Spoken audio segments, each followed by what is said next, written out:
Welcome to a special committee of the whole agenda of the municipality, County of Annapolis. I'd like to begin with roll call, please, beginning with District 1. Bruce Prout. District 2, Brian Pascano. District 3, Dustin Inslow. District 4, Floyd Barnett. District 5, Lynn Longmire. District 6, Alec Morrison. District 7, David Hudson. District 8 is missing. District 9, Wendy Sheridan. District 10, Brad Ridden. District 11, Diane LeBlanc. Thank you. Councillor Gunn is not with us today. Disclosure of interest. Thank you. And you have the order of the day in front of you. Thank you. We'll now proceed to new business, CAO. So capital budget has been a huge effort, primarily by our Director of Public Works, to try and put together a list of capital budgets and don't forget there's a huge and here, the support of our finance department in analysis, support of the budget, practical planning for it. So our two expert presenters today who will share and trade off periodically will be Jim and Angela. So I'll invite the two of you to proceed.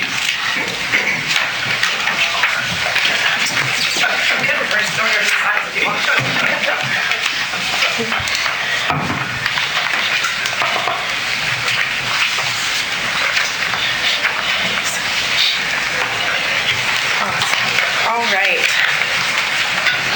So welcome to the capital budget. Been anticipating this one for a little while. We had hoped to get it before you in January, and then a number of other meetings took place, and we're finally here mid-February. So the first order of business, I just wanted to take you through the document. I think it looks a lot different than what you're used to seeing. We tried to put a document together that we can kind of be proud of to put on our webpage for the public to see, provide additional details for both the public and the ministries also look at our budgets online as well. So it's nice to provide some context. So on the first page there, we've got some budget pressures and some reserve forecasting, just some supplemental information to provide context to what was provided in the budget document. Page 5 of your package has a reserve projection table. This goes back to our most recent unaudited, but we are very confident in the numbers from March 2022. The 2022-23 fiscal year is still underway, so these are the budgeted contributions and withdrawals here, so those will be reconciled and potentially some will be put back to reserve if not spent, etc. To give you a projected balance for the end of this fiscal. And then all the budgeted contributions for the budget you're about to see, contributions and withdrawals, are reflected there as well to show you the impact of what we're presenting on the final numbers. Noting their contributions are quite scant, but that is going to be a discussion within the operating budget. We talked a lot about reserve replenishment and all of that. That will come from the operating budget. So this is just a capital discussion today. The Bridgetown operating reserve, is that the reserve from the sale of the town hall? No, that is just the operating reserve that's been maintained. Okay. Yeah. Perfect. But is that a carryover from Bridgetown? Yes, that's a carryover from Bridgetown, and then the operational results ever since. Okay, Yes. so it's just been sitting there since... That's right. Since... Yeah, and per the dissolution agreement, those don't have to be kept separate anymore. It only had to be kept separate for 5 years. The only thing that is required for a 10-year period is any sale of capital assets from Bridgetown must remain, those funds must remain within Bridgetown. Okay. Thanks. Can I back you up to page 4? Sure. You seem to be going quickly through that. But under your reserve forecast, the third paragraph down, you said the contributions to the capital reserve fund in 22-23 were $894,000, okay? You see that figure on page 5. $200,000 of that is from the sale of the Bridgetown Old Town Hall. So am I understanding that the I'll call it profits from the internet were quite a bit larger than what we've been told previously? I have a slide on that. There is a little bit more information on that. However, that the 643 was the total gain on sale, less the 71 that went to the operating reserve. The net is in this 894, so it's about 574, I want to say. It's in my computer at the back there, but it is the 574 plus the 188, I believe, and there might be something else nominal that got transferred in there, but yes, this is the internet sale and the sale of the Bridgetown Tower. Okay. Yeah. Wendy? So regarding the internet sale, you said there was still outstanding invoices or still make ready, so this isn't really the gain that we're going to see? Yes, we estimated what we think we would still owe under section 2.13 and 1.4 of the contract of the sale of the internet. So we did budget, I think it was 1.3 million for the to finish the build, and then 1.439 million for make readies. Do we know that has been factored in and is reflected in that gain? So do we know how close we are to being finished on these projects? Because last time we didn't know anything. We didn't know how close they were to being finished, what the outstanding invoices are going to be, and you didn't have any idea what the profit was going to be. And you told us till July or August. So there's right. So the only thing that is still up in the air is actually to do with the make readies. That is the part where we get a budget. Some of them come in over, some of them come in under. I don't know the percentage of completion on that. I mean, we can give council some update on that as well. But we did just get an invoice that catches us up to date, and we do still have some remaining in our estimate. So I don't anticipate a negative impact at this time with all the information that I have right now. Okay, thank you. Okay, Angela. Yep. The one thing that's really, or I can add, the one thing that's really specific, we were committed to spend a certain amount of dollars on construction, so that's fixed. And I think we went into the new agreement with ExploreNet with a fixed amount. The only thing that's an estimate is the supporting make-readies. That we had to estimate. It's not a precise dollar amount, but it's tied to how much we have to spend on the exact builds. So I think we have that figure, don't we? Or we could look it up at a break and give it to council. The make-ready figure was 1.439 is what we estimated remaining, and we just had a bill for 940,000 for that. But the percentage of completion is the part that I don't have at the moment. But we can get that, and we can bring that back to council. Okay. I don't anticipate a negative impact to the reserves based on all of the information we have at this time. Councillor Hudson. Again, on page 4 in the paragraph, the second sentence reads, with unrestricted capital fund projections of 2.9 million going into next capital budget. I can't really reference that to anything. Yep.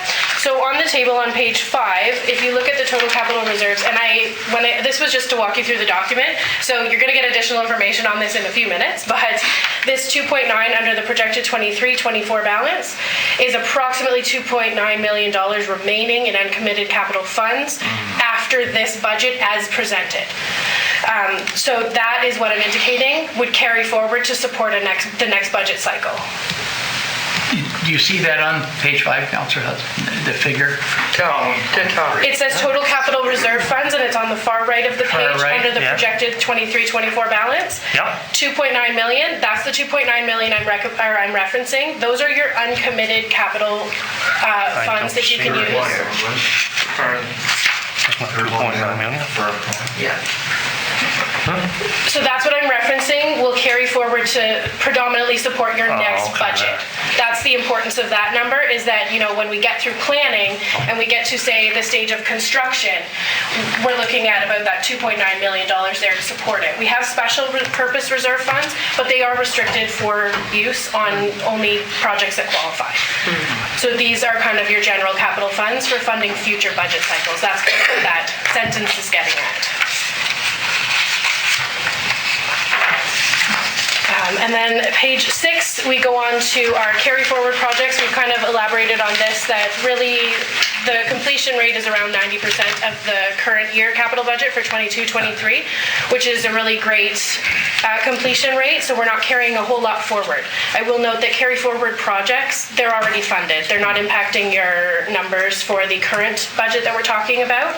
They have been budgeted prior. If you remember yesterday, or Wednesday, we went through that in detail. Yeah. I put up a detailed slide and explained where it came from, that we're carrying forward. And if you notice, one thing I wanted to point out, when you look at capital and you look at what we spent and what's carried forward, there's a difference there of over 100,000, I think, that we're putting back into reserves that we didn't need to spend because we did things ourselves, we bought used vehicles, so we saved a bunch of money. And that went back into reserves, we didn't come back and ask to spend it. Councillor Enzo? Just to refresh my memory from Wednesday, Okay. what is the carryover projects for the Bridgetown Arena? Oh, that's to do with the energy efficiency piece that we're looking at, switching out the ammonia freezing units, putting up solar panels, looking at opportunities for accessibility in the front of the building. But I'm going to be bringing a project forward that I think we need to do some more looking. Okay, and we applied for funding for this too. Okay. Councillor Hudson, followed by the Deputy Warden.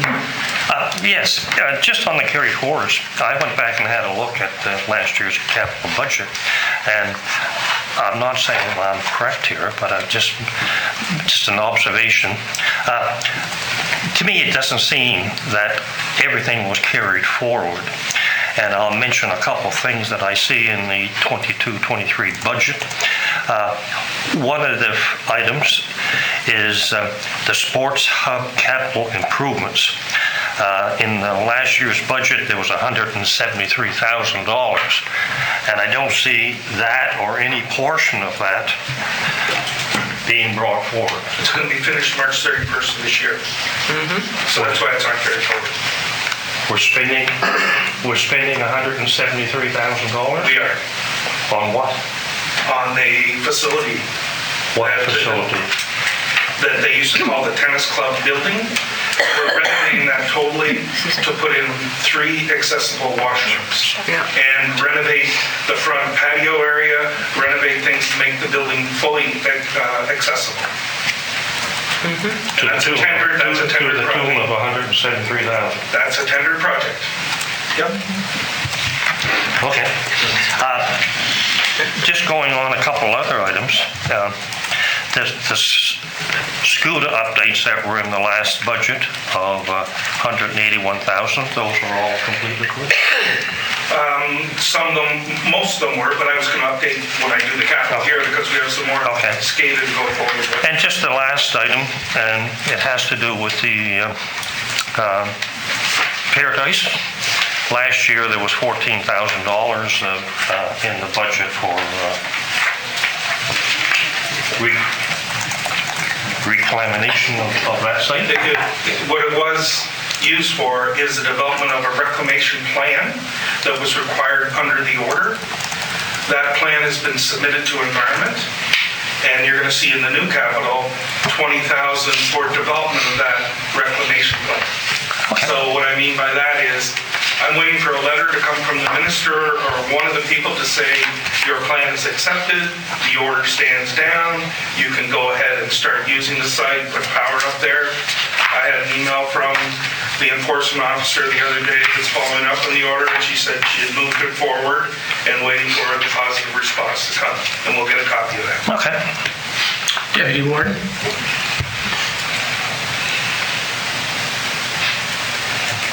No. You're muted.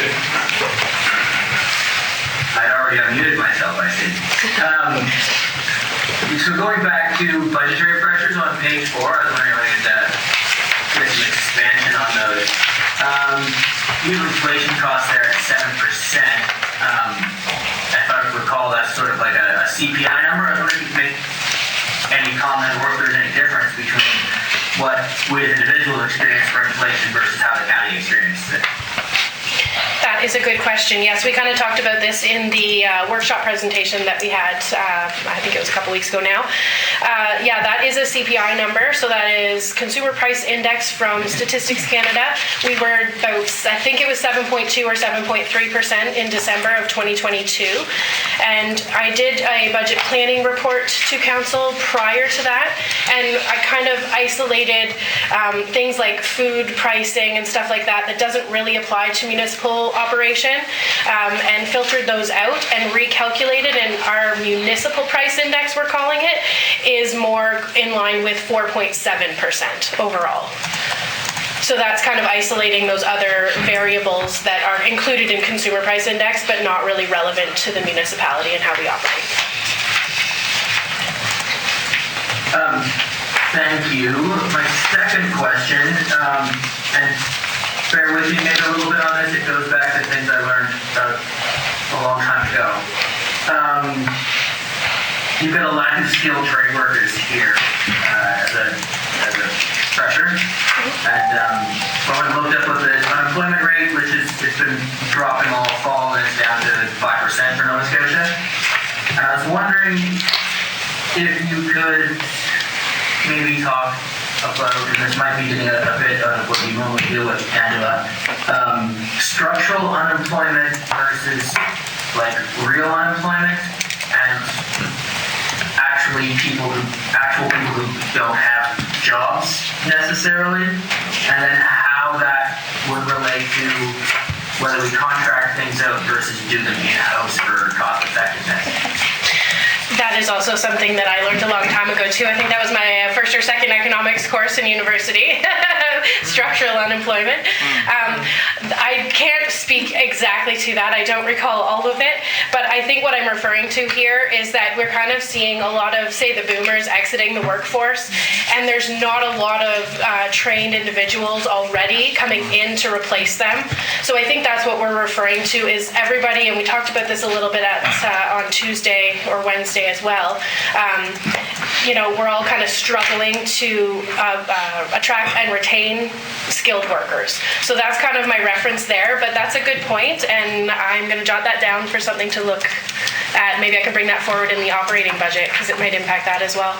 If we're trading stories about what we learned about economics, the one I remember is 5% unemployment is virtual full employment. Yeah. Because in the 5% are people who have just left and people who don't want a job. If you get to 5%, you're doing well. And that's structural. Councillor Bartow? Probably have a lot of questions by the time we get through the day, but Okay. just pick on one for now. Just go on page 7. We're still on page 4 or 5. I wasn't sure where we What were at. page are you on? Is it still on page 5, are we? Or? Well, I was just walking through the document, so I wasn't really planning on getting into specifics yet. I do have some specifics on the slides, so do you want me to kind of continue on that? If you're going to be touching on that, I can wait. Okay, I heard some questions that were kind of related back and forth, so I wasn't sure how you wanted to receive the questions at each point. Okay. I'll clarify some for you. Yep, I'll move forward and then definitely ask your questions as we go in there. So just to finish off the budget document, we then, following on page 7 and 8, is the list of proposed projects for the current year with their funding sources. And then pages 9 to the end of the document, which I believe is 37, those are all the details of the project. So we've got the descriptions, business cases for it, the capital cost section, prior year funding, so that council's aware when they're making the decision that we already have invested some money in this project. It can help your decision making. Sometimes it's irrelevant. And then if there is any future spending projected, because you're only approving the current year, however, it is good information for you to know. Is there another commitment that will come after the fact, so it's not going to catch you by surprise? And then operating costs. This is new for the organization to consider operating costs of capital. Almost every capital project impacts the operation. So this was important for us to start thinking about. It was not perfect this year, but if we couldn't quantify it, I tried to put it in the notes what an operating impact might be. So we will further sophisticate that process in the future, but that's there for information purposes as well, so you know what you're approving at the time that you approve it. Included is the procurement method as well. So that is just some transparency on, based on our current procurement policy, this is the method that we will have to use based on the value or the service offered. Okay. Councillor Connell. So just so my mind is straight on this, when something's brought forward from the previous year cost, and then take on page 7 under software initiatives, it's just one I was just looking at. So the prior year, we're bringing $100,000 of that project forward, adding $50,000 to it, and then $150,000 coming out of reserves. So the $100,000 that's brought forward hasn't been taken out of reserves yet, and that was how it was being paid for in the previous year? No, so the previous, we'll get to that on the detail of the project, but the previous project was for the asset management component of the software. So the total cost of that project is $250,000. That includes the implementation cost. That's not just, buying the software. That's the support and implementation for our master customer databases, getting our assets uploaded, all of that kind of stuff is the full cost. So it's an impact of $150,000 in the current fiscal year to add to the 100 from before. And the 100 from before was for the asset management side of it. So it's taking the software as a whole instead of pieces. So all of them ones, the one above it, the administration building, $530,000 and $625,000, really we're looking at $1,145,000 Over the 2 years. Yes. over the 2 years. Meaning, Yeah. you saw what we spent last year, the renovation, and all we're doing is adding to that renovation, Yeah. plus fixing the holes in our roof. The prior year costs are reflected in the budget 22-23 contributions and withdrawals in the reserves. So it is reflected there. And so the total cost is your total current year cost, and maybe I should be more explicit with that with the final document. But the total cost is essentially the cost of the project for 23-24 fiscal year. So what we'd be spending this year would be $1,135,000. No, we've spent most of the 530, and I don't believe that's a carry forward proposed. totally gone. This is just for Well, it says information to bring it purposes. forward. This paper says bring forward cost, prior year cost. No, that's prior year cost. So that was the cost that was allocated in the prior year. It's for your information so that, you can kind of put that context to how much we are spending on the administration building. Okay. But the carry forward projects are on page 6. So that is not a proposed carry forward project. So that is essentially a sunk cost from 22-23. It's just for information and adding context to what we're asking for in the current year. So we are bringing forth $100,000 carry forward in the software. In the software, yes. We didn't procure software last year. We put it on pause. The asset management plan wasn't done, and we decided to take an organizational approach to it to see how we can serve the whole organization, not just individual units of it, so that everything kind of talks to each other. Councillor Longmire? Thanks. So, okay. So proposed capital budget, and again, So you're on page, so 7 of 37, and of course then 8, right, of 37. So I see no mention of, and just need some clarification around, why are we not talking about Bear Rivers Water in this? It is a carry forward project, and there's a study being done right now. Sorry, Jim, did you want to take that? I kind of jumped in there. Yeah, Go ahead. we're getting into the details of what I'll be talking about. Okay. Under the water section, you'll see that Bear River is carried forward from the previous year. Okay, And that's fine, yeah. there's $50,000 that council approved, Yeah, and that work is underway. okay. I just don't want to see that dead in the water. And that one's a study, so once we get the final cost estimates and stuff, we'll be able to bring it back to council at that time. Yeah, and so looking at page 5 of 37, under budget 2023-2024 total county reserves, the line item there, $3,465,000. Should that not be the same as page 8 of 37, total county proposed capital budget. No, this is just the reserves. So there's some other ones in here. There's gas tax and then reserves, and then there's water and sewer reserves too. So the water reserves and portions of our projects are allocated under the water reserve section there. No. Hold on. I'll leave it there for now. Okay. Yeah, thanks. Councillor Hudson. Just if I can touch on that as well, like on page 5, and as Councillor Longmire said, if you go under the budget 23-24, and the last column, the second to the last column, you go almost to the end. And so you have total withdrawals of $3,465,000. Right. Should that not, the figure on page 8, when it says total county proposed capital budget, shouldn't those numbers be the same? There's No. $100,000 difference in the two numbers.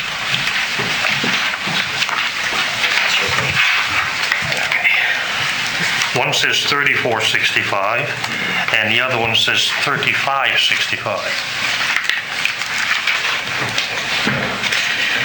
No, the difference between the two is there's a few of the reserves up here that are allocated to water. I'm just trying to find my reconciliation here.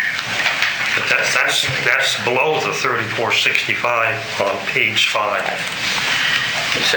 The gas tax is the 1480.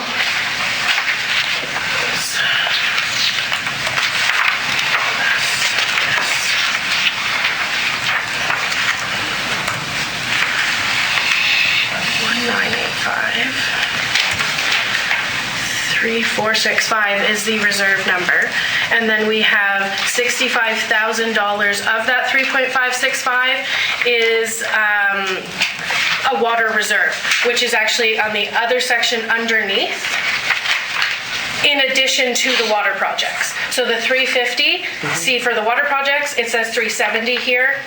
There's some movement between the two, and the grants, there's a grants amount as well for $35,000 listed in the capital budget. So if you add the 65 and the 35 together, you get the $100,000 difference. So it has to do with water reserves, and it has to do with the grants. I don't follow that, but. This is just the reserves. Okay. Okay, so I'll leave that one. Anyway, I do have another question, if I may. Yeah. Again, I want to go to page 5, and in the budget 2022-23 columns, it has March 2022 balance, okay? And just use the first one, capital reserve fund. It says $1,060,501.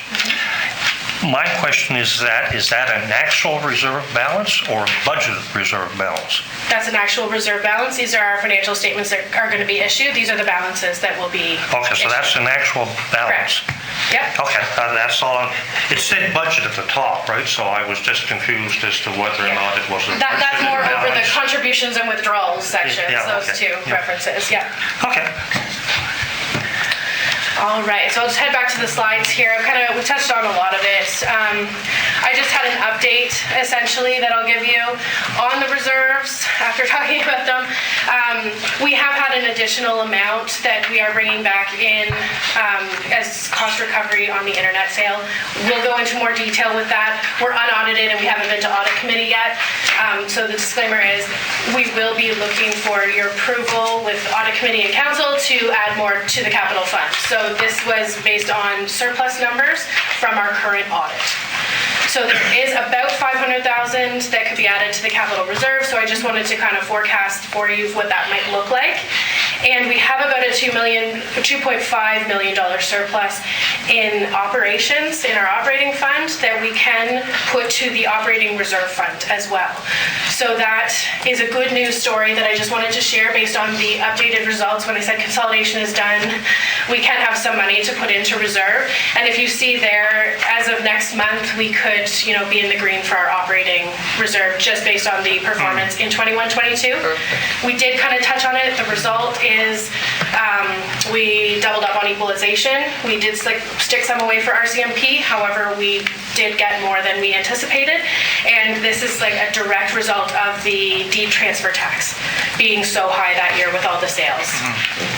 We are being offset with a lot lower now with almost no sales, but that's kind of what's happened since we prepared this budget document, and I just kind of wanted to give you a heads up, and it is a good news story, so.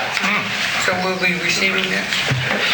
Yes, and I'll bring it to the audit committee as well when we bring the statements. Councillor Sheridan. So regarding the RCMP, because they had to do a raise, we may have to pay retroactive pay. Is that included in your RCMP budget? Because we didn't know that number at the time. I don't think anybody did. Do you know that number? I accrued an amount. So I accrued $400,000 because some of that retro was included in the increased cost from the last year's budget that we did budget for. Hopefully they give us something to include in this budget, but right now I don't think we're getting any RCMP estimates before we need to be in front of you with our budget. So we'll just have an allocation, and we did accrue $400,000. So if it does come after budget, we do have funds set aside for that. 400. Is that going to be enough? We're hoping. We're always behind on that number, so. And there's absolutely no information. We reached out to them a number of times last year, and the information in the contract is so minuscule, and it says there was retro already included in that, and then there's discussions that the province might subsidize some of it, they might not, so it was hard to come up with a number. It's still up in the air. Yeah, but that would be essentially a good use for an operating reserve. That's kind of your, stabilization between those issues all those that we don't know at the time. It's all those unknowns that we don't know. Yeah. But we're not allowed. Estimates in budgets, yeah. Yeah, it's hard. Councillor Bartle. Yeah, I just jumped ahead of you earlier on page 7, and then you start talking, so. Okay. Can I make a generalized comment? Maybe later on when Jim's doing his, we can ask detailed questions, but. Sure. Things like, for example, the Bridgetown stormwater extension. Is that a hypothetical budget amount, or is there any tendered amount related to that? That's based on the prices that Spicer constructed last year. So that's where we got that number from. Somewhat realistic. It is, we're hoping, yeah. And I'll explain what that is when we get into the details. Thank you. We talked about the carry forward projects already, and here's the capital project summary. So I'm going to turn it over to Jim now, and we can all get into the specifics. And if I need to pull anything up, just ask. I've got it all here. Okay, so should I walk through again what I did on Wednesday and talk about the carry forward and what the projects were? Because it seems to be a lot of questions about that. And you did all get a copy of those presentations. They were all circulated out to you folks from Wednesday, yes? Oh, have you, Bart? I will get them out to you today. Our clerk's away. I didn't realize. Okay. I'm wondering, Eric, can you pull up that slide I was showing you? I'll just switch back. I want to make sure everybody has a good understanding of what's carried forward before we get into. So to Councillor Longmire's question specifically, you're probably not going to see Bear River in this because it's a carry forward project. Is this the draft? No, it's not that one. Well, we don't have it on. All I have is those two. Okay. Do you have that on your machine? I'm just pulling it up. Yeah, I think you emailed it to me. Yeah. Yeah, I can pull it up.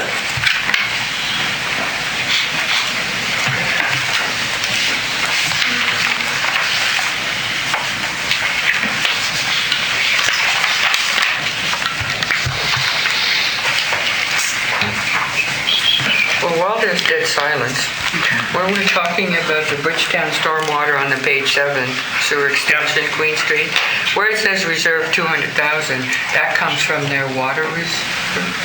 That would come from Sewer a reserve? sewer reserve or a Yes. general reserve, yeah. That's where that would come from. So we might as well talk about that project now while we're waiting. Yeah. Basically what it is when they did the design for that street, and if you remember, when I was here for a week and I presented the capital budget last time, so I had no idea where the projects came from. Anyway, the project was underway, tender was awarded. Everything's separated, gets down to the bottom of the street from the library, and then the storm and the sanitary get connected again. Oh, good. Yeah, so this project totally separates us all the way through, and we're done for Queen Street. So it kind of should have been carried forward a little bit, but it wasn't, meaning the project should have been looked after, and anyway, that's where that comes from. We don't have it, but I'm just gonna walk through it. Okay, so in government service carrying forward, we had a RIC study of 96,000 that we carried forward, and then as What page are you on? I'm not on a page. I'm on this page that I gave you guys 2 days ago. Oh, That's what I'm on. You don't have it. I presented it. Andrew's trying to track that down. 2 days ago, yeah. Yeah, remember at the session over here? I was talking about things, and I talked about projects being carried forward, Okay. a detailed presentation on that. We walked through every project and explained where all the money was. That's a summary.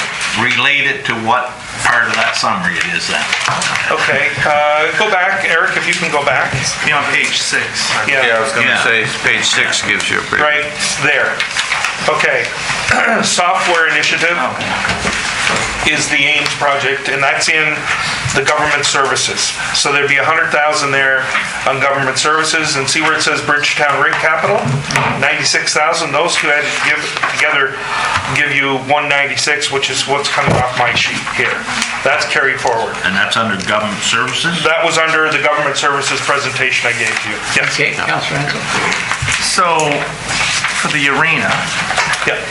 that is your, That is the energy efficiency piece, the whole look at the switch out to CO2 system from a ammonia gas system for a freezing unit, accessibility.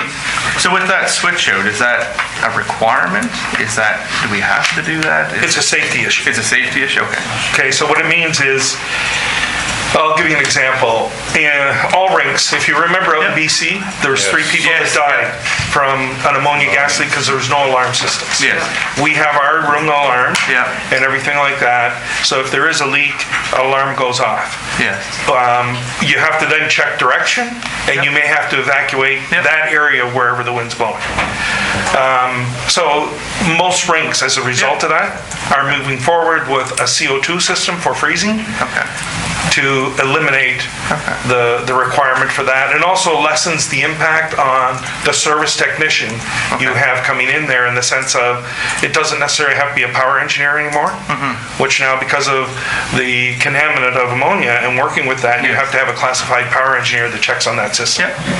So by switching it out, we won't have to do that. Now, I'm not saying we're going to do that. That's why we didn't spend the money.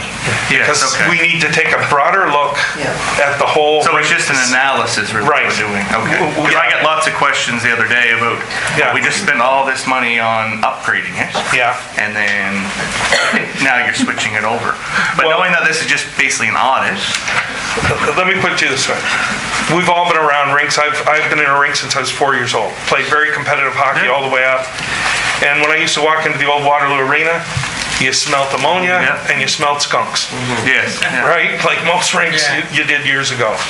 We've all moved kind of beyond that. You go into the Bridgetown rink, when I first walked in there was no icing, obviously. I look across at the boards, and if you ever see the concrete on the floor, well, it's like this. It's not level at all. So that's telling me, okay, what's happening underground? Because underground, you have what's poured on top of it, you have the concrete poured on top of the sand, and your pipe system is circulating under that. So if you have that kind of shifting, you don't know everything that's happening underground, which can create a problem. So eventually you replace that. They've done a great job. I mean, the BCRA has done a great job maintaining the facility they have. And one of the things you'll see in here, there's more money going into that. Yeah.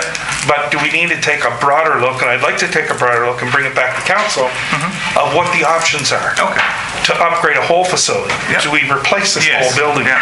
And what does it cost? What do we need to do? What can we put into it? What can we add to it? Yep. And look at different opportunities there, rather than start spending money Yes, exactly. and not worry about, or spend money and then set it aside, but not looking at the big picture down the road, Exactly. what we need to do. Perfect, thanks. So it's solely to assess the rink thing, right? Sorry? It's just basically to assess the rink. And But we've made application for funding though to do energy efficiency things, because realistically, say we decide, and there's government funding out there to help us, a new rink facility costs us $12 million. If we can get 3/4 funding, we have to decide how we want to finance the rest. But, that's out there. Yes. A number of years. But in the meantime, what can we do to improve, cut down on the electrical bill, which is probably the biggest cost of running the rink? We can put maybe solar panels on the roof. We could probably reuse those down the road. Yeah. Do different things like that to improve things. Perfect. So, Thank you. Councillor Con. So obviously, the improvements over the last few years came from already an assessment that has been done. I'm not 100% sure of what detailed assessment was done, but I definitely know there was never an assessment done to Brighton Council of what it costs to replace that structure. And that's what I want to Has do. been an assessment done on that in the last 10 years? On replacing? No. No. On the Upgrades. Yeah, different upgrades and things like that. Yeah, and that's what this funding was, because we had to submit, to get the energy efficiency funding, we had to submit an assessment that was done. And we had to submit that to get the money in order to do this type of work. However, do we proceed and do all these things knowing that we might have to replace this building? How much do we want to do? And I think that's a discussion we need to have, like you guys need to have yourselves. Yeah. How much we upgrade, how much we do. We have accessibility issues that we definitely have to deal with at the rink. Yeah. Do we put a new front on the rink? Is that the best we can do? Or do we just take a D8 and let it loose and then rebuild? In the middle of the county, up front. Yeah, different spot. Potentially, wherever. Like, that's up to you guys, that's up to you guys to decide where it should go, because my thinking in today's world, a rink by itself doesn't make a lot of sense. How do you bring the whole community in there? That's right. Can you put other facilities in? Could you put a pool in? Could you put a walking track in? Could you put a small gymnasium? Okay, let's just try to focus a bit. We're getting, I think, a bit off. It's Well, going. my point was that there's already been an assessment done. That's right, yes. So now we're gonna spend another 75,000 doing another assessment. Yes, But another assessment. Yeah. yes.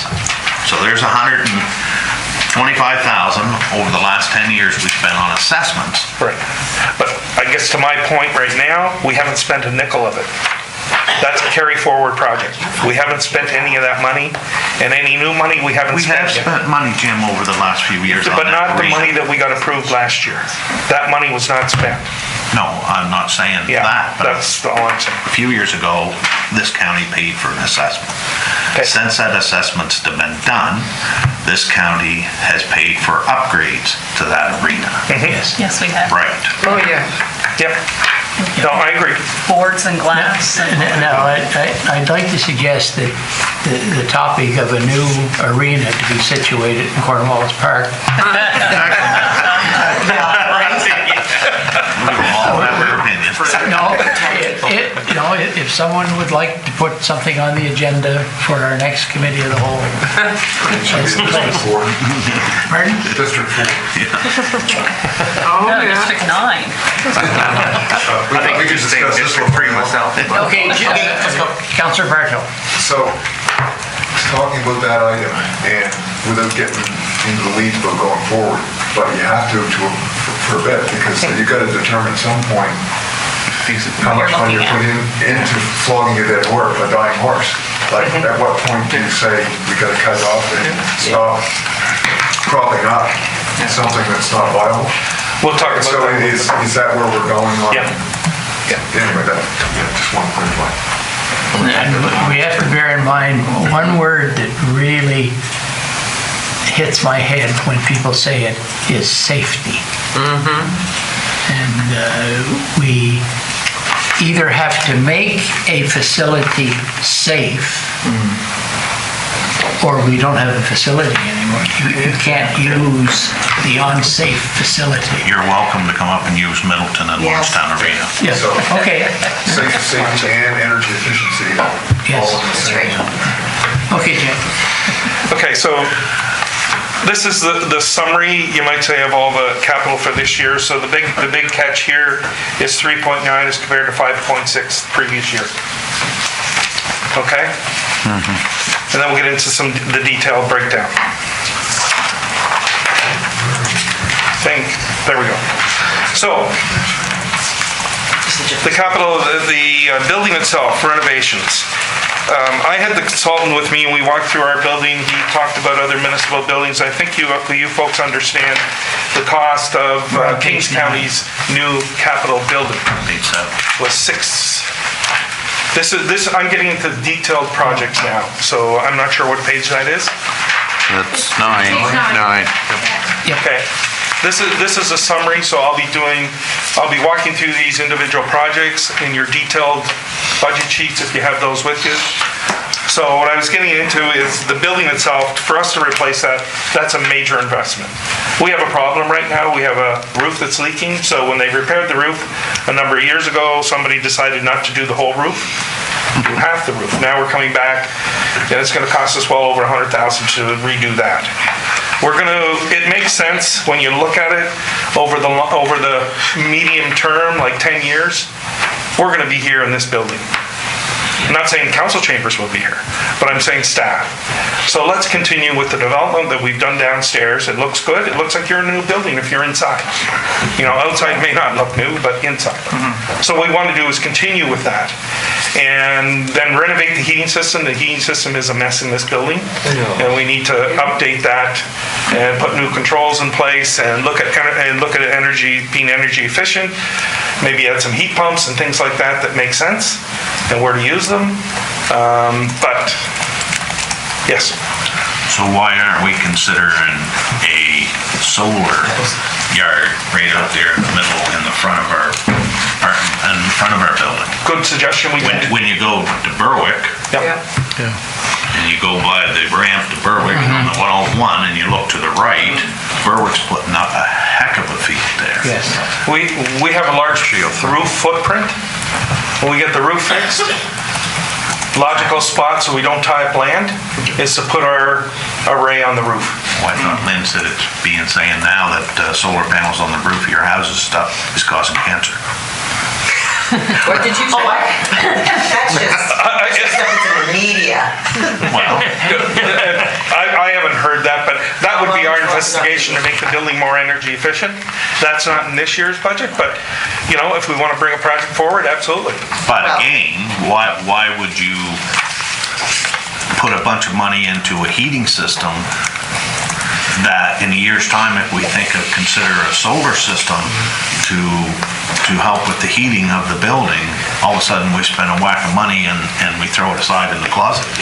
The money we're spending is on the controls in the individual rooms that can be used because we have water heating throughout the building, right? So we're not going to change that, right? We're going to use the energy we get. So we're not using oil to heat our water, right? That's how the program would work in the future. Can I ask Yep.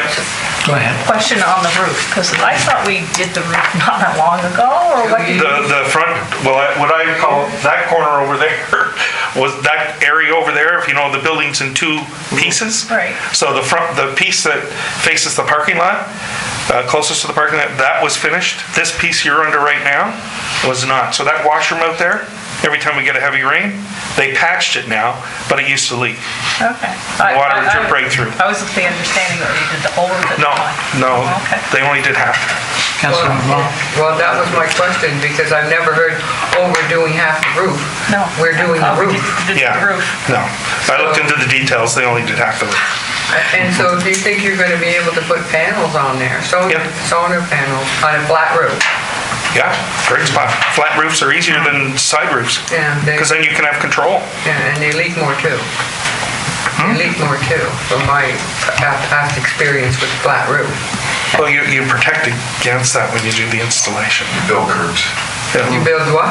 Curbs to support. Yeah. They're above the water. Okay, Okay, I just needed to know that. Anyway, we need a roof. We need Andrew's half love a that. roof, Bottom line.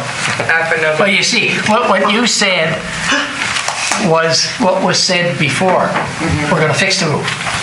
But That's right. they only fixed the part of the roof Exactly. they thought it needed fixing. And that's, I just Yeah. want to raise my hand, just make one comment. That's the problem. That's why we're going to have to ask, our questions are going to have to be more comprehensive. Are we fixing the roof? Or redo. Then I'm going to ask for the square footage of the roof, so I know that I'm getting the full roof. The full roof. This is a prime example of how we Misunderstood. fall short, right? And then we're left to kind of grasp it. Now why, right? The roof should have been fixed, the whole roof. 100%. Anyway, Okay. thank you, I'm Councillor glad. Hudson, followed by Councillor Bartow. Yeah, just a quick question of Mr. Young. In this budgeted amount, I guess there's 3 pieces of work. Will there be separate RFPs? Oh, yes. And will we be, will we be told as those RFPs are approved? Will we be told how that's tying back to the budget?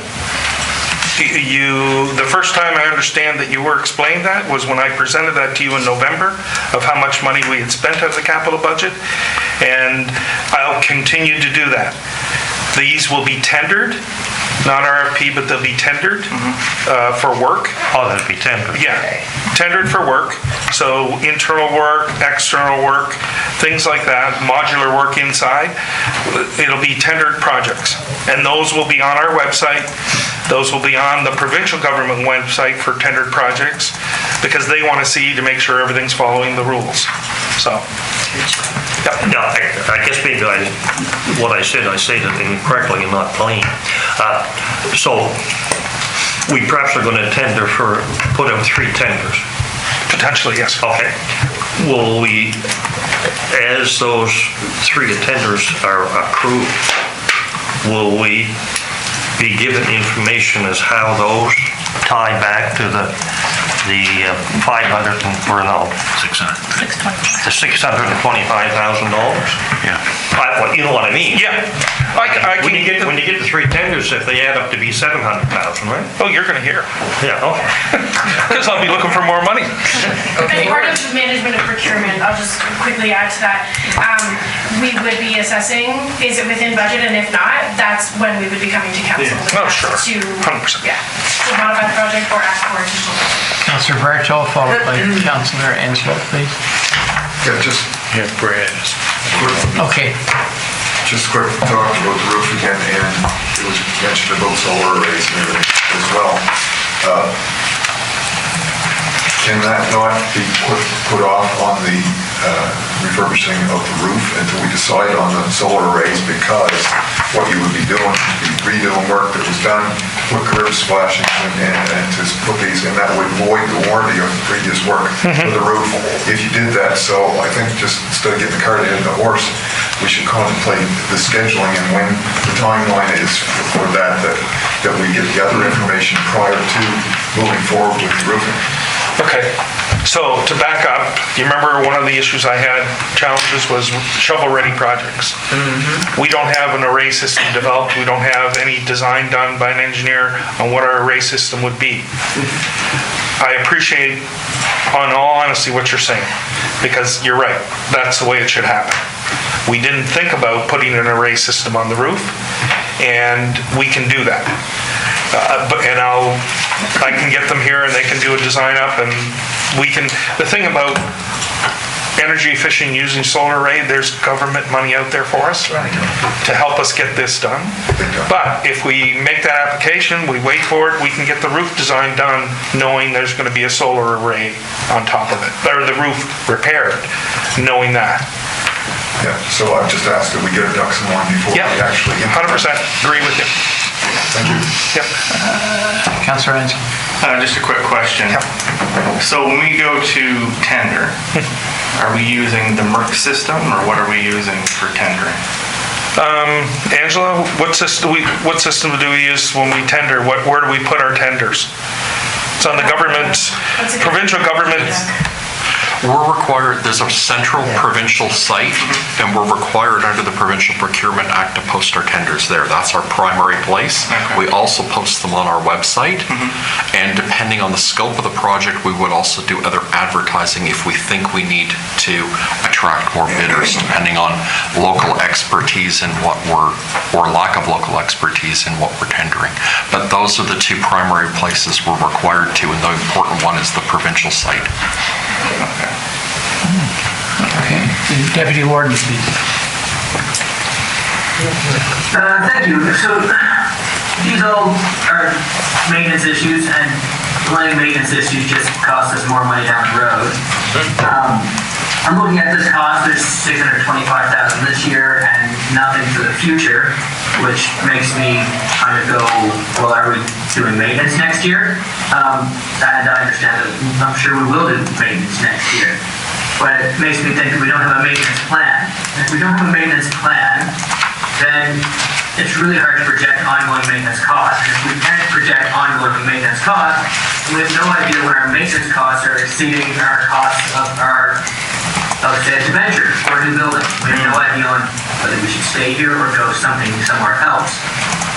So although I'm quite content with these expenses this year, as we have plans coming, I would really like to see some longer term planning so that we don't run into issues with solar panels. And I know we need to do these things in the short term, and this is a major cost thing that we don't have these plans for the future. So if we want to do things that improve our county, like solar panels, well, we just replace the solar, we just replace the roofs, we don't put solar panels up there. And that's what I am looking for in this capital budget as a whole, is what is it doing to tell me what's happening in the future years, and less so about, I mean, maintenance is maintenance is maintenance. I'm not so concerned about it. I'm concerned about projects that are forward-moving projects that aren't built into any sort of schedule. Thank you for that comment. We do not have in here right now a plan to look long-term at the facility. But if you want to suggest setting aside some money, we could certainly look at having architectural concepts of building a new facility. Because you do have a Okay, yeah, sorry, Councillor LeBlanc. because on page 9, I'm just looking at page 9, so you do have a column that says future. So Yeah, it was we just intended didn't. to- Yeah, and as Angela pointed out, this is the first time we've used this Yes. format here in the county. So staff are getting used to using this. Yeah. Every year we do this, it'll be more detailed, there'll be more thought process. As Councilor Redden pointed out, what's the long term here? You know, should we be putting something in for the future, for future maintenance? Should we be putting something forward? Yes, absolutely. All those things should be filled in. This is the first time we've used this format. So it's to kind of whet your appetite of what we're doing and where we spent money in the prior year, future years. We haven't put a lot of thought into that, and should we? Yes, absolutely we should. Provide you guys with more detailed information. It's obvious that you're thinking about it because it's there. Yeah. So there's a thought there, sorry. Councillor Connell, followed by Councillor Longmire. So my question is that, obviously, when we pass the capital budget, it's yours to do with. If you don't spend the $625,000 and there's a surplus of $100,000, does that $100,000 you have the authority to take that $100,000 and put it with another project? Or does that go back into our reserves unless you come to council and say, I got a surplus of $100,000 here, but I do need $80,000 over here? Yes, to your point, I can't spend, if you give me $600,000 to spend on the building, and we spend 500, and there's 125,000 left, I can't spend that money without coming back to council, asking for direction, and for suggesting a direction of where we could spend that money, or not spend it. If you notice, the point I was making on the summary of the overall capital from the previous year, we carried forward 680,000, but there's probably 780,000 left over. We're not carrying that 100,000 forward because we didn't use it. So yes, I would absolutely come, and based on the discussion we're having, there's an opportunity, if we do save that kind of money, there's an opportunity to look long-term at the facility, this building, to see what we need to do. So, thank you for that. So I'll keep it quick. So I liked what Deputy Warden had said about the future. And I know we see what it would cost us to build a new facility. We've done a tremendous amount of work here, and it looks amazing. From your lens, do you see anything that's deficient, like for the future? Because, it's like looking at the rink and saying it doesn't meet all of the codes and safety and blah, blah, blah. I mean, I look downstairs and I see deficiencies, right? Sure. And I just wonder, how are we going to factor those in? Because accessibility is upon us, right? We've got 10 years to show up in a better way, right? 100%. We don't really have accessibility to our front door. Right. And really, the ramp downstairs doesn't meet accessibility requirements. It's not wide enough. Right? So those issues need to be addressed for this building too. So it's almost like we get somebody to do an assessment of what do we need to bring the building up to standard. I think we're veering off a bit. Yeah. I can let you know that at least since the end of the third week in October 2012, we have talked about a new building, and we've talked about a new building, and we've talked about a new building, and staff throughout the years has not shown an inclination, and council never really pushed it. My closing statement is this. As Councillor Connell said, we should know what we're up against. Renovations are always necessary, and code and meeting code and looking and being smart, knowing where we're going. So that future, that word is really, really quite impressive, right? Because the hallways are narrow down there. If someone needed to get through, a fire, right? It doesn't meet code. Yeah. So, I'm just thinking, it would be lovely to know what about this building will in the future require, kind of like the inventory of all the trucks and all of the wheels and rims and stuff, just so that we know. Because it's hard for us to see the whole picture broken down into bits and pieces, right? So Councillor Alvar, do you want to put 100 in the budget for a study of the building? Can I make a comment? Please. Based on Councillor Connell's comments about extra money, if there's extra money in the budget, do I have permission to use that to do a detailed assessment of going forward? In the 625,000? Yeah. Yeah. I would say yes. Yes. Okay. So we'll do that. That'll be in this if we can save money in the other stuff. What did you mean by an assessment of going forward? An assessment of what it requires currently for this building to move forward, and what future might look like if we built a new building. Councillor Blanc. So if you're left with money, you want our approval to just move it into... Just do another project. To have an on-ramp, basically. Right. Exactly. So that's opposing... I shouldn't be pointing. That's totally opposite to what was said before. So we have two different comments right at this particular moment. You come back to us and tell us what you're going to do because you have extra money, or now we approve to let you do. He just came back and told us that he had 100, and could he use that 100 for a study? And I noticed a lot of heads nodding. I didn't notice anybody not saying it. Well, Councillor Sherry. So we spent so much in this building now. Is the study, and you mentioned a study on a new building. We sunk so much money into this now. I'm thinking the study, are we improving this one up to Well, we want to make sure it's up to stuff, it's up to standards. Accessibility downstairs, we have one hall that's substantially wider than the other hall. And the doorways don't meet standard for people passing through. They'd have to all be widened. All those things, adding all that stuff up, adding accessibility. Do we put an elevator in? But that's on this building. But you were talking about a brand-new building. No, two things. Look at this building and what we need to do, and then look at what it would cost us to move into a brand-new building. Well, that's where I was going with this. Why would we move into a brand-new building if we're spending so much money on this building? It's just kind of nice to know you have something in black and white in front of you to make a decision. It's a lot of money. It's a big decision. Deputy Warden, please, followed by Councillor Enswell. Did I have a staff report before I spent $100,000? That's what I was about to ask. Yeah, absolutely. We'll go back and if there's money left over, we can reallocate based on a project and move forward based on your direction from the staff report. Angela? Okay, sorry, I just want to get procedural here. If we do want to make a modification, like let's say we were going to adjust the capital backup sheet to say we want to use 100,000 of it for a study, I would just recommend that we make a motion. I agree. In that, so that it's very explicit, so that when we review how did things happen, we have every motion for change from the existing document that we can.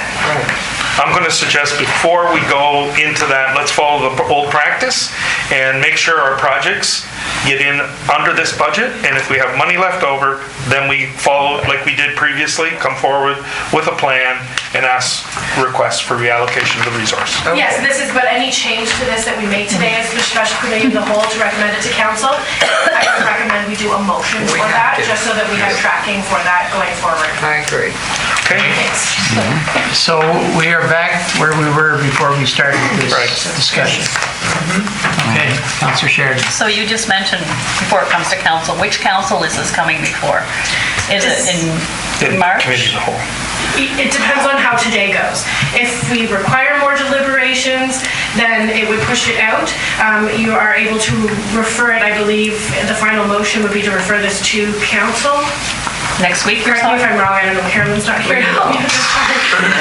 Read the template. It would be to refer it to the next council meeting. It could, I think, be referred, Next week, won't be tomorrow. To municipal council. yeah. Or next week. Yeah, no, see, I don't think that's enough notice, so it would be to the For March. following council For March. meeting. For March? Yeah, for March. For March, yes. Yeah, okay, thank you. Did you have your hand up?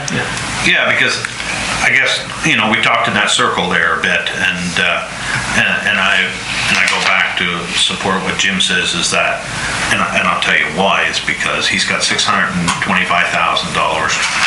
for administration and renovations. If he can have the work done and he comes back to us and says, I got whatever left over, what would you like me to do? I would like to do this project, and we look at it then. Because he can't stand up there, because if he can stand up there and tell us he's going to have $100,000 left over, then that should be $525,000. That's right. Going back to padding the so get your work done. Well, that's... See what's left. Yeah, 100%. Okay, let's carry on. Okay, so next on the list is our infamous parking lot out the front where we cut the tree down, and I was picked on for the next 6 months because I didn't finish the parking lot. And I said, but council, you never gave me any money to finish the parking lot. So this is what that is. $50,000 to make basically double the size of the footprint down the other end and put in a proper base and gravel top on it, not asphalt this year because we want it to settle before we do any asphalting on the top of it. So it's just squaring off the wall. Yes, basically going straight back, squaring it off. That still leaves lots of room to add maybe a new building out front if we decide to do that down there. Not going. Your building's going to be Cornwallis. So the next project is the software initiative. Angela talked about this in detail. It attaches, it's a potentially new program that SAP is not delivering on what we need to do in a municipal level. It helps, it's great for healthcare, it's great for education at a provincial, a federal level, but it's not set up for municipalities. We're looking at a new program that will tie all these initiatives together, like asset management, financial, our permitting process, our payroll functions, preventive maintenance programs that we have none here, and also repairs and maintenance to the system that are tracked through asset management. We need that attached together. This is a big tender item. This would go to tender, and we'd see what we get, and then we have to implement it. But it's huge. If we want to really roll out this asset management initiative, we need to do this. IT hardware life cycling costs. This is the replacement program. So, you know, I said to folks in-house, where I came from, previously for 30 years, we would have a list of where everybody is on the replacement program for their computers. We don't have anything like that here. We need to start building that, and people know when they're going to get upgrades and when they're going to get that. That's what that initiative does. And you remember I said we're going to strike a program out of this? The eScribe software is basically a maintenance issue. It is not a capital issue, so that gets removed. It's not going to be in the budget. This is gone. That's gone. Deputy Warden?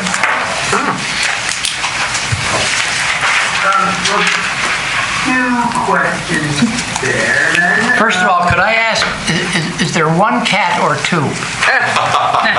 Or 4. It is one cat that is phasing in and out of reality, yeah. Oh, okay, thank you. The eScribe being a capital asset, or not a capital asset, I guess is confusing. I would have thought that was a capital thing, but that's here or there really. With the SAP enlarged software package changeover and stuff like that, that's quite a chunk. I know licensing is not cheap, but is there like a lot of money in there for transferring our records out of SAP into whatever our new software is and stuff like that? I'll ask Angela to address that. Yes, that is probably the bulk of the implementation cost is assessing our, existing customer lists. It gives us a great opportunity to clean them up and figure out how to deal with, owners versus tenants, which is always a struggle in municipal with our software. But it will give us that ability to transfer over our records as needed. I don't know what that looks like. We do have a couple of options for it. So whichever option is cheapest is the way we would go in terms of that implementation.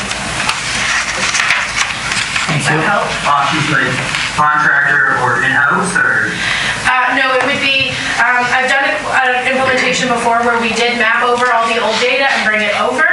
I also did one that was actually really clean, and we kept all the old data in the old company. You still have access to that data, you own that data, but you don't bring it all forward. You bring opening balances and stuff forward, and notes on customer accounts, that kind of stuff, but you don't map it all. There's significant cost savings in that, and it gives you a nice clean database to begin with. It's just, when we go down this road, we'll just have to ask those questions, and hopefully that's a possibility, because that would be substantially less than the other option. Councillor Sheridan? So the training for this new system, would that be under the operational budget? Is that coming forth in that? Because I would assume there'd be extensive training for all employees. There would be a training, but it's probably smaller than we think, because most of the companies now, they don't customize per client. So you get a software set that you have webinars that you can do on-demand training anytime at your own pace. And all of, say, finance staff, when we build the finance part of it, will be involved in building it. So the training will be pretty minimal in the end user training, because we will be like setting it up from the background as well. But the nice part with this is there are webinars that they can watch, say like 2-hour webinar on something, and if we need actual training, there will be something built into the RFP, but I don't see it being substantial. Councillor Longmire?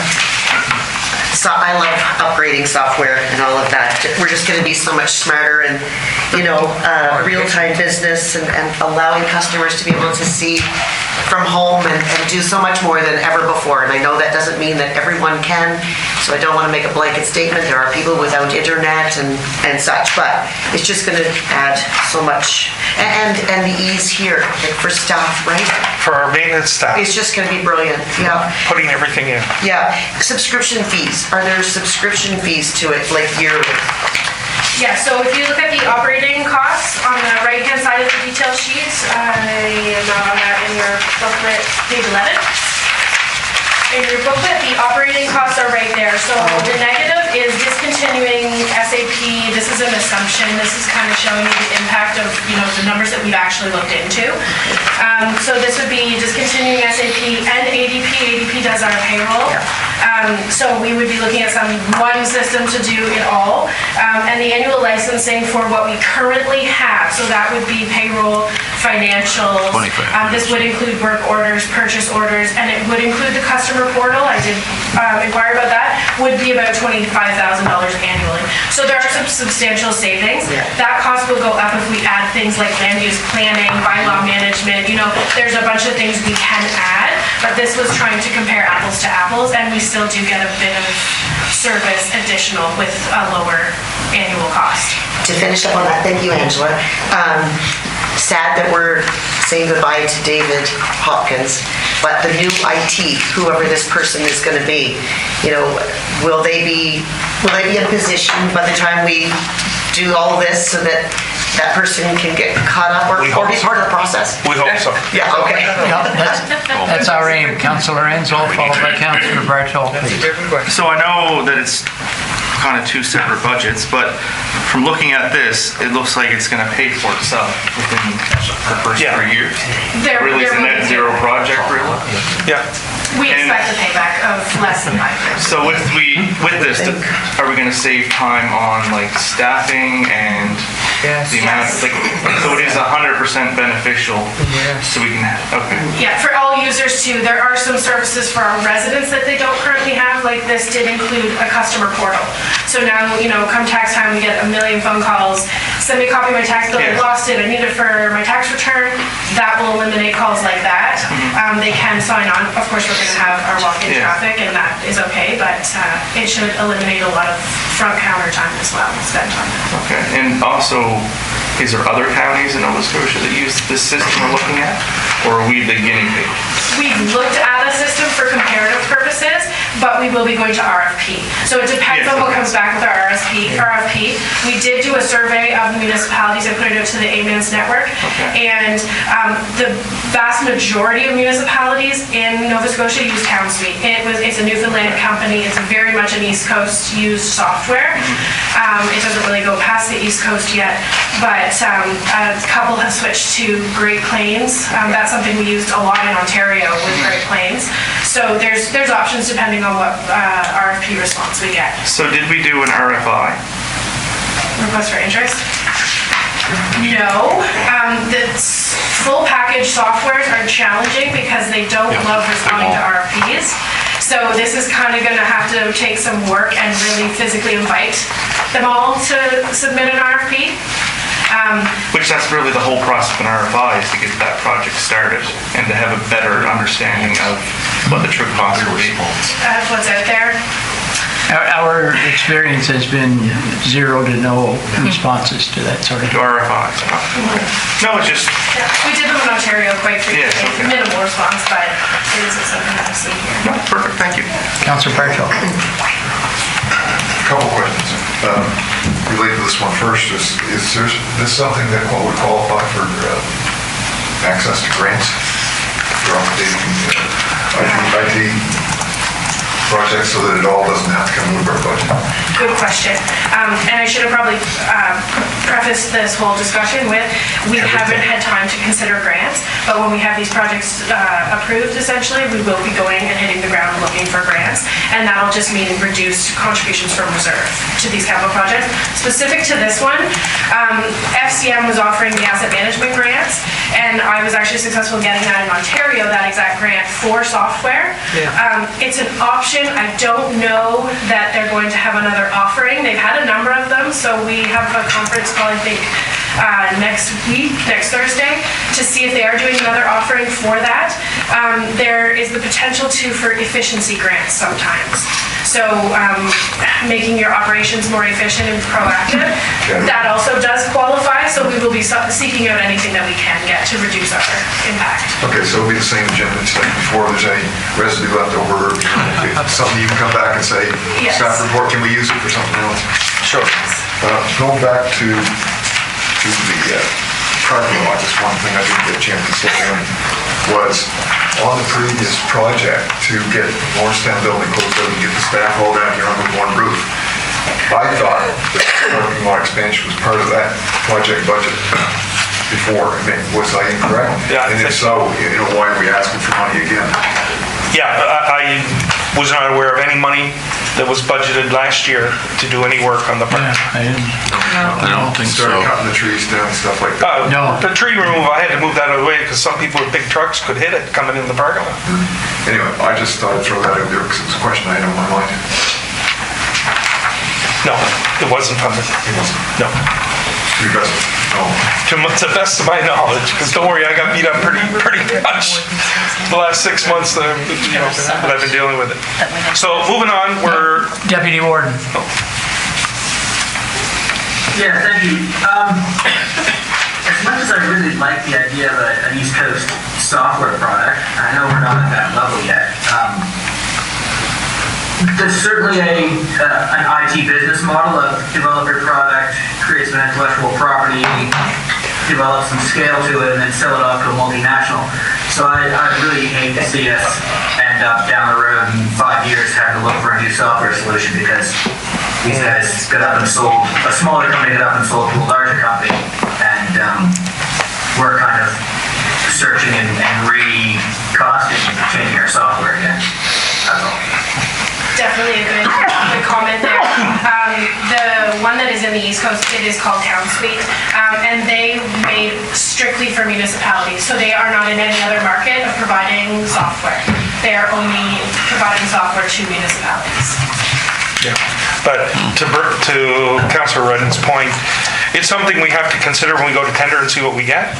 But if I'm the big bully on the block and I want to buy up businesses, absolutely. If they're selling, if they're a business that has every municipality in Atlantic Canada, they'd be an attractive buy for a bigger company. And then all of a sudden, the support we get is wherever.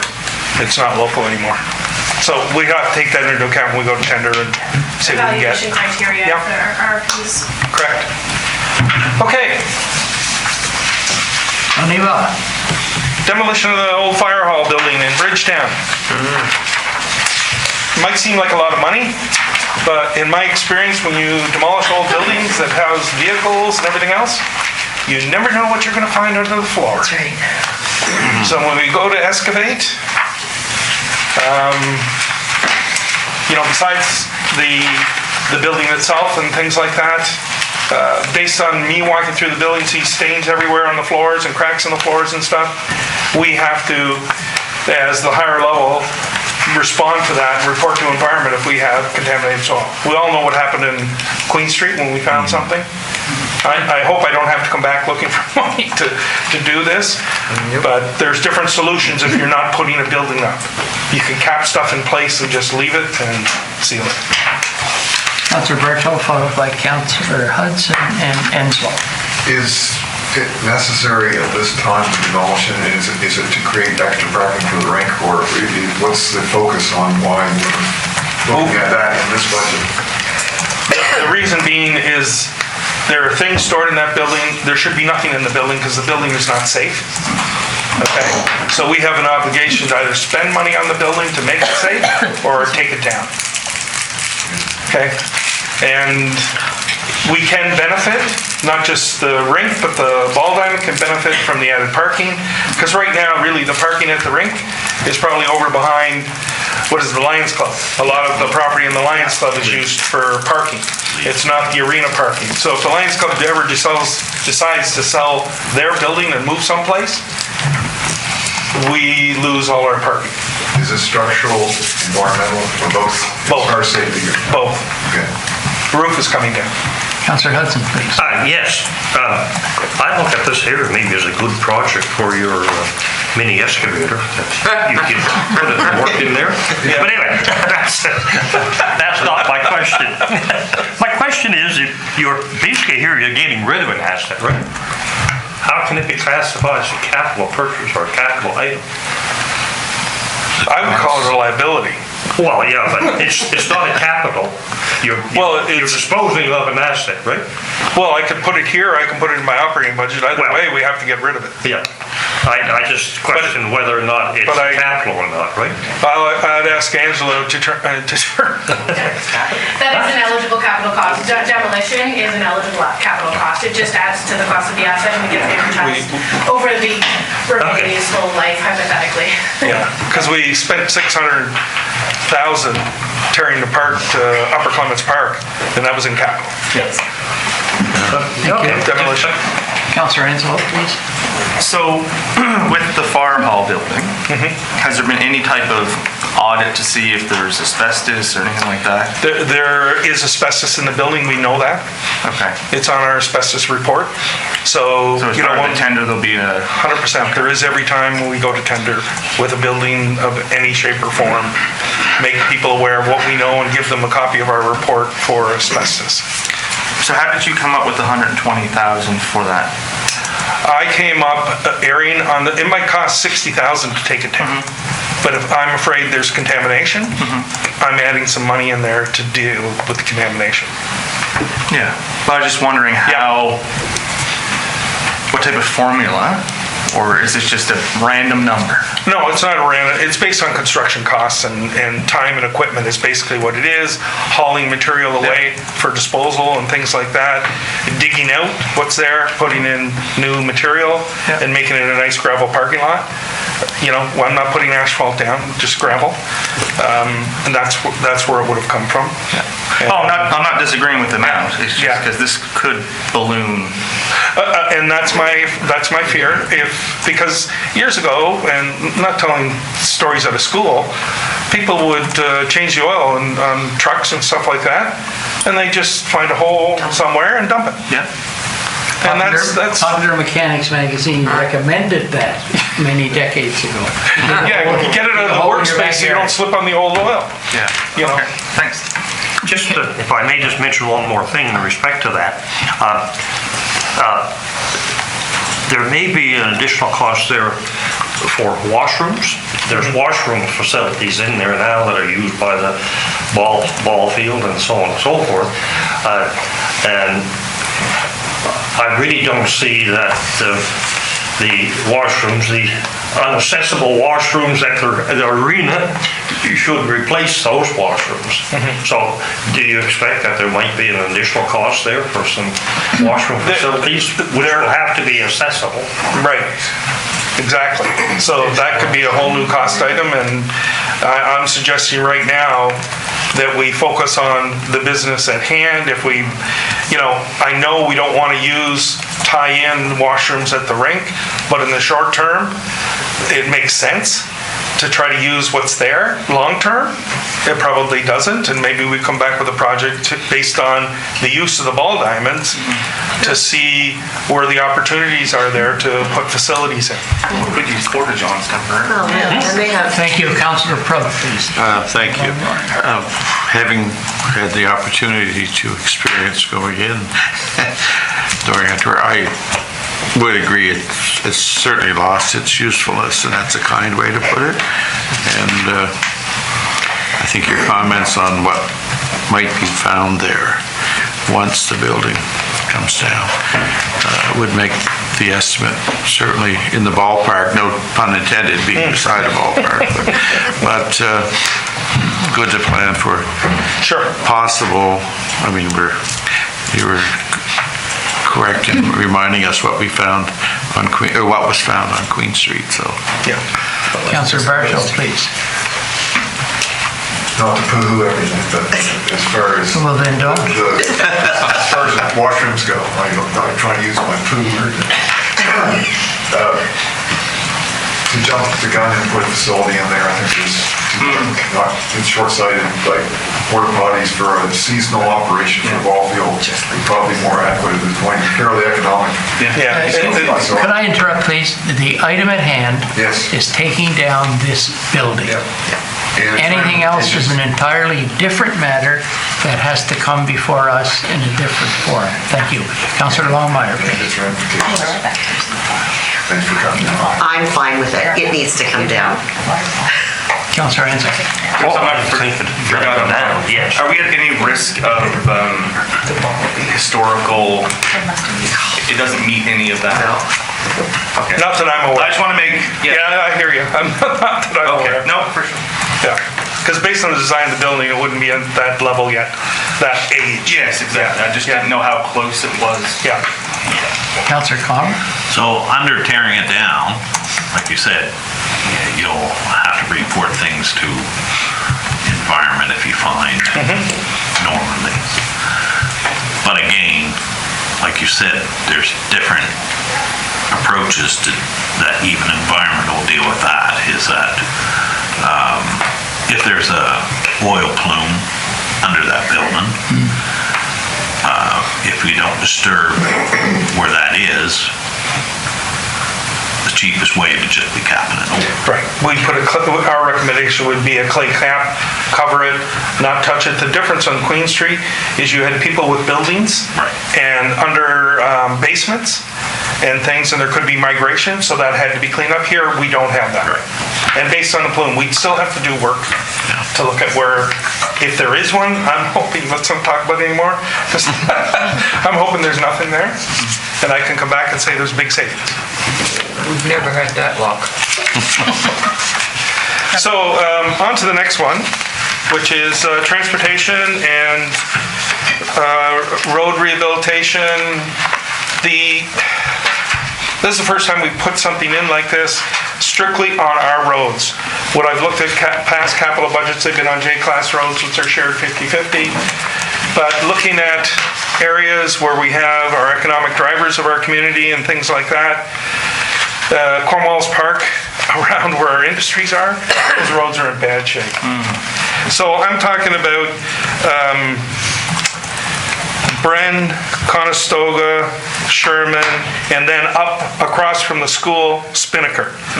There's a couple businesses there, but also the school where the buses come out of their private road and onto our road, and there's some big potholes there. That all needs to be fixed. The benefit I have with TIR, or Public Works, is they said that you give me the list of your roads and things, they'll put it in their public tender so that we'll be able to get a better price. And that's where the sharing stops on that one. And then we're responsible for everything after that. So what I mean by the first time, these are roads strictly owned by us. 100% our responsibility, just like the roads in Bridgetown. So we have to start taking care of our own things. Councillor Connell? So I think in our subdivision bylaws, which we own streets,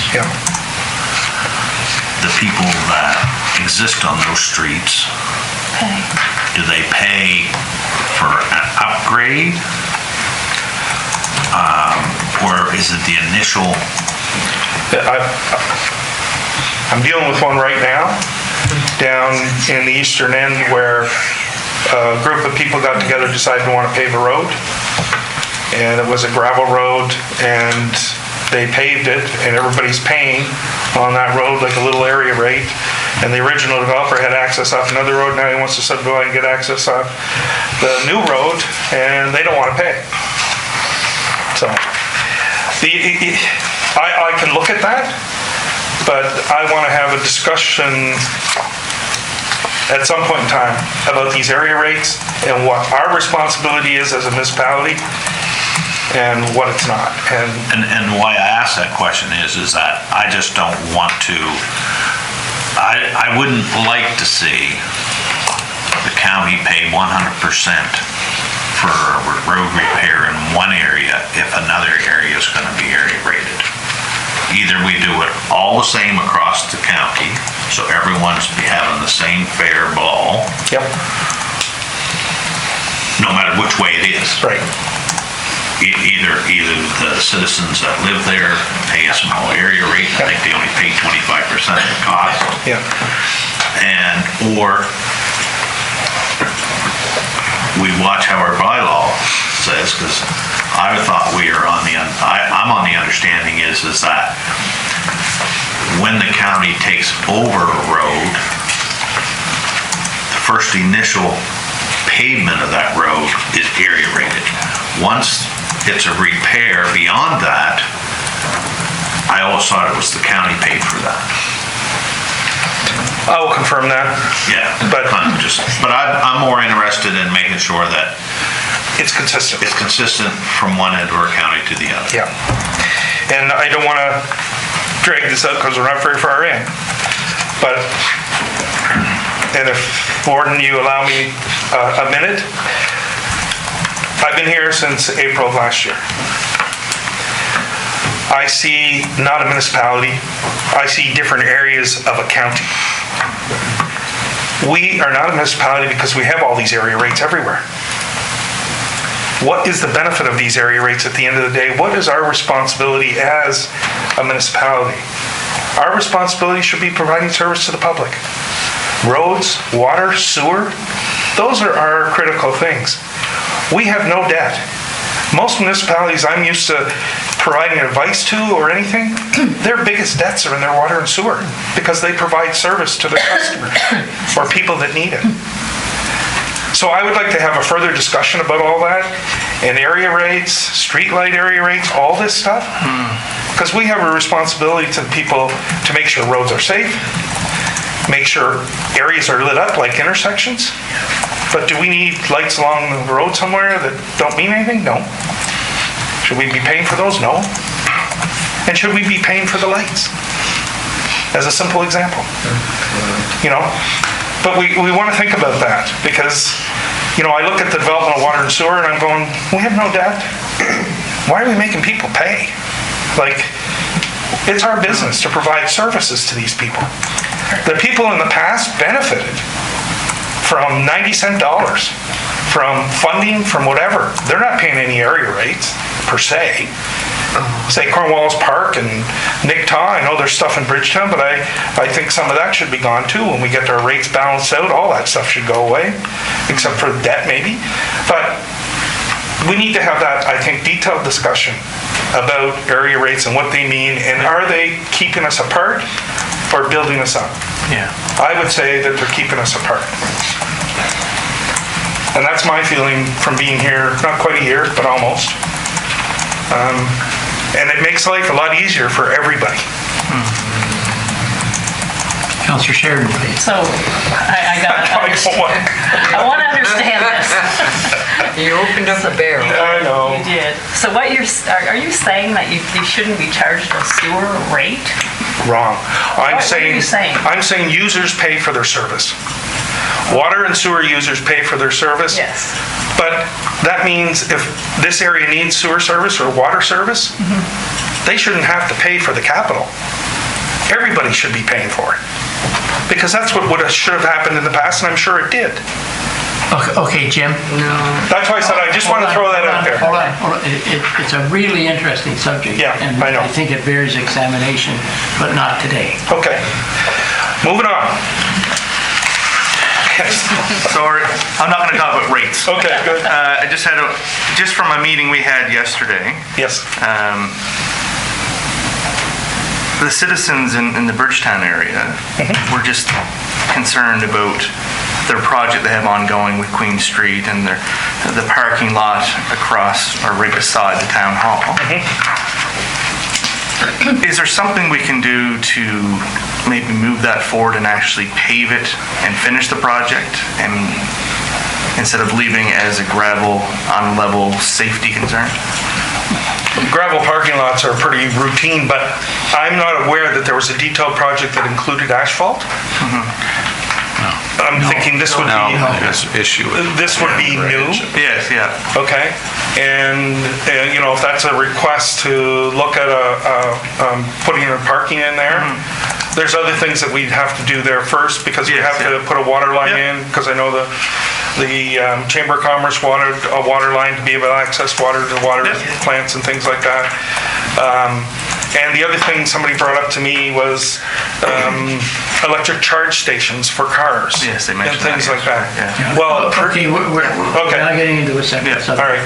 No, it was just a question that I had, Yeah, but that would have to be a separate Yeah, project no and a problem. request and whatever. Okay, so this other VT bridge, this is to do with our cost sharing with the with the provincial government. There's damage to, I think, a couple of the expansion joints on the bridge, and they need to be repaired, and some sidewalk repaired along the bridge. They estimated it to be 100,000. Our contribution is the 50,000. Has to be done. Okay. Jim? Yes. Just a question. Maybe my understanding was not correct. It was my understanding that we are responsible for the repair and maintenance of the sidewalks, right? Yeah. But I guess I want to question, where is this expansion? Is it in the road bed or is it in the sidewalk? Well, there'd be expansion joints in both. There'd be a sidewalk because, the bridge moves. Oh, yeah. Whether you believe it or not, the bridge does move, so there'd be work there, but there's also in the road bed where there's damage. And who damaged it? Was it one of our plows? Was it one of their plows? I can't say. Yeah, just So, thinking, it's just repairs are a 50-50 split on that road. Which is very good. Yes. Yeah, because I just saw this was Queen Street. I was thinking all along it was the main street, the little bridge before No. the park there No. had some issues. Yeah. Yeah. Years previous, the expansion joints were steel and rubber. And what does steel do all winter long when you put that gray salt to it?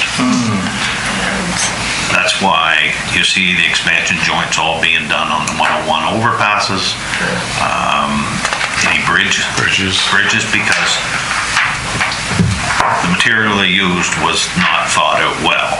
Now they put a rubberized compound in there to seal that all up so that the steel isn't exposed to get salt.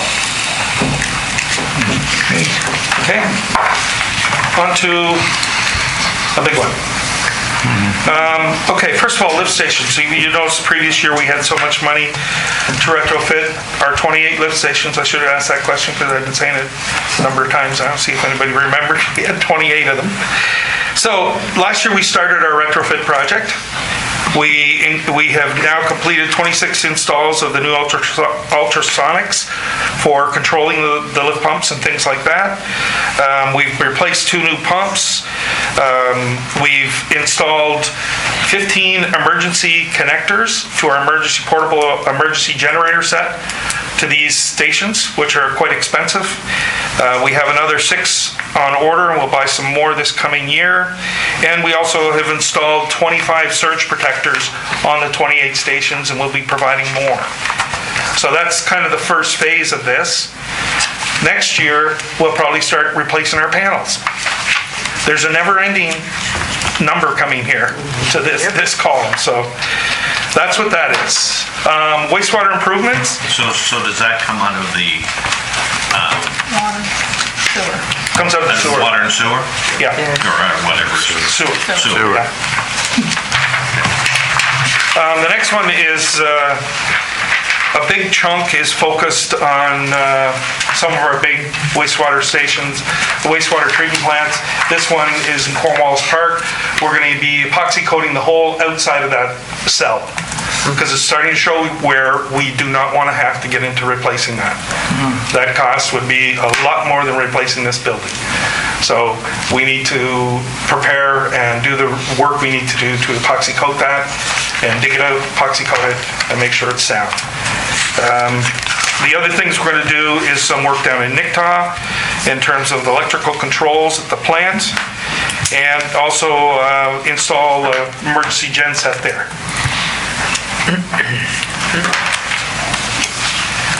Bridgetown stormwater, we talked about that one. Deputy Warden, please. Yeah, just before you go in there, that wastewater zone for Hart, that's the one at the bottom of the hill that we just replaced the catwalks. walkways to, yeah. Yes. Yeah. And you know what? Our infrastructure is old. It was designed, it was an old military base. And years ago, they would have had 8 people working in there because there was no electronics and no SCADA to control the operation. We have SCADA there now. We're on team, the 2 other operators, James Jenner and John, they can see alarms going off. If Andrew is out doing something, they talk to each other. You know, there's still sharing of work, but it's old infrastructure. And if we want to get more life out of it, we got to spend money to keep it going. That's the unfortunate thing of this stuff. Councillor Connell? So in your business case there on the wastewater on page 18, it mentions the tank replacement in Granville at 5 to 7 million. No, this is a tank replacement for Cornwallis Park. The big tank I'm talking about at Epoxy Coating. That's what you're talking about in that? Yeah. So in the future, we already know that we're gonna have to put funding into a tank here in Granville Ferry. Yep. We were told that during the You're gonna see that coming up. So, again, here would be a good spot for future. But where would that money come out of boring against that sewer or water system? Or would it come out of gas tax and a bunch of other? It could come out of, but mainly sewer, gas tax, but also reserves, and where we may want to, the thing about the future and listing future projects, do we increase our rate to cover these things and put them in reserve, knowing in 5 years, or 10 years, we might have to replace that. Right. That type of thing. So, you know, in all fairness, this is new. We need to put more thought into the future and how we include that to present to you folks so that we have the logic long-term step of if we put in 500,000, it's going to take a number of years to get there, but do we go and borrow the money when we have to do it, and what does that mean? You know, and stuff like that. So we need to give you options about the future and what that means. Well, I know that during the walkabout, you told us that we need this is reality. Is a new tank's going to be put there sooner than later. And I know that Middleton's looking at putting up a new tank, and so I know it's a big cost. But if we don't think about it and think about how it's going to be financed, like you said, I know it's probably a discussion for another day, but we should be aware that this is in the near future. And if we sit around here and say, no, let's finance it at the time, whatever the decision is, but something should be thought about. Agreed. Yep. Okay, we're on to SCADA. No, page. The storm sewer. Oh, the storm sewer, we talked about that. Yeah. So bottom of Queen Street, front of the library, we separated everything. And then it came back together. Has the pavement got to be cut? We'll just do a saw cut where we have to run the line. So we basically run a line from there, pick it up, and run it straight to the manhole out front of the grocery store, liquor store. And that takes it to the river. So we're talking typical government work. What's that? Pave the road and cut it the next No, it's over to the side. It's more a parking lot. It's off to the side. It's not out in the middle of the traffic. Yeah, I hear what you're saying. Brand new road. Yeah. We're going to disturb as little as I've possible. seen it for 30 years. Yeah. Temperature? Okay, SCADA? Councilor Enzo, did you have a comment? No, good. Okay. Okay, SCADA. So right now, our program, we have purchased most of the components to complete our system. So we've completed Granville Ferry, Nicktaw. We have the hardware to do Bridgetown and Margarettsville. And this upgrade will finish Cornwallis Park and Bear River systems so that we're fully operational with our SCADA system. It cuts down on repairs, it'll cut down on overtime, it cuts down on a number of things. This is just kind of the way we're doing business moving forward. This is where Councillor Gunn would say, thank you very much. What's up, Colin? So, I know this is due with the SCADA system, but I don't see anything in here for finding more water in Margarettsville. No, not here. This is to do with SCADA for all our systems, but it's not to do with the water. The water will come later, and actually, we have a project underway right now where CBCL is looking for water in Margarettsville. I hope they talk to the residents that know where the water is, Yeah. because we drilled wells in Margarettsville many years I've sat here, and you couldn't get enough for a glass of tea out of them. Yeah. And the people over there just shake their head on how bright the engineers are. All they said to me was, all they asked me is, how far do you want to go? I said, I want to know how far we have to go. Find water. I said, I want to turn off the plant. Because if we find our own water supply, we don't have to operate the plant. Yeah. We have a chlorination system there, and that's it. You know, and then we're not subject to the influences of land use and runoff from the field next door, and all those things come out of play. So we're going to look, see what we can find. Cool.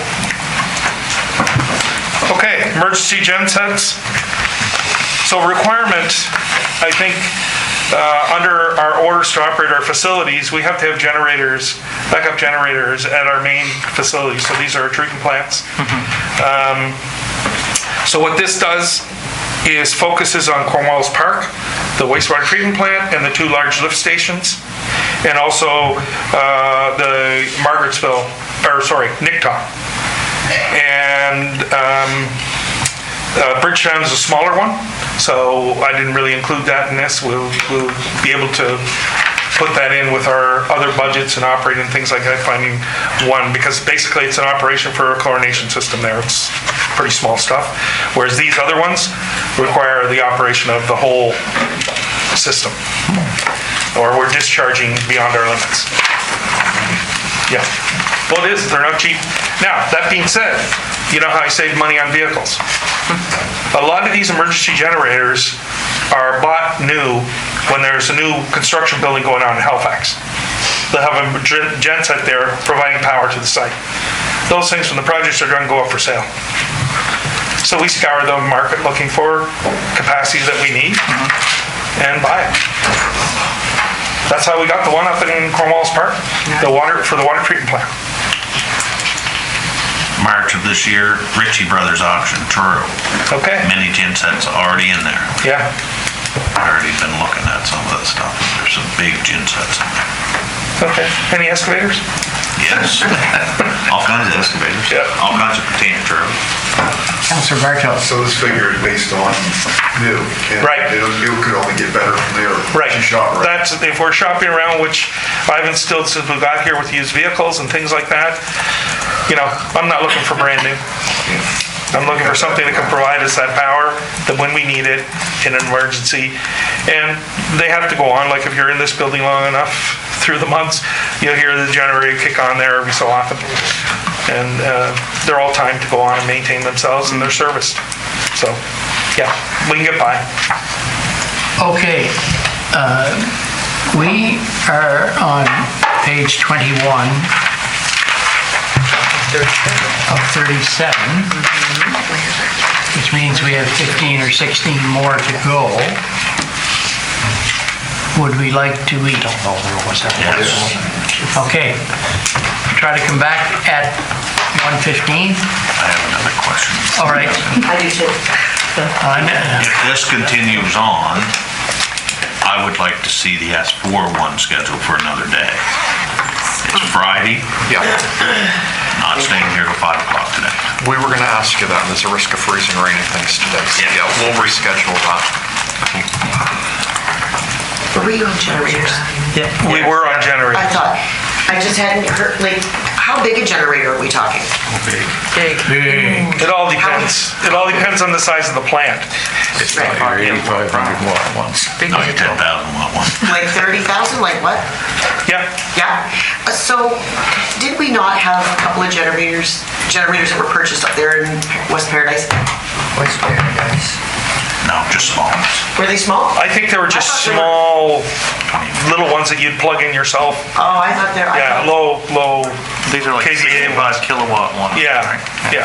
What's that? 65 kilowatt is what we're looking at. We're not looking at a 65 5 kilowatt or something like It's like that. a trailer size. Yeah. Okay.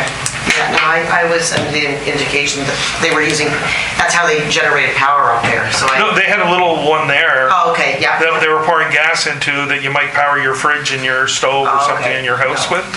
No, that's not Okay. even No, the lights no. on the plant. Clearly not the ones that were gonna work. 8,500 watt. Okay, Yeah, 17 minutes county. past 1, please. We'll take a break. We're now back in session. Jim. Thank you. Moving on to engineering studies. The first one up is Bridgetown Granville Street upgrade. So before we try to put costs on any of this, we're going to video inspect the sewer lines on Granville Street, and that's what this is for in Bridgetown. To see the conditions of the lines, see where major repairs need to be done. If there's sections of the lines that don't, we'll take that into account when we're doing assessments, but, we want to check the condition before we do anything. Because we're talking about potentially a project that could be upwards of $15 to $20 million if we do it the same way we did Queen Street. Yeah. Councillor Connell. And from driving down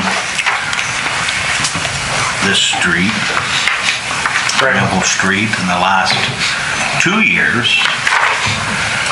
I can recall probably 2 or 3 water main breaks already. So it wouldn't have to take a rocket scientist to know that it's probably getting pretty rotten. I know, but it's about, we can't go and look at the water mains. We can go look at the sewer lines though. That's all it is to give us an idea. Are the manholes in good shape? Or are they falling apart? Do they all need to be replaced? There's all sorts of things we can gain info from before we start digging. This is the whole idea. Yep. So with that street, would that be one of those shared projects? No, the wisdom of the people of Bridgetown at the time, they took ownership of That one section. the whole Granville Street inside the town. So from the SO to the post office, or Jubilee Park. Yeah. Yep. 100%. They're owned by us, managed by us, because I was fighting with the regional manager of transportation over this culvert issue that I'm dealing with a resident off Granville Street. And subsequent to this, we're finding out the culvert might be collapsed a bit. And Environment would like us to look at that, and we might have to do a replacement of that. And I'm going, okay, that's right in the middle of the road. That's a deep culvert, and that's a big culvert. That's a potentially 3 to 4 foot culvert to install into that road. 3 to 4. Okay. It's 3 foot now. Yes, back to the, I guess just prior to dissolution, I know that there was extensive work done on the in-ground infrastructure. Do you have that as resource material?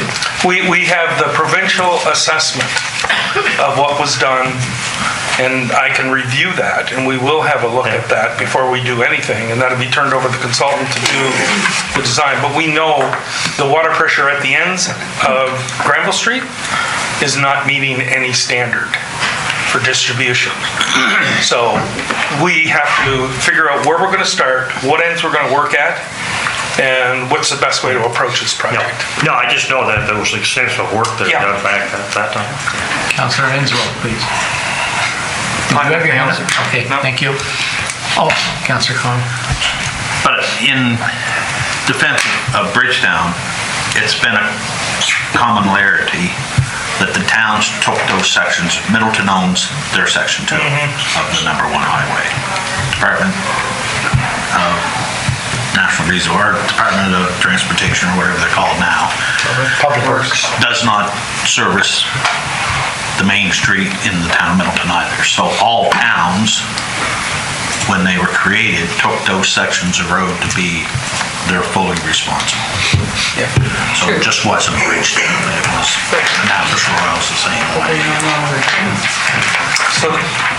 So the next study, East End Servicing Study, this was a result of me attending a meeting with the East End Advisory Committee and some councillors in the room. And I suggested that we look at it. I mean, there have been studies in the past, let's get it updated. I have talked to Kingston, they're willing to look at sharing resources in terms of water supply, maybe wastewater. I have a meeting scheduled with their Director of Public Works next week to talk about that issue, to see if we can look at something down the road and we can build that into the study as well for servicing. Councillor Sheridan. So on that, the people that you met with came to me afterwards and they said, but we're not interested in water so much as the sewer portion. Sure. Well, we could do one or the other, but it makes sense for me at this point in time to do both. Yeah, but maybe you could keep them updated or somehow. I can keep your committee updated. You meet once a month or? Yes. We do meet once a month. Yeah, sure, absolutely. Just so they know what you're going after. Okay, thank you. No problem. Bridgetown wastewater treatment plant. I don't recall looking at all the files that I've seen. When the last time an assessment was done of the treatment plant, I'd asked the operator about the sludge profiling, and that had never been done. And basically, sludge profiling means the amount of sludge you have in your cells. So we're not sure where that is. We could do that ourselves to help expedite the study, because a couple of our treatment plant operators have a sludge judge which is used to do this sort of thing. So we can carry that out, but we need to know where we're going to plan for the future, because there are new connections coming into Bridgetown and new things happening. We want to make sure we have capacity for meeting targets and such. Councillor Connell and then Councillor Moore. So in the wastewater, was it brought forward for the extension of that to go up Church Street? It wasn't. Where's the funding for that? Oh, no, we got the funding for the extension, right? The funding for the extension was completed. We feel we'll have capacity for the treatment plant right now, because the other place is closing up. So where's the funding showed in this capital budget for that extension? It's being paid by the private sector. The extension is? Yeah. The funding is ICIP funding. 73% or whatever is being paid by the province and the federal government. The other percentage is being paid by the developer. It's no cost to the county? No cost to the county. I'll hold that to you. Can we do that again? Yeah. I like that. Where are we? But next, sorry. Councillor Baum. So that's only for the wastewater though? Yes. Okay. Now the sludge thing, what you said we have a what sludge? A what? So wastewater treatment plants, what goes in? Yes. Water comes out. Yes. And if the water comes out as a lesser strength concentration, that means the higher concentration that went in is in there somewhere. These are biological systems, so some of that breaks down, it accumulates in the cells. And without physically removing it, it just accumulates in the cells. So I just want to know where we are with that. So our staff can do that? Our staff can do the profiling, but then the assessment of the treatment plant itself for future growth and everything else, I would like... Yes, I understood that part. Great, thank you. Councillor Virgil, please. So we talked about the extensions, not a cost problem for us, but did we have it proved that the capacity was in the system to handle that extra dumping into it? We do, because the other place will stop. Yeah, but it's still there. It's still there, but they'd have to do a change of use or whatever they're going to do for that, and we'd have to look at it at that time. I'm hoping with work we do at the cell, just removing biosolids, things like that, will give us capacity, maybe raising the berms a bit, will give us more capacity, but, you know, we need to take a look at that first. Previously, they did not look at the details of that. when they applied for that project. If there was a reuse of that property, and we're not looking at it on this extension, it's determined as a problem or it's in the plan, can we get money from the end user, same as we're doing for the extension of the main, now to Yeah, and I can't answer that because I wasn't involved in that negotiation, and I don't know if anything was ever brought up to the end user, which is whatever the company is that owns the facility, about those issues. Anyway, that's why I asked you about Yeah, no, because I'm concerned. We're still going by that area, just to take it off their head up there, isn't answering the problem. They'll want a future use of that, but we have to know if there's capacity. That's why I want to know myself, based on what's going on. Deputy Warden, please. Yeah, thank you. I think Councilor Berto might have just covered some of this. It's hard to... He told us. This Mike in particular doesn't seem to pick things up very well. But I was kind of wondering about this. The Church Street extension is on one side of the town and the lagoon's on the other. Like systems in the middle, do they all have capacity as well? Or Yeah, we had the new consultant look at the lift stations, which is what my immediate concern is, and they haven't come back to me with any problem at this point in time, based on the sizing of our pumps and our systems and everything like that, that there'll be an issue. I just know down the road there will be an issue at the treatment plant if we don't look after it. So it's a good point that we need to look at that in detail. Councillor Ansel? So just for my own curiosity, what is the average cost to empty out the sludge, because I remember the last presentation you said it should be done every 2 to 3 years or something like that. I can't recall. Yeah, it all depends on the accumulation. Whatever, yes. Yeah. But what is the average cost? It all depends how much capacity you have at the site. Okay. Because if you have land available, you build a temporary cell, you run water through that temporary cell or harvest with an excavator or a sludge pump, like PTO for a manure lagoon. Yeah. Suck it out, put it in the temporary cell, let the overflow of water go back to the cell, and let the solids dry out right on site. Okay. Years ago, like out at Cornwallis Park, they still have the remnants where somebody's growing a garden of what we call a drying bed. So they pull the solids off, spread the solids on the drying bed, sand filter underneath, the liquid goes back into the treatment plant, and the solids dry out, and then they haul those away. Okay. Because it's expensive to expensive to haul wet product away. Well, that's what I was wondering, if we were hauling wet product. Okay. No, we want to keep it on site. Yeah. Dry it there, treat the effluent. So it's almost like a little bypass thing that you set up. Thank you. Yep. Oh, I got nothing more. I won't bug you anymore on this Anyway. The next one is pretty straightforward. Compost bin replacement program. I told you it would be in our capital budget every year going forward, just to get our bins replaced and up to date and et cetera. So Councillor Barton? I still have an issue with that where we have carts that we're pouring on and we haven't, there's still $500,000 owing on them and that we're replacing them, and then we're gonna still have that debt going forward, and maybe we've replaced everything else, and it's, I have a problem with that, you know, going to another source of better product is one thing, but taking advantage of the warranty on them should be looked at first. It seems to be more money that shouldn't really be on our budget. Well, I don't know. First of all, warranty, we'd be having to get carts back from the same company that we're getting these carts that are lesser quality from. So we're in that lesser quality cycle. And we'd have to spend a lot of time, and I'd need more people to constantly do this. You know, it's a big job to do that. I can't help what happened in the past. I'm just suggesting this is a sustainable move forward.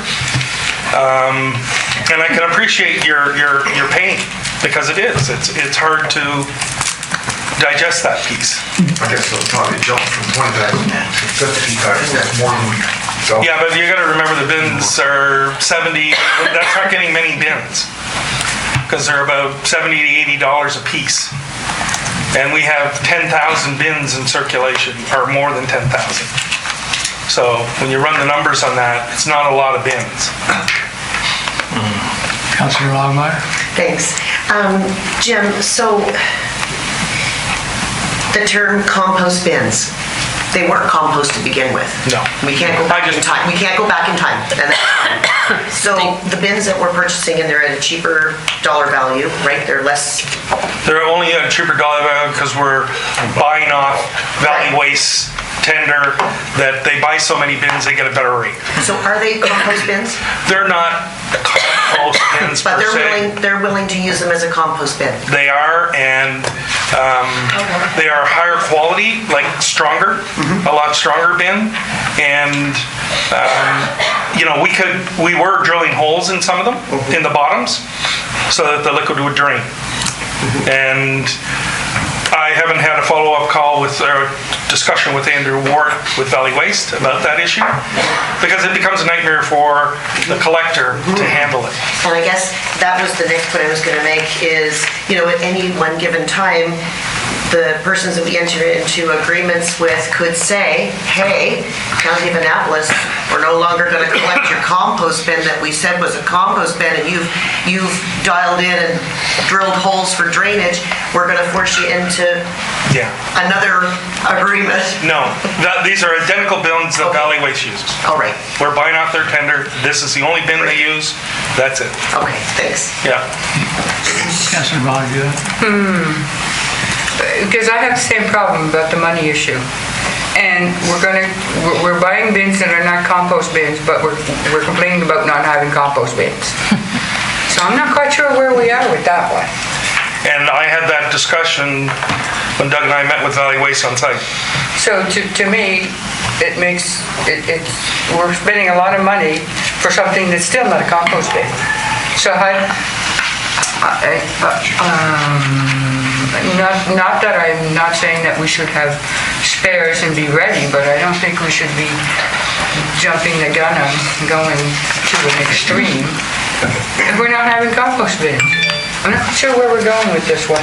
However, I'm spinning this way, and I just wanted you to know what I was. No, I can understand that. I guess what I was doing is we're always looking for bins. We don't have bins to supply to people that are calling because they're damaged. Yeah, I'm not. Once you saying weld the bins, they're weaker. Yeah. And they don't last. But somehow we should be able to pile them all up and say, okay, to that company. Even if we graded the bins, well, whatever.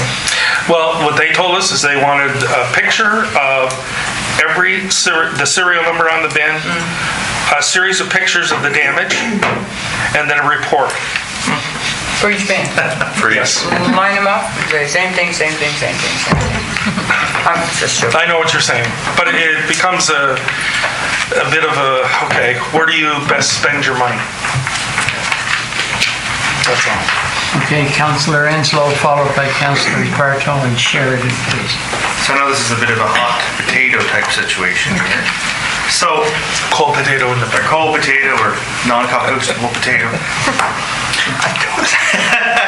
That's a good one. You like that one? Yeah. So, what is the difference between the compost bins we're looking at buying and an actual compost bin? Yep. What is the actual difference? And are the ones that we're looking at buying identical to the ones that we used to have?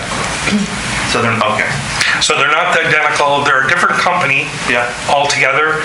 It's a French design company out of Quebec where we're buying the bins. IPL is the name of the company. You can look them up. These other bins were bought from a company out of the States. They're a lesser quality. A compost bin would have a different top, a little vent on the top, and would have holes on the sides. And our discussion with Valley Waste is, well, we don't want the rats eating through the bins where the holes are. Okay. And they chew on the sides of the bins and eat through them. And they've switched over to these bins. Okay. If you want to go with the compost bins, $15 a bin more. And These ones are, they have no holes, they don't have the venting cover. It's just like the ones we have now, just higher quality. higher quality. Yeah. Do these Are they green? grades? They are complex they colored green? bins. Okay. I'm not. Okay, Councillor Bartow. I think that we're getting wrapped around composting too much. Everybody's picking up every 2 weeks. There's a pickup. You're dumping materials into it right up to the day of it going away. There's not a lot of composting that would happen. Originally, when composting was in your backyard, you put it in there and you dealt with it until you dumped it in your garden and used it to grow vegetables on. This is a different story. It's a compost collection vessel, so we don't need to have it as a compostable because stuff's not in it long enough to actually have anything happen to it. So I think we're going down the right road of just having it stored. It doesn't have the venting, which is going to draw more rats and rodents more. I think that we need to get the compostable out of our head because it's compost going into it, but it's just a vessel to get it to the end composter. Good point. But it is a light green color. Yeah. Okay, Councillor Sheridan, please. I was just going to make a point to say that our population's increasing, so we're going to need more bins anyway, so that's... We're behind in our replacements now. Councillor Hudson, did you wish? It was just a little question. These bins don't have grates in them like our... No. Okay. Because that creates problems. Councillor Hensel. So to your point, I understand, and it's not, I know it's just a collection item, but the thing that I'm hearing and what I'm experiencing myself is the amount of water that gets into this thing that's now creating a mess when they go to dump it out, or compared to in the past, they would have just... Please. I heard about drilling holes in the bottom bin so that it gets rid of the liquids on the way. When I'm sitting on a big driveway, I don't want stuff running out of the bottom of that bin, making a mess. Theoretically, when the truck picks it up, they dump it out and everything should come out. I know it all doesn't.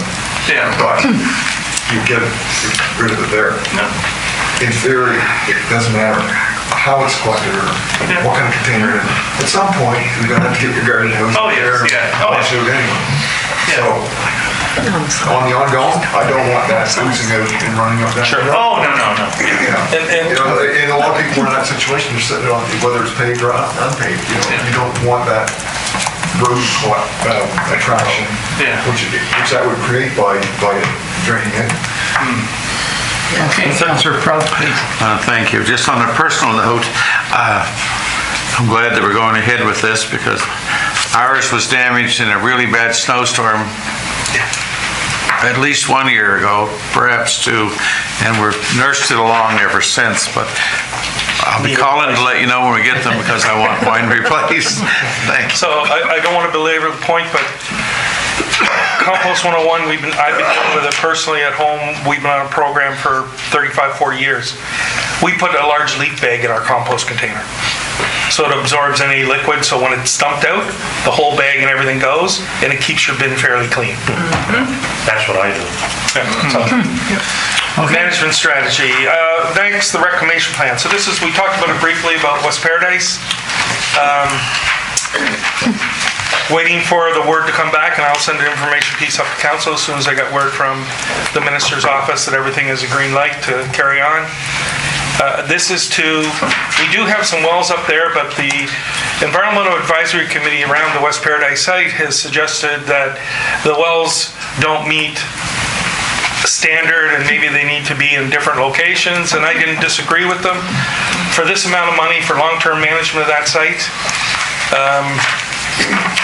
we're going to put in maybe 4 new wells, and then we have to have a third party do a report and report back to environment in terms of how that's working out and stuff like that. So that's what that money's for. Yep. Test wells. Well, they're monitoring wells. Yeah, monitoring wells and also water well. They're all built same time. you're testing three wells and then you're taking your drinking water out of the fourth one. Is there some placement of those that potable water well is in a little different location or how? It just bothers me that if you're concerned about the seepage and you got a potable water well there at the same time. Yeah, and you look at where the groundwater flow direction is, the potable water will make sure the well is located in an area where there's no potential flow away from whatever went on there in the past. And when you're putting in monitoring wells, you isolate them at various levels so you can sample at various levels. In your drinking water well, you drill it down until you get to a point where the water is safe and the well driller will test that for you. And then you case that off and seal it off. So all you're taking is water from that one location. You're not taking water from the upper areas. With a monitoring well, we want to see what's going on in the upper areas to see if there's anything leaving the site. So they're a little different, they're constructed a little differently, and they're not as big. They're only like 4-inch diameter. Councillor Connell, Councillor Hudson. So you're talking about monitoring wells. We have 2 old sites in our county that have monitoring wells around it, and we never hear nothing of it. We got monitoring wells around where the incinerator on the Crisp Road used to be, and we got them down in Greywood. But we never hear any report on how those. I can report back on that and let you know what's going on there. Because typically, I don't know what went on in the past with the environment here, but when you have a program and they approve your program in terms of long-term monitoring, over a period of time, if there's no change in the results, you slow down and stop the monitoring. But it'd be nice to know. Yes, and I will report back on those where we sites. sit on those monitoring wells. Do we have to keep monitoring, or not been done, or how many? Well, and typically with this site, it'll be the same way. We'll monitor over a period of time, and our recommendation will be after so long, if we're not seeing any change, then we'll peter back the monitoring. Councillor Hudson, please. Yes, just to make a note of something, that in last year's budget, there was $15,000 in that budget for those test wells.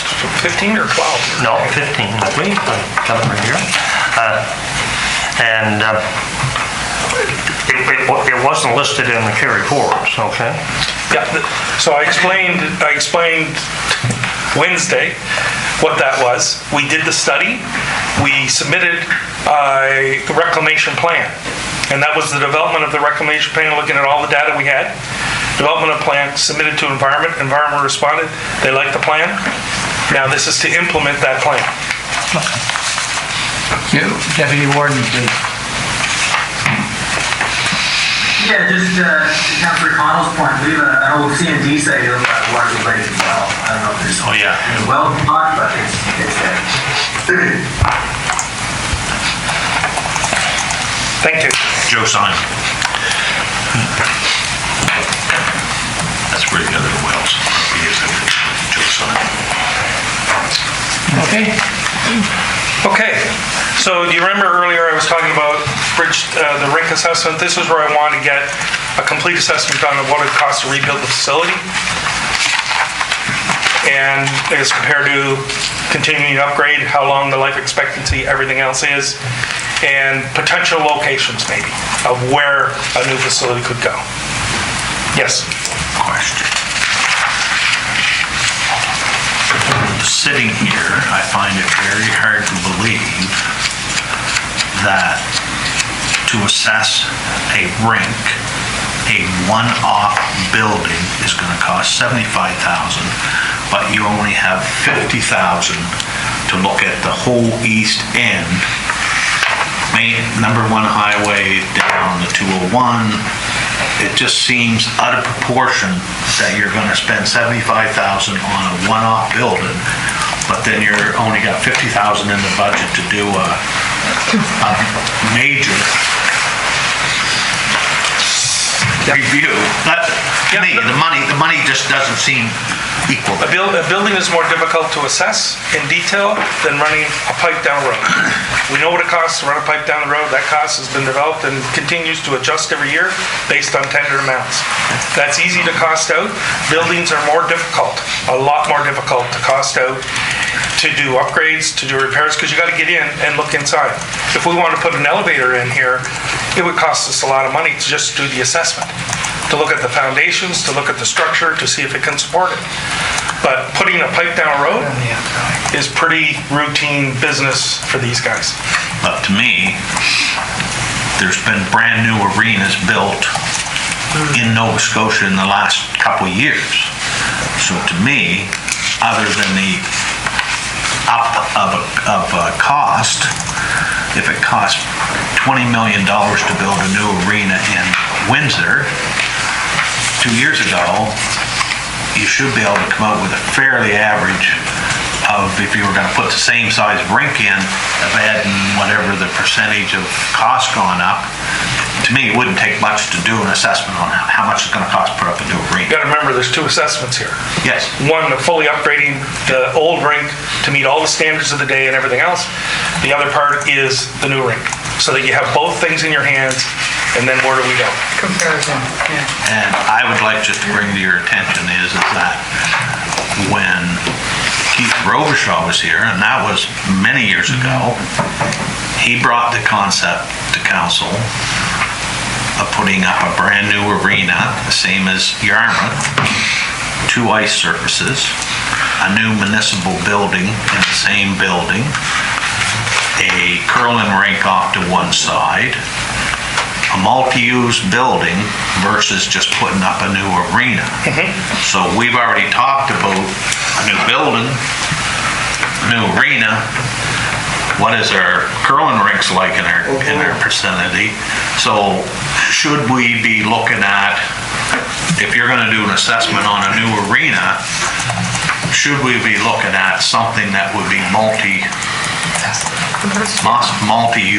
Sure. Because when Keith Robichaud was here again, he brought the council with a full, how many years that would pay for itself and how many years it would take and everything.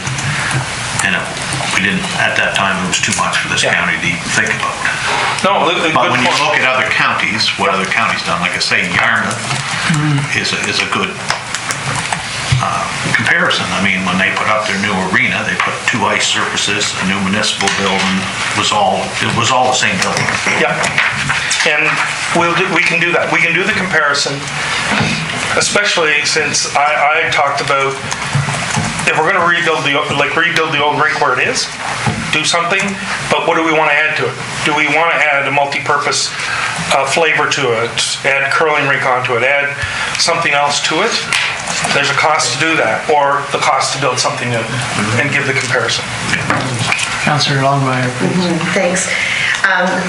Love the whole idea about the comparison. I just want to say that everything that Councillor Connell said is exactly what I was going to say, so I'm not going to go there, except the efficiencies in the future are going to really weigh in on our favor, right? And we know that.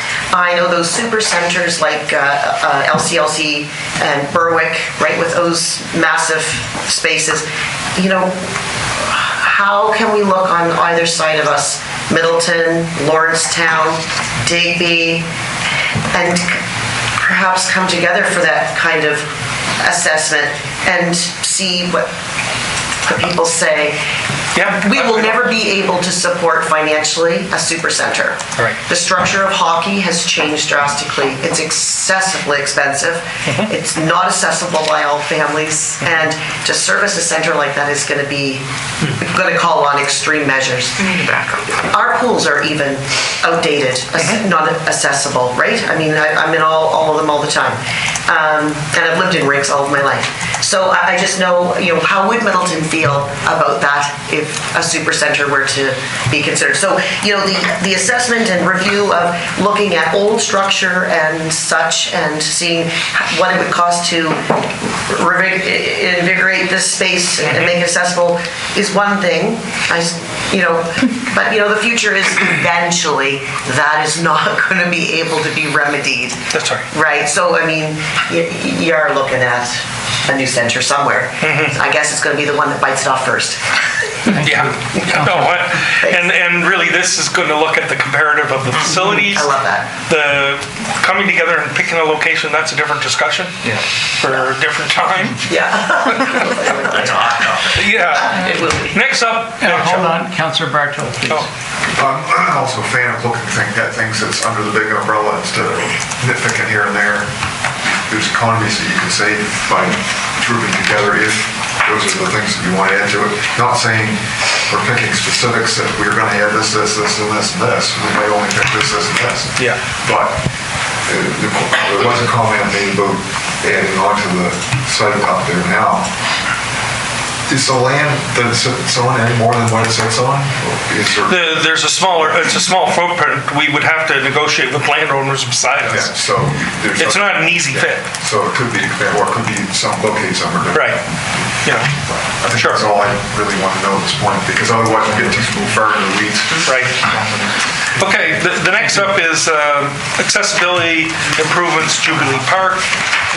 The way it's written is lowering the floor. I've had numerous discussions with numerous councillors about leaving the floor and just renovating the facility, and we will, as Councillor O'Connell asked me about, why don't we put an external lift in? I think it's a great idea. We will investigate that, and I'll report back to you guys exactly what we're going to do.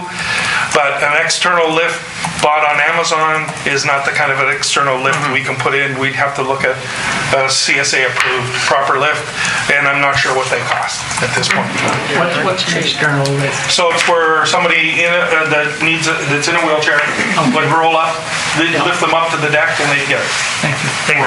Or anybody that has accessibility issues. They refer to them perhaps as porch lifts. Yeah. Okay. Councillor Bartow. Yeah, I think Yeah, it's okay. it needs a lot more thought. Lower an existing building just for $100,000, like you could tear it all down and build a brand new one for less than that. No. $100,000? Not the steel structure that's there now. No. Not the steel structure. Yeah. That's a steel structure, right? So And we have to repaint it. More. There's no way I can. No, I said that. And I said that we'll come up with a plan and a report back. Councillor Anslow, please. So I don't want to rehash the meeting yesterday or the day, I don't know, they're all coming together. But part of this project would be to look at overall like the lifts and maybe there's a way we can retrofit, because I do not support the lowering of that. Yeah. Like it makes no sense for what it's supposed to be used for. So that's all I want to say really. Thank you. Councillor Connell. And I'm going to go on Councillor Onslow is the same thing, is that I've gone there to a couple events, and if you're the 9th person at the back end of that crowd standing there, you lower that stage in, you might as well just put a cement slab on the floor. Yeah. It's no sense to have a stage, so if you're going to lower it, I'm with Councillor Bartow, tear it down and just pour a cement slab. Because if you're not going to see who's up there on stage, it's no good to be level with the people, because the way the land is formed, it's actually formed poorly for the situation. Yeah. Because the stage is built on the highest piece of property. So every foot you go away from it, you go downhill. So that means everyone that's in a lineup is going down. So the stage should stay the level it is, and there's lots of room to put a ramp. I know a ramp would be long, but there is room. I was down and looked at it. There's lots of room. I mean, there's two sides of the stage that's only got bushes growing on it. And I've installed one of those porch lifts at a private home. And because that lady was in a wheelchair and wanted to be able to get outside. And I mean, so the technology's there. And so my question is, do we leave the $100,000 in there, or do we ask to have it taken out until you come back with a assortment of options? Well, we are going to paint. Councillor Hudson. Sorry. We are going to paint. I would recommend you leave it there and let me come back with options, because I might be looking at more money. Yeah. depending upon what the cost is. Well, then we definitely leave it there. My turn? I don't support lowering that as well. However, I think there's a bigger issue here than just this. And what we're looking at here, I think, is a bit of the situation, the cart before the horse. Jubilee Park is far from being accessible. Yeah. So why would you go and provide, make this accessible when people, the access to it is not accessible? So from that perspective, I would say remove it from the budget, right?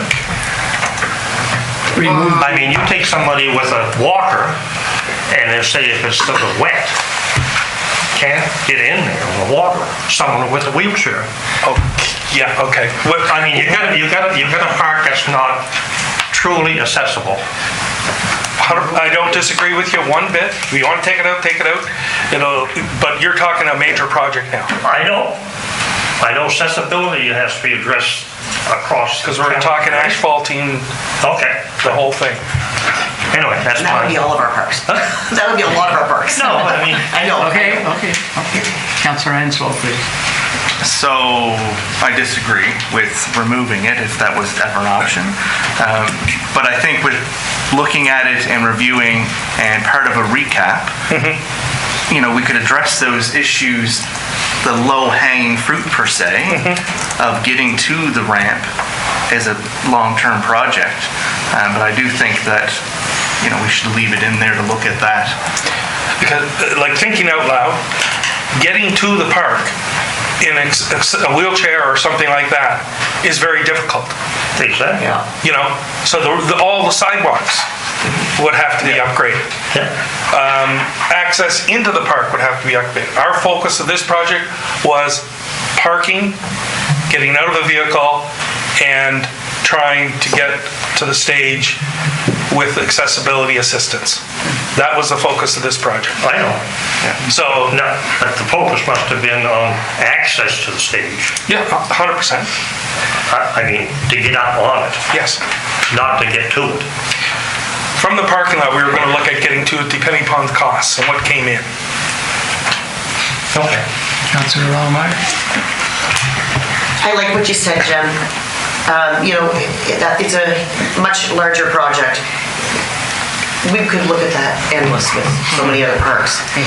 And I really believe, because I love Jubilee, I know when people park there and it is not accessible, that their families will work hard to get them into where they want to be to watch a performance or whatever, like a graduation or whatever. And that's really where we're at, because we do have a 10-year, get to the end. We'll be more proactive than that. We'll work all along the way. But I think more importantly it is to just make sure that space itself is accessible so that we can at least give them and show them that we want them there. And hopefully they understand that getting them to there is their responsibility to some degree until we can make it all work. But, I don't think removing it and going back and looking at a large project is where we're at. I think we do need to show up. Yeah, and we'll come back. I'll come back and present to you what we're going to do based on the resource and with costs of what it's going to cost to do various things. Deputy Warden. Yeah, thank you.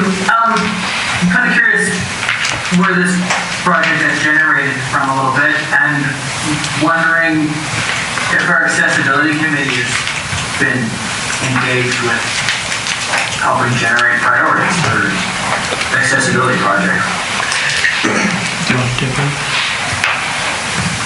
Do you want to comment, Deb, on just their priorities? Our committee hasn't been consulted on this particular project, but we did do a general assessment of Jubilee when we did the accessibility plan. So maybe we can work together, Jim, in terms of looking at that in the future, because when we were looking at the tennis courts, we had our committee, people in wheelchairs, people who had visual concerns, and they made some recommendations. So that's why you have a committee for 50% plus for people with disabilities, because they look at things quite differently than what we look at them. Exactly. And so that's what we'll do going forward. Okay, Councillor Bartold, followed by Councillor Connell. Maybe on the culvert, I had a concern brought to me about bandstand. Their daughter slipped on the back steps to it, which weren't built same as the front steps, and could have been hurt. Seriously? When I went to check the situation out myself, that one occurrence, I went to check that situation out, and my feet went out from me, and I almost went down, and, I could have been seriously injured myself. So that's when I brought it back to staff to look at it further. It wasn't because of the accessibility issue at that time, which was kind of one thing leads to another. It was more of the safety aspect that we do something about those back steps, and we could put a ramp in to replace them, or at least get rid of them to get rid of the safety issue, or until such point we could address it more fully. Thank you. Councillor Connell. Well, I'm glad to hear the accessibility committee hopefully will take a position on looking at these projects and putting their input into it. But I'd like to remind them, it's county-wide. We have more than one park. Don't ever forget that. It'll take us forever. A lot of parks. Councillor Longmire, you keep saying we have 10 years. Well, with accessibility. Or 2030. 2030. Oh, okay, sorry, a few years short. Okay. Sorry. All right, moving on. Not changing areas, but focus on the sport. What's driving this project is a previous project you saw in the budget about removal of the old fire hall that was used by a number of organizations for storage. And when I look at what we did with our Accessibility Council and redevelopment of the washroom facilities at the Sports Hub, the various sporting groups have lost storage everywhere. I know the Chamber of Commerce doesn't have any storage now because we're bulldozing or taking that building down. My plan was to build a building with a back slope on it that we could put some stands there, so when people come to watch an event, they have a place to sit instead of standing around the fence. They can go and actually sit somewhere, and the athletic groups have places to store their equipment. We have places to put our equipment to maintain the sports hub, because we all know what kind of a problem we had last year looking after the sports hub. So this was a program. Is it worked out in detail? Do I have a plan that I can show you this is exactly what we're going to build? No, I don't. I wanted to position money there so that we can go and do it. I can report back to you exactly what we're going to do, and then we get underway. My idea is not something real complicated. It's more of, you've seen the storage facilities around, but dress it up a little bit. And maybe put another washroom in there, because water and sewer services is right adjacent to that property. And I don't know if we'd want a meeting space or something like that. But we want to create an atmosphere where people that come to use that facility, and they come from across the province and wherever else they come, that it's a nice facility. They got stands, they can come sit, there's washrooms there. We have a canteen up top, we have accessible washrooms. We're starting to develop a little bit more of a nucleus than just a track with a grass, an astroturf surface. Because that's what we have right now. And seed cans we'll put around the site. Well, I'm not a big fan of seed can. Well, maybe you are, I'm not. But I think it takes away from what you have there. Councillor Hudson, followed by Just a quick question. Where this would be located, I assume, would be to the west of the tract? Yes. In that fenced area? Yes. What size building are you sort of? I'm looking at 4 doors, 4 garage doors with an office and washroom maybe. Okay. That's it. So it's not very big. It could even be prefab. Did you put me down? No, I didn't. Councillor Barto. You must be blind. I guess I would argue the CCAN's bad.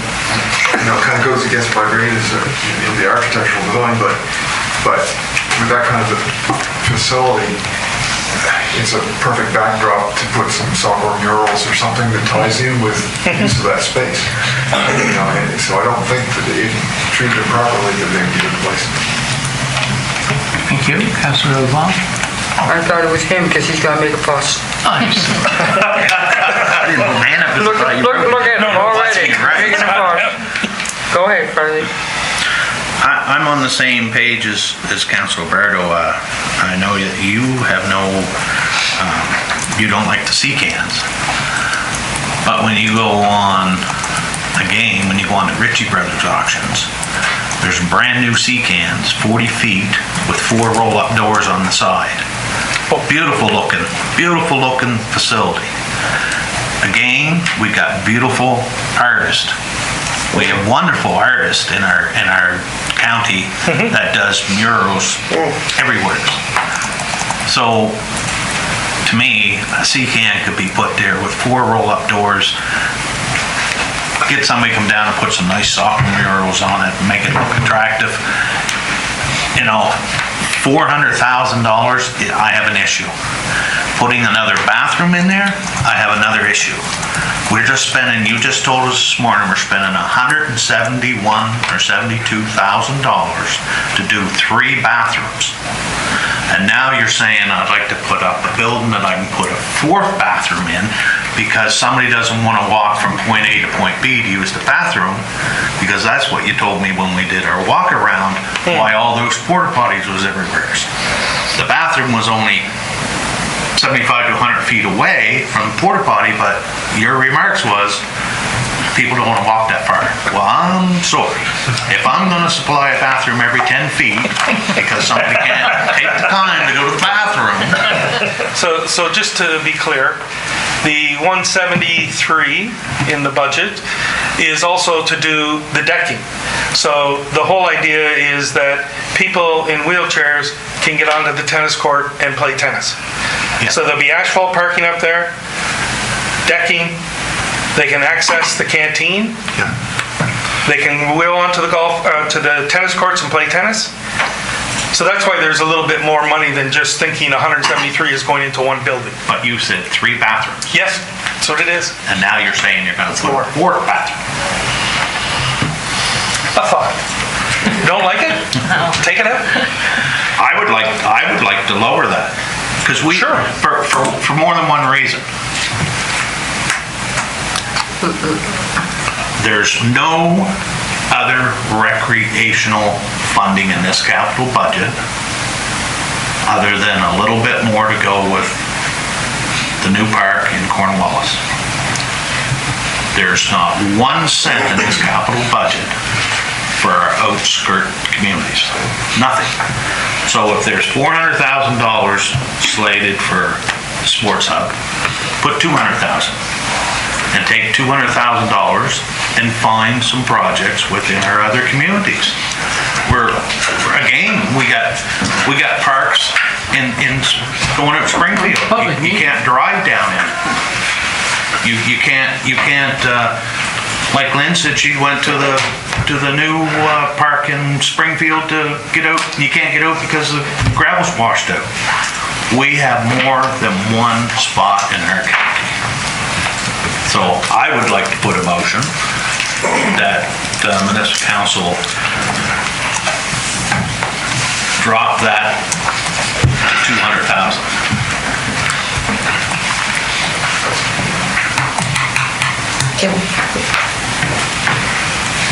I just wanted to add more to that. No, I'm sorry, Councillor Connell, you said you'd like, are you actually making a motion? I'll make the motion after everyone talks. That's what I'd like to make a motion. Perfect. Thank you. So, Councillor LeBlanc, Councillor Anslow, Councillor Longmire. Okay, are you done, Councillor? Yes. Okay. I just didn't want to put it in there because I didn't want to have a look. Okay, I've got nearly everybody on the list now. No, really. Jim, I'm looking at this facility and I mean, and I know we need something to house all these things. There's no doubt about it. The line that bothers me is after it says, the new facility will be used by athletes, soccer, I like that, tennis, baseball rink, and others as a multi-purpose storage and maintenance facility. Can you give me examples of that multi-purpose storage and maintenance facility? Because I Chamber of Commerce. They need to have. They're storing their stuff in the fire hall. Can I ask what their stuff is? Is it big Floats stuff? and, yeah, big stuff. Signs, various things. So We're not there yet. do we, I don't know how to say this. But we can make allowances for that. We can take direction and go look at what the other options are and. Is it our responsibility to take care of that stuff? Yeah. I'm just asking. Is it? No. No, not necessarily. So. I'm just looking at what was there before. Yes, And yes. trying to take care of what was there before. that's all. And I agree with you. That's what I would have done in your position. However, maybe they should be asked if they can't take care of their own storage problems so that we can concentrate on the facility itself and what needs to be done there. Because if $200,000 coming off of it, somebody's gonna have to find something other than what's there now. And I'm just gonna leave it at that. Thanks. Councillor Enslow, followed by Councillor Longmire, followed by the Deputy Warden. So this one is another hot potato, I guess. So I agree that I do think it's a good project. And whenever we do a multi-purpose thing, whenever we can, that would be great. I do agree with Mr. Connell that it is a heavy price tag. And I just wonder if, because right now there's no plan. We don't have a drawing, we don't have anything. Nothing. We don't have any storage either. Right. But maybe it's something that we can do in steps. Maybe we don't have to go as big. Maybe we can. Look, Yeah. we'll just take the checkbook and go to the Ritchie auction. There you go. Well, I don't know if that's quite the thing, but, I do agree with it, and I think it needs to be done because we do have a facility that right now people just think it's just a track and grass, and, my kids play soccer there, and we did use the portable toilets because we didn't know that we could actually use the other ones, because sometimes they were locked. They're locked and they're not ready. Yeah, well, last year. Yeah. But I do think maybe we do need to look at this a little bit differently, because we may get some flack on some of it, but I just want to say I do like the idea, but I think we need to do a little bit more research onto it. And I don't know if it's feasible to do all of this in 1 year. It all depends on the approach. Yes.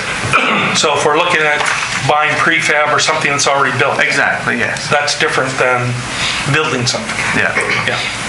So something that if we're buying something prefab or already built and an auction, we could certainly have something ready available with dressing up the area around. Whether they come right off the road, if the container can open on both sides so they can backload their vehicles in, load stuff up, take it out. But I do agree that we need something. There is no seating there. We bring in our own chairs or lean up against the fence, so I do agree. Councillor Longmire, please. There's too much to say. Too much to say, and I'm trying to read my bad notes. I believe in partnerships. I think this space is amazing. It was a gift to us from our previous government. It was a lot placed in one place because, again, we have many districts without. I have a district without a park. My ballpark is non-existent. Would I like to see it resurrected? Absolutely. Soccer doesn't pay the way. I'll just say that. Swim team doesn't pay the way anymore. We've got sports that are using these elite surfaces. Turf is not used everywhere. Most people who play on turf, and I've played on turf, exclusively you play on turf, you don't play on regular grass. You come from Annapolis Royal and you play on this tragic field. You're in ruts and holes and rocks, and then you go and play on turf and you can't play. It's not the same game, right? They don't pay for themselves. This space is going to be expensive.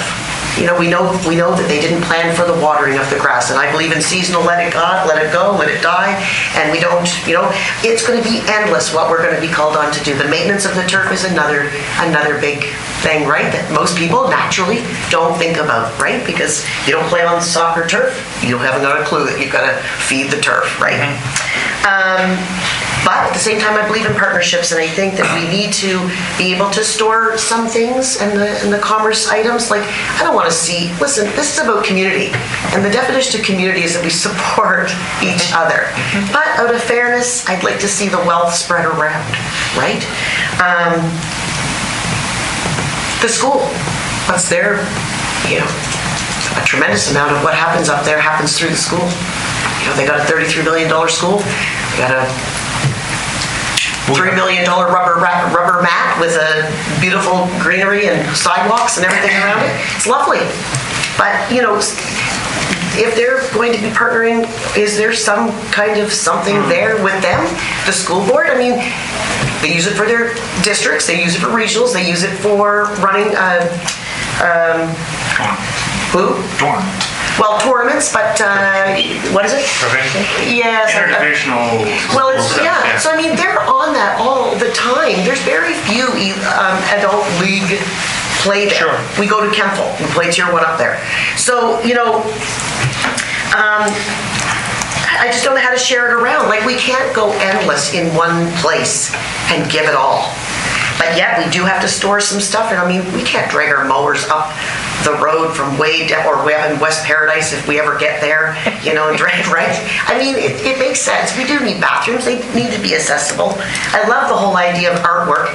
Wouldn't I love to build community? And I know this is off track, Ellen, but I love to build community where graffiti. Lauren was commissioned to do the sticks for the World Juniors in Halifax, the hockey sticks, right, that were awarded. My gosh, boy, could we ever tap into some beautiful artwork that could gussy up these amazing cans that are built. They're beautiful, right?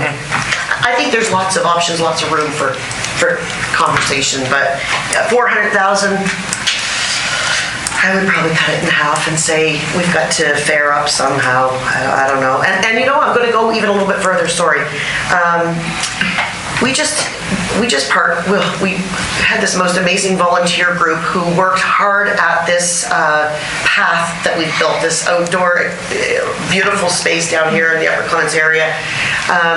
Deborah is well aware of the magnificent work that this group coming together were able to do. I don't want to see us go so top heavy and not be able to support that effort in growth, because it equally too is important, and I know that we're going to be talking about that later. It's a tough one, but Just so you know, we have spent a lot of money up at Upper Clements Park redoing the trails and cleaning stuff, and still have more work to do. Yeah. Deputy Warden, please. So, thank you. I'll be a couple of awkward pauses here as I change gears between points. So I want to start. Have you ever been to the Wanderers Ground in Halifax? It's quite a soccer facility there for the professional soccer team, and it is made entirely stands, cafeteria, dressing rooms, all of it out of modular sea cans. It's only walked by, not been in, but it's quite impressive. Anyways, slight digression there. I really don't like the idea of leaving just $400,000 in the budget with no plan attached. So that's kind of where I sit there. It's not that I oppose spending that much. It's that I want to see what I'm spending it on. And I know the soccer facility there is the whole complex is quite expensive, and we talk about this every year, that we spend a lot of money maintaining that facility. I know I'm not a soccer player, so I certainly don't appreciate it the way it should be. But Elizabeth, my partner is, and she has spoken relatively highly of the facility. She's played in soccer facilities all across North America and at a similar level. So when she tells me it's a nice place, I sort of take her word at it. A couple of weeks ago, I went to a seminar hosted by the Valley Red. Their STAR program, regional tourism type thing. I was there with our head of tourism promotion and councillors Gunn and Longmire. And one of the things they really emphasized was, what do they call them? Anchor points. Things to bring people into our county and do things. And then they just spin off things. And one of the things I really took away from that was it was a really high level look at tourism. And I could apply a lot to being in some of the tourism destinations I was in that I lived in out west, but looking at it from a different direction and how big anchor things tended to just encourage all kinds of smaller things to spring up around them. And I certainly have taken the soccer field there as that's my view of it, is that it is a cost that is never going to necessarily make us money directly, but the sort of unquantifiable benefits, not unquantifiable, typically non-quantified benefits around it are really why you have a facility like this. So, in that sense. My thought would be if we're going to do something there, that rather than just saying we want to spend all this money to build X, that we should definitely be consulting the users and potential users of that facility and seeing what it is they want and need for support for that facility, as well as our own uses. I'm not saying we need to build them anything they want, I'm just saying that we should maybe consult with them about what we want. Because they're a community that we are trying to support, and that is Section 2 and Section 9 of the Municipal Government Act, is that we are there to provide the supports that we deem useful to the community. And I think that's all I have to say there. There are not many operative positives I saw. Thank you. Councillor Connell? Before I make this motion, I'd just like to, and I hear what Councillor LeBlanc had said about should we be worrying about a storage for stuff that's not ours. And I'm dead against that because we have small fairs through every one of our communities. So if we're going to put up storage for a group in the community of Bridgetown, then I would like to have a building in the community of Margaret's and one in the community of Port George. Because we have small fairs that go on and we have to worry about where we put storage. So that is one thing. Secondly is one of our major used facilities in this county, long before the soccer field and long after the soccer field, is our Lawrencetown Exhibition Grounds. Lawrencetown Exhibition Grounds took several years of applying to a COA, which was accepted for bleachers. And they had bleachers built, sent to Halifax, and dipped in galvanized. So again, why aren't we accessing the same thing that our outskirts communities have had to look forward instead of putting it onto the taxpayer? So I think that if the group in Bridgetown or the group that's trying to run the park says we do need some bleachers, then why aren't they applying the same as every opportunity that somebody else has in our county? At that, I'd like to make a motion that Municipal Council remove $200,000 from the draft capital budget on the Sports Hub capital improvements. Thank you. Second that. Seconded by Councillor Sheridan. Discussion. Councillor Enswell.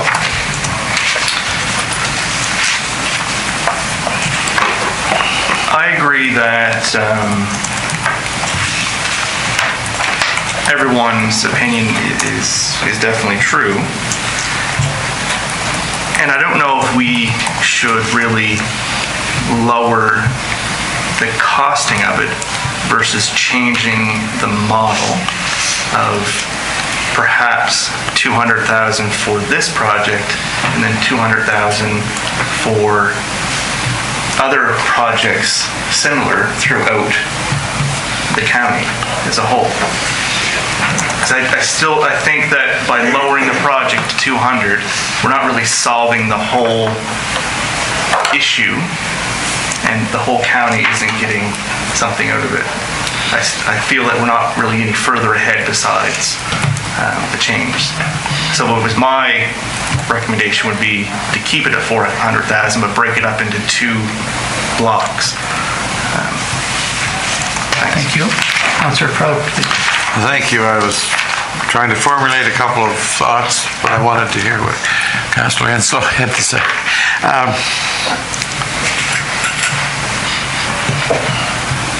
Should we be considering, if we're going to go this route, amending the motion to say where the money we're taking out, if that does pass, should be spent?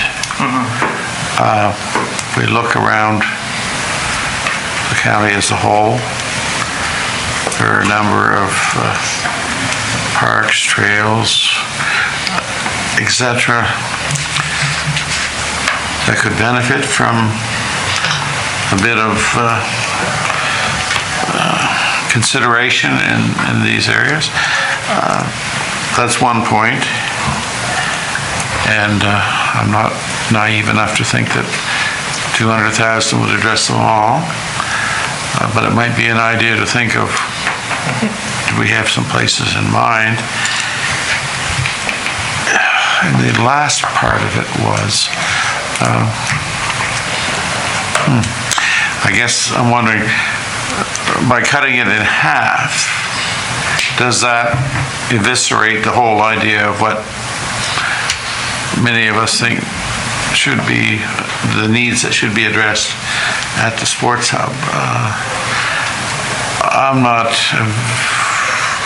up to date on the cans that you're talking about. I suspect they're prefab units that can be put in to address some of the needs. I don't know. Is that too much of a stopgap measure? Is it only going to be something we'll come back later and say, boy, we really messed that one up? Meaning this whole discussion. I don't know. I guess I'm looking for input from others. First of all, I'll direct this to Mr. Young and say, what will cutting it in half, how do you see that going forward for what you were hoping to do here? I guess that's the question. All I can do is try to see what's available. First thing I'll do is call Halifax, as Councillor Redden suggested. And I've seen the Wanderers grounds, and yeah, I don't know if 400,000 touch that. But then, granted, it's a pro facility. They have dressing rooms there, change rooms. They have everything under there. So we're not going to that scale. But to Councillor Connell's comment, there are opportunities there that we haven't looked at. And I want to be clear, we haven't looked at those things. Should we be looking at them? Absolutely yes. So to answer your question directly, I don't know. We can live within our budget and see what we can get done. That's all I can say. Thank you. Councillor Bartow, please. I guess I missed my kick at the cat before the motion, but I guess I can still talk about thoughts on it. And the budget is huge for one facility. And we have so many other places around the county that are in need of work. I guess I could go on all day mentioning a list of things. There's some I don't even know where they are or what the condition is, but I do know that the one that the Hebb's Landing, which should have a lot of attention, is not in the budget. If we are addressing sports and recreation, I think that's one that should be added to it. There's others that I think in the budget somewhere it's for the ongoing development and revitalization of the mountain bike trails. There was some comment about further development of the Pomolos Beach. I think there's a lot of other projects that haven't been addressed that in priority, they should be bubbled more to the surface than just automatically thrown more at the sports hub. I'm not saying that the sports hub doesn't deserve more, but I don't think that it should absorb all the money that we have to commit to those kind of facilities. Now, whether 400,000 can be shuffled around to look after numerous projects, that's something I think that we really need a staff report to come back and address some of those issues. This isn't the time to discuss that in detail, get into the weeds on it, but it is the time to say that we need to address more of our locations. And whether we take this one and pare it back down for that specific location, but then we add another budget for the others, or whether we just take the header on this and change it from sports hub to recreational facilities that need some upkeep and attention. I believe that probably gets my point across. Thank you. I'd like to remind that the motion is to remove $200,000 from this item. We're not asking what you want to do with the money you're taking out. We're not asking you this. We're not asking you that. We're asking you how you feel about taking out $200,000. So on that point, lowering it by half the price, and I know Jim's heart's in the right spot. He wants to help the community, he wants to do everything, and I think it's great. But we can build off of that. We don't need the bleachers this year. We take them, like you said, you work within our budget. We don't need the bathroom. The more bathrooms you put in, the more staff you need to clean them, and it takes time and energy and money to clean. But if we start it on the budget of 200 and build off of that maybe next year, maybe we can add the bleachers or something like that. When I go to Halifax to watch my kids play sports, I drag my own lawn chair into Halifax. That's just normal anywhere you go.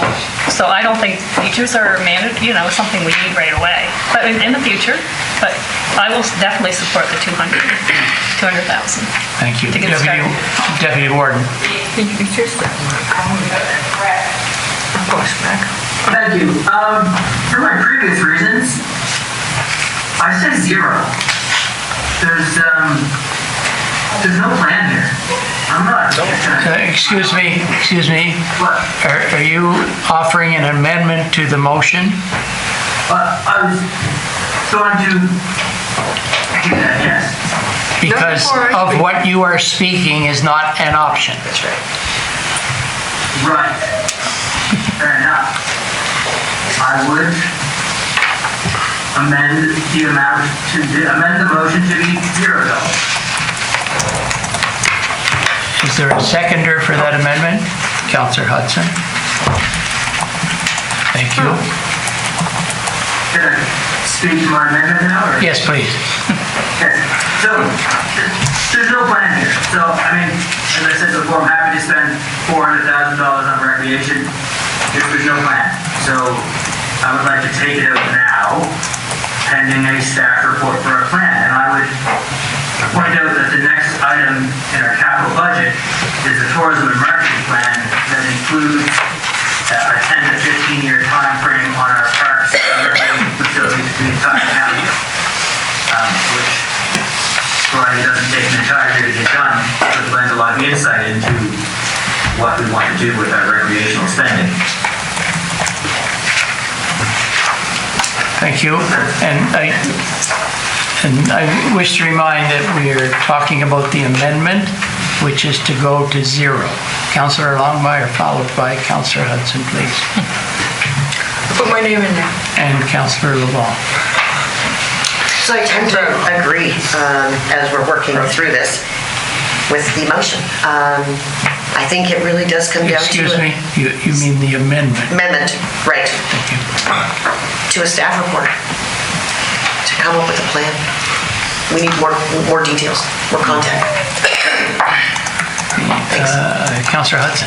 I guess Councillor Longmire has already stole what I was going to say. I agree with Councillor Ridden. That should be brought to 0. And we should proceed with the staff report. Thank you. In respect to this war stuff.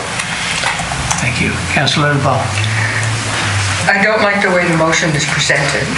I would have rather seen that it comes to staff, come to us as a staff report on how we can manage this 200,000 to 400,000, so with the 0.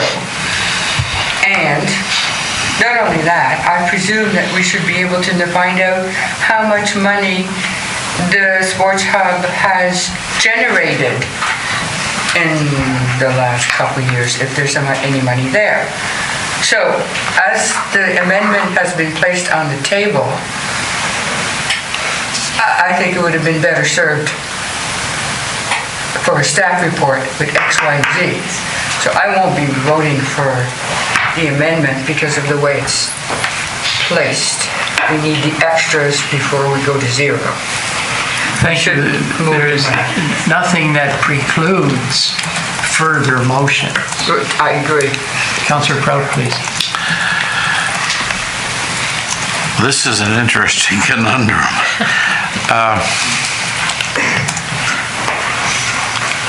I'm tempted to consider making an amendment to the amendment, and it would sound something like this, as I formulated it in my mind, that my amendment would be along the lines of this $400,000 leave it in the budget. Call it something along the lines of... Excuse me, you're not on... I'm not being specific enough. No, you're not on the path to an amendment to the amendment. You're on an entirely different motion path. I'm wandering from where I should be. I can't support taking it to 0, but I would consider an amendment to keep it in the budget, name it whatever you want. You can call it recreation in our municipality, and let us come back to this and decide how it can be parceled out in a more equitable way. Thank you. That would be it. Councillor Connell. I understand the concept of going back to 0, but to me it's kind of, we should have been thinking about it quite a while ago. Because we haven't passed, but we already considered tearing down a storage facility.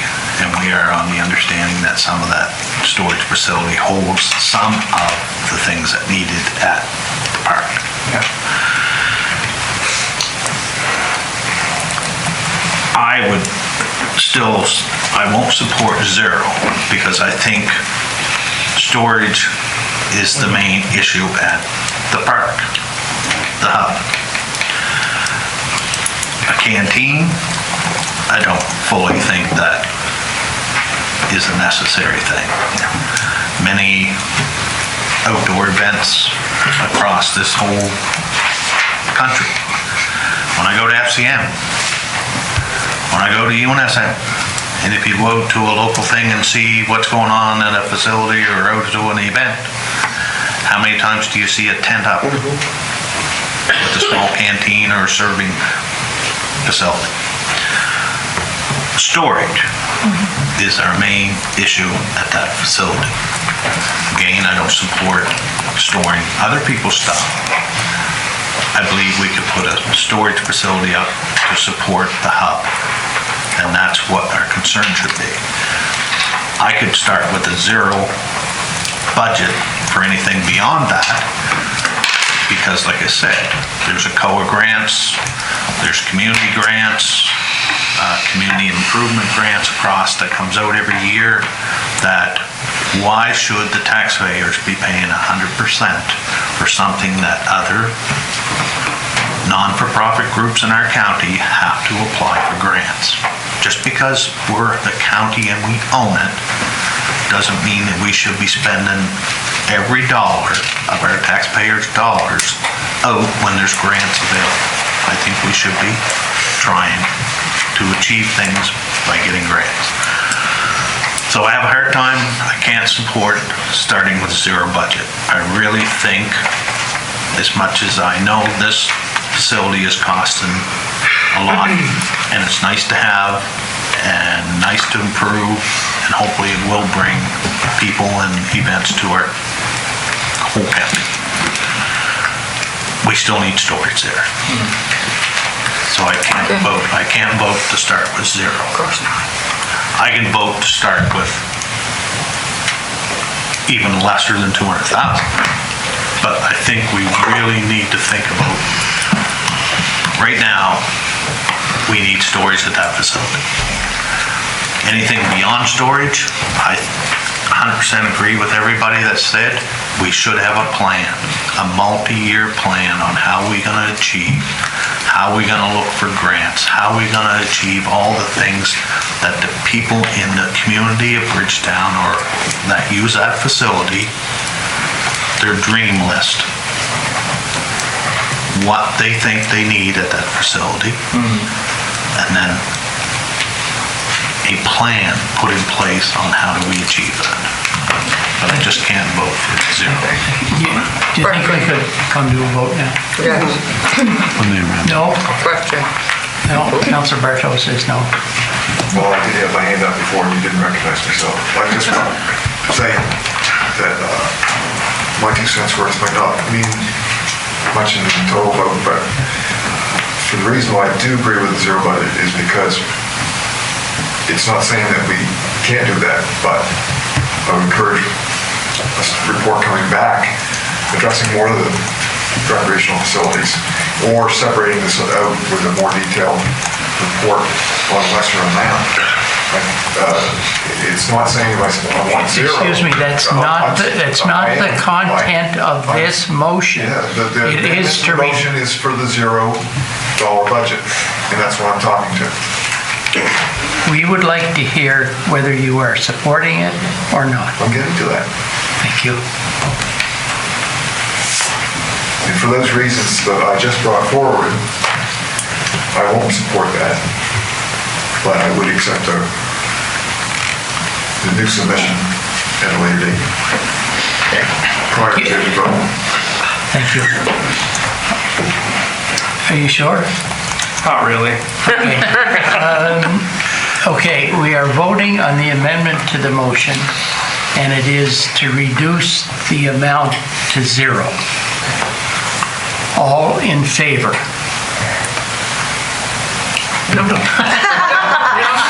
One, two, I was thinking of something different that saved us. 3 in favor. 4, he's on the I'm screen. sorry. 4. 4 in favor, which would make 6 against. No. 7. There's 7. He's not here. Oh, Mike's not here, right? Okay, those against, 1, 2, Fuzzy? 3, 4, 5, 6. 6-4. Six. Yeah. The motion, the amendment is defeated. We are now voting on the main motion, which is 200,000. So, is that all the motion is? To lower it to 200,000. Just to To lower? lower it to 200,000. Can we table that till there's a staff report? Table what? The motion. Well, you can certainly table the motion. Would the staff report hold up the budget? I believe it would. Depends on if it comes back. I think we give a number. That's what comes back. First committee of the whole. If you're going to table it, tabling a motion, in effect, for many people means you're just forgetting about it. Yeah. No. Okay. Put a date on it. Hold on. Okay. You can postpone it, or you can defer it to a specific date and time. Okay, defer it to March committee of the whole. That's not a long time for a study. I have questions. Okay, hold on. Councillor Bartow has made a statement. Councillor Longmire. Can I make a statement that's, I mean, I wanted to say this before, and it's gotten all tangled up in my other stuff. You know, the staff report is all about setting the tone that should be what we would want as a standard in order to do business. Like if we don't have something concrete, it's very hard to go from 0 to 200 to 400 without a concrete plan. That's what the staff report is supposed to provide. So this is like niggling over. Sorry, we are not talking about staff. I had to say it, but thanks. We vote on the motion. If someone wishes to postpone the motion to a certain time, we can follow through with consideration of that motion. And after we dispose of that motion, we can talk about other matters if the circumstances of the vote lead people to talk about a staff report. Councillor Hudson. I would make a motion that we postpone that to a further meeting, following receipt of a staff report. No. Okay. You have to postpone it to a time, to a date and time. No, you did not make a motion. You didn't. That's what I was doing. You cut me off and then I had to change it from table to defer. And that's what I did. It was just changing the motion based on your input. With respect, Councillor Bartow, I waited until you were finished. There was a pause. Councillor Hudson. As I said, postpone I have it. other councilmen talking to you. They heard me. What is this? I will Out add. of order. Pardon me? It's out of order. That's a declaration you are not fit to make. Well, apparently. Councillor Hudson. I don't know. I guess I would suggest that it be postponed until the April Committee of the Whole meeting. And why I suggest that is that I look at this budget, or any budget, whether it's the capital budget, operating budget, right? It's not necessarily etched in stone. That there's nothing to stop council at any time throughout the year to go along and make an amendment to a budget. And so postponing this to a time, you know, I think it's all within the realm of the powers of the council to make an amendment to the budget, right? Or to a budget. Just take it out. Huh? Take it out. So did you actually make a motion? Yes. To That was the postpone- motion? No, we need a second. to postpone until April Committee of the Whole. That's correct. May I acknowledge our manager of finance and can give council some You need a advice on seconder. timing? I just want to provide some context here in terms of, We don't have a motion yet. We need a seconder. Is there a seconder to that motion? Councillor Bartow. thank you. So in terms of deferring this one to April Committee of the Whole, that's definitely a possibility, but we'd have to essentially remove it from the budget and then deal with it separately. It is reserve funds, so we can do that, and it doesn't impact the levy, but by deferring part of the budget without strictly separating it from the budget, then we're gonna defer the whole budget, which means tenders can't go out, etc. So we might want to separate the two. Yes. We are also forgetting about the option that the original mover can withdraw the first motion, and you can request whatever you'd like from there. Just Councillor procedural Connell? for budget. And that's, I look back, the whole $400 request coming out of gas tax 400,000. You can come back anytime. can come out anytime. I would support the motion so we could have a more detailed report come back to us. I mean, I think that the conversation around the table has been really good, and staff should take what some of us have concerns we've had and come back with just what we need to move forward, and a picture of moving forward would be a better thing to be able to pass or set your thoughts on voting for than an open $400,000 with not knowing what we're going to end up with. Well, why can't we have both? Yes, please. Would the manager of finance have anything to add to that, or do you think there's a preferable path?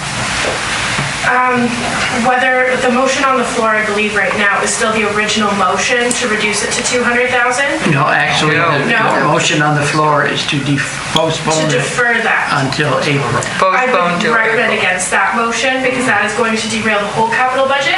I would recommend either going back and going to the 200,000, or the original mover of that motion can also withdraw that, and then recommend, I think at the bottom here, you can direct staff to prepare a report back. I think Councillor Redden wants to say something. Deputy Warden? So, if we postpone this, the motion is to reduce it by $200,000. Postponing that motion will leave $400,000 in the capital budget, and the capital budget will remain untouched. So I don't think it would derail it. By coming back and revisiting this in April, as the proposed amendment suggests, we would be amending a motion already passed, which is allowed, if my memory serves, but that's how I follow it all working out. Pretty sure about that, but I'm not gonna swear. So how should it go? Now that you, what's the motion? Okay, Angela, do you have something? He is correct, sorry. That's a good point, Deputy Warden. So by deferring the motion to reduce to 200,000, we still have the $400,000 capital project undefined in the capital budget. So that has actually been dealt with if we do move forward with this motion. Does that clarify that? Okay. So can I, Councillor Sherry? so to get this correct, so if Councillor Connell withdraws his motion, then we can have a motion to defer it after that, just so we don't affect the budget? Is that what you're saying? To take this out completely? Yes, That's so, right. And then you would do a motion for staff to report back. right, so we'd have to kill that motion Yeah. and then put a motion to remove this from the budget? Okay. That's his motion. Councillor Hudson, I think we see a way. Would you withdraw your motion for now, please? Okay. Councillor Connell? No. I would like to withdraw my motion, but even if we have any thoughts of getting a good purchase on a C-can with 4 roll-up doors, one of the only largest auction holders in the world is the Ritchie Brothers auctions. Their auction is March, the end of March. I've already been through their 500 and some pieces they got of gear there that's going to be in the auction. And I know that there's brand new C-cans there with 4 roll-up doors on them. If we put this off and put no money in the budget and we go beyond that point, and if we think about it in April, then when are we going to have a chance to do a similar thing? That's my worry is that the next Ritchie Brother auction in Nova Scotia, will probably be maybe fall next year. What if we did it in March? I just would not like to see it that we haven't got any storage. I know that John Ray Lawrence has offered to move his sea cans over there, but it would be nice to put our own, whatever we're gonna do, no matter if it's a 2-building with roll-up door. The storage, I don't wanna see the facility go without something that it needs now. Same as what it said about the bleachers. A staff report telling us how we can achieve these things over the next 3 years or whatever. Bleachers may be in that profile.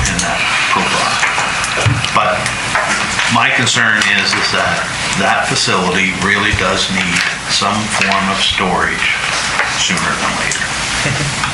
Where we are now, thanks to the parliamentary generosity of Councillor Hudson, what is on the floor is the reduction of 200,000. And you don't recommend that? Or you do? Or? That's up to council for that one. Yep. And there can be a request after that as a separate motion if you do want to report back on additional items. Thank you. Councillor Longmire. Thanks. Is there, I know you said we were going to go there, West Paradise. The stuff that's stored at the old fire hall, is that stuff that can be stored there? Eventually, but we were the only ones, I wouldn't give those keys to anybody to come into that site. Sorry, I don't understand what it has to do with the main motion is reduct. All right, we're at the main motion, which is to reduce to $200,000. So, just for clarity, if you reduce it, it still stays in the budget and the budget can flow through? Yes. And that's why we're doing this, because if we don't, we have to remove it completely. Yes. Right, okay, that's where we are, okay. Okay. All in favor? Yes. Okay, opposed? Councillor Birch? No, Councillor Red. Councillor Bartow is opposed? And Councillor Red. Okay, thank you. That motion is carried. Turn the page quick. Is there any more big ticketed items on there? Do you know how long this is? Why did you leave them at the end? Because I don't have a committee to discuss this. Hold on. Just if I may, if I could just back up to my motion. Is this the time that I could make another motion? Yes. That we have a staff report prepared for the April Committee of the Whole meeting? Yes. In respect to the improvements at the sports hub? Yes, would you like to make that motion? I'll make that motion, yes. Please, let us hear it. Let us hear your motion. I move that. Okay. I move that, I guess basically staff present us with a staff report on the, I guess, anticipated improvements at the sports hub at the April Committee of the Whole. Thank you. Seconder?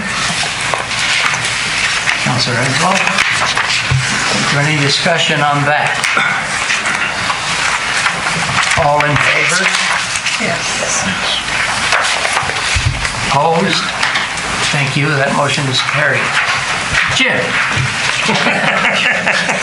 So I'm not sure what that motion is telling me. But anyway, we'll figure it out.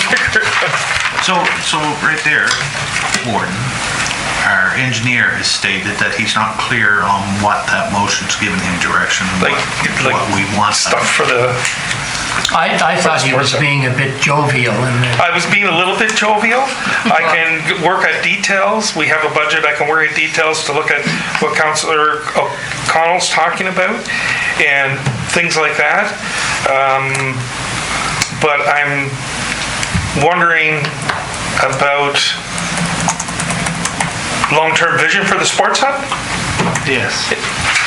Okay, maybe that's covered off in the next one, tourism marketing, I don't know, recreational planning, but that's a bigger thing than just 2-month or 6-week scenario.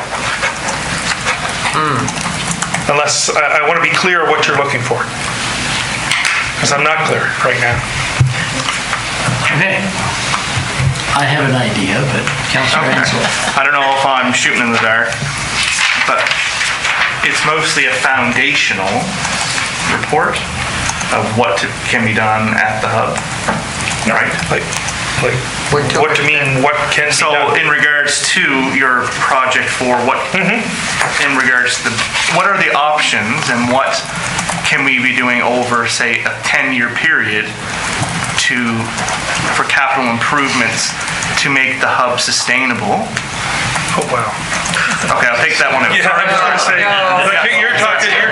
It went faster than what was processed. I can design your building, I can build your building, I can do all those things, but this is almost like I got to hire a consultant to do that work. No, we just want the 10-year plan or a plan on these things that you originally proposed. Yep. Basically a story. Just a staff report on what you proposed, basically. Okay. Simple enough. Good, thank you. Great. Thanks, yeah. Our strategic plan, right, for recreation, right? We're going to have a chance to flesh all that out and come up with a plan, right? No? In 6 weeks. Tourism plan. No, the next one's tourism. Yeah. Yeah, but what she's referring to is our strategic plan Oh, yes. for recreation. Yeah, it is. Yeah, so, Well, I was just going to agree with Jim because I wasn't clear on what he's supposed to do either, and because we were giving him go-ahead for $200,000 to get storage. And I guess the question that I'm asking is, what are we going to add to that, or you just want him to get the storage facility and bring that back? Because I thought that's wrong. Councillor Enzo was asking for a 10-year plan, like a rollout of what foundationally what it might be. I think we can put something together with that and try to come up with it. I mean, we're going to build it on a building block of a storage facility. Okay. And then go from there and see what we can come up with over the next So you're talking a 10-year plan and you've only got a month or so to do this? Is that, we got to be realistic with this fact too. Like, I don't know. We don't need a 10-year plan. That's not what we... It might not be our. Okay, all right, hold on, everybody speak. Let me come back with a plan. Councillor LeBlanc. My thoughts were that Jim was to come back with what he can do with $200,000. Yes. We're all on a different. Yes. Instead of $400,000. Yes. We're all on. That was what I thought, but then, because a 10-year plan is not possible in 4 weeks or whatever it is. Can I? So, how many thought the same as I did? Did you think that way? I wasn't sure because I heard so many different things and I could see why Jim was confused. Maybe we can hear the interpretation of what Jim thinks. My interpretation, 200,000. I have a green light to go Richie's auction and see if I can get something. Yes. To address the immediate storage concern. Yes. And then for April meeting, think about other things that could be added to the sports hub to improve it and, come back with a plan or description of what we could do down the road. It really doesn't have to be 10-year. No, I know. Good, thank you very much. Well done. So now you know. Next. Now I know. Next. Next is So do I. a tourism marketing plan to be developed through a contribution of $40,000 over the next 10, 15 years, looking at all our trails, parks, rec facilities, how they can be tied together, how they can be developed, and a path on how we're marching down to what we need to do, how we're going to maintain things, how we're going to look at all this stuff to market these parks in all the different areas so that everybody knows where they are and we can maintain them. Did you want to add something to it?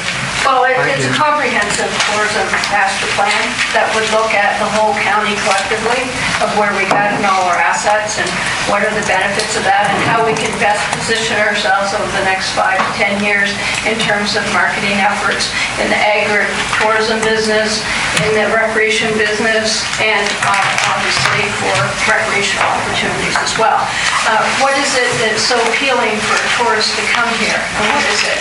It's basically the same things that we live here, and why we want to live here and why we want to participate in things. Sports like that, too, but it goes beyond that.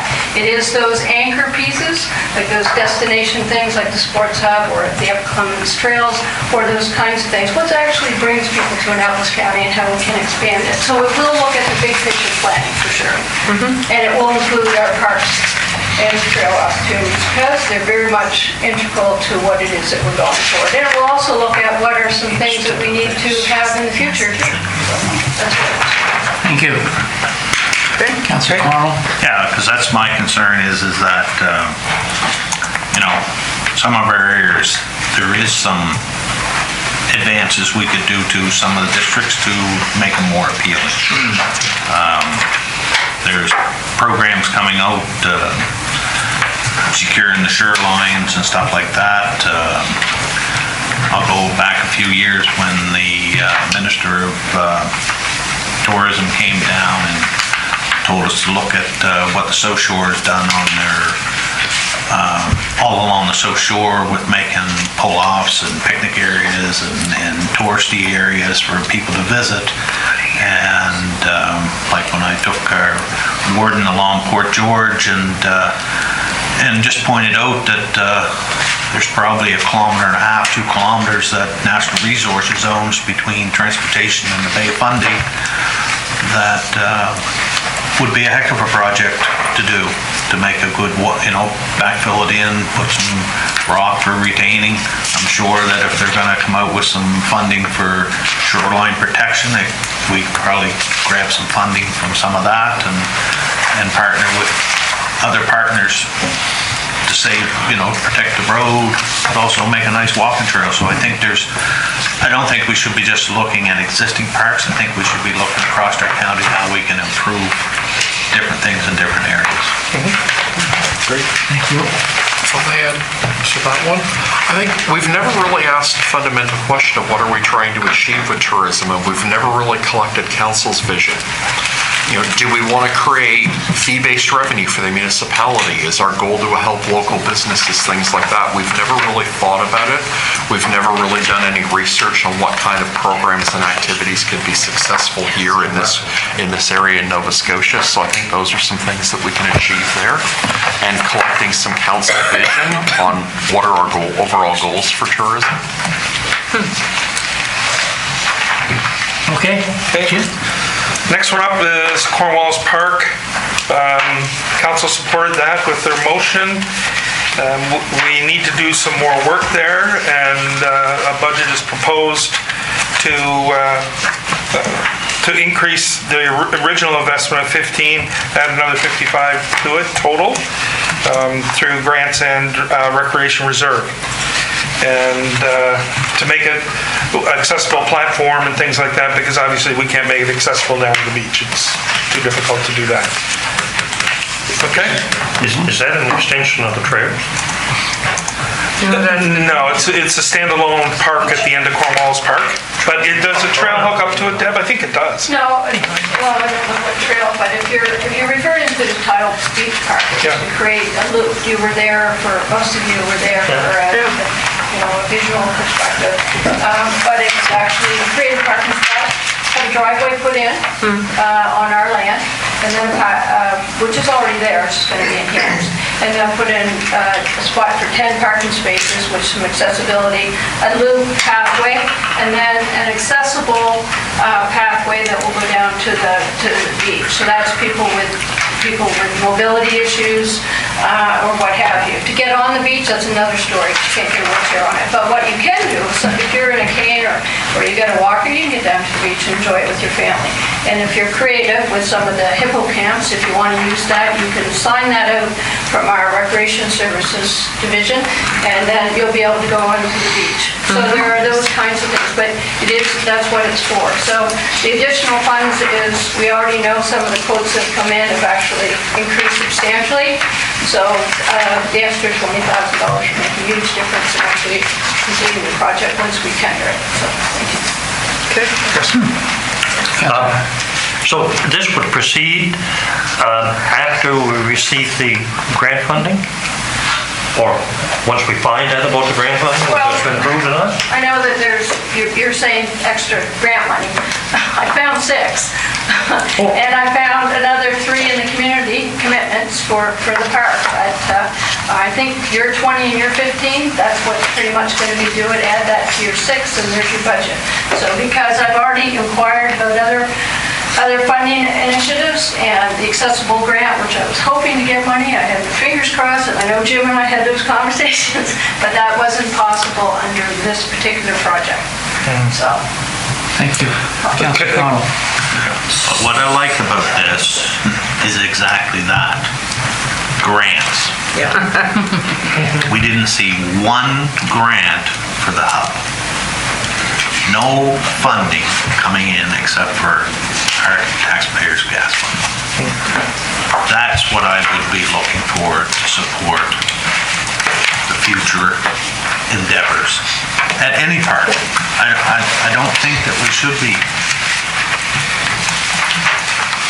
if we don't have to take our money that we have for to support across our county, I don't think we should be having to take every cent out of that if there's grants available. That's what I'm saying, is that. To me, it's no different than a person coming in and doing a presentation and saying, I want all the money from the county, I'm not gonna look anywhere else. Okay, Upper Clements Park Trail. This is to expand the work that Deb's group has already done and give them some more benefit, I guess, to complete some of the work that they've done.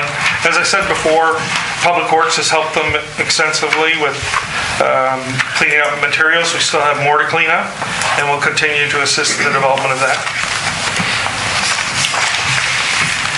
Okay. That was great. Good discussion. Could I have a clarification? When you're putting Upper Clements Park, I mean, the south side. we should be having a description on the south side. Yeah. Because Fair if enough. somebody looks at this, they're gonna say, what? They're putting money back into the Upper Clements Park? Yeah. But it says trail. But yeah, but who knows publicly? That's right. That's right, yeah. Yeah. Upper Clements. Fair enough. So it should have a little bit of something. South Trail of Upper Clements. Great. On to the good stuff. Toys. For big boys. If we want to do work, we need this. We bought a trailer last year to be able to haul this equipment around. The strategy.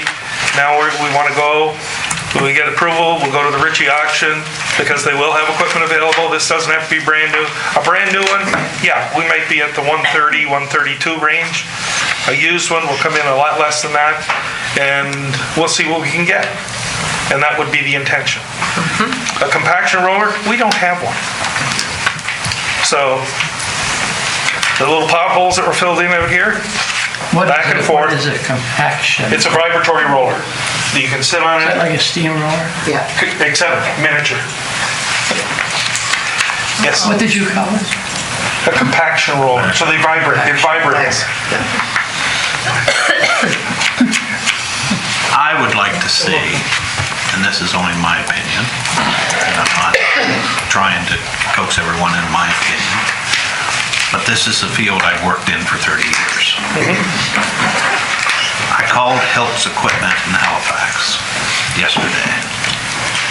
You can rent a 2-drum steel sit-on vibrating roller for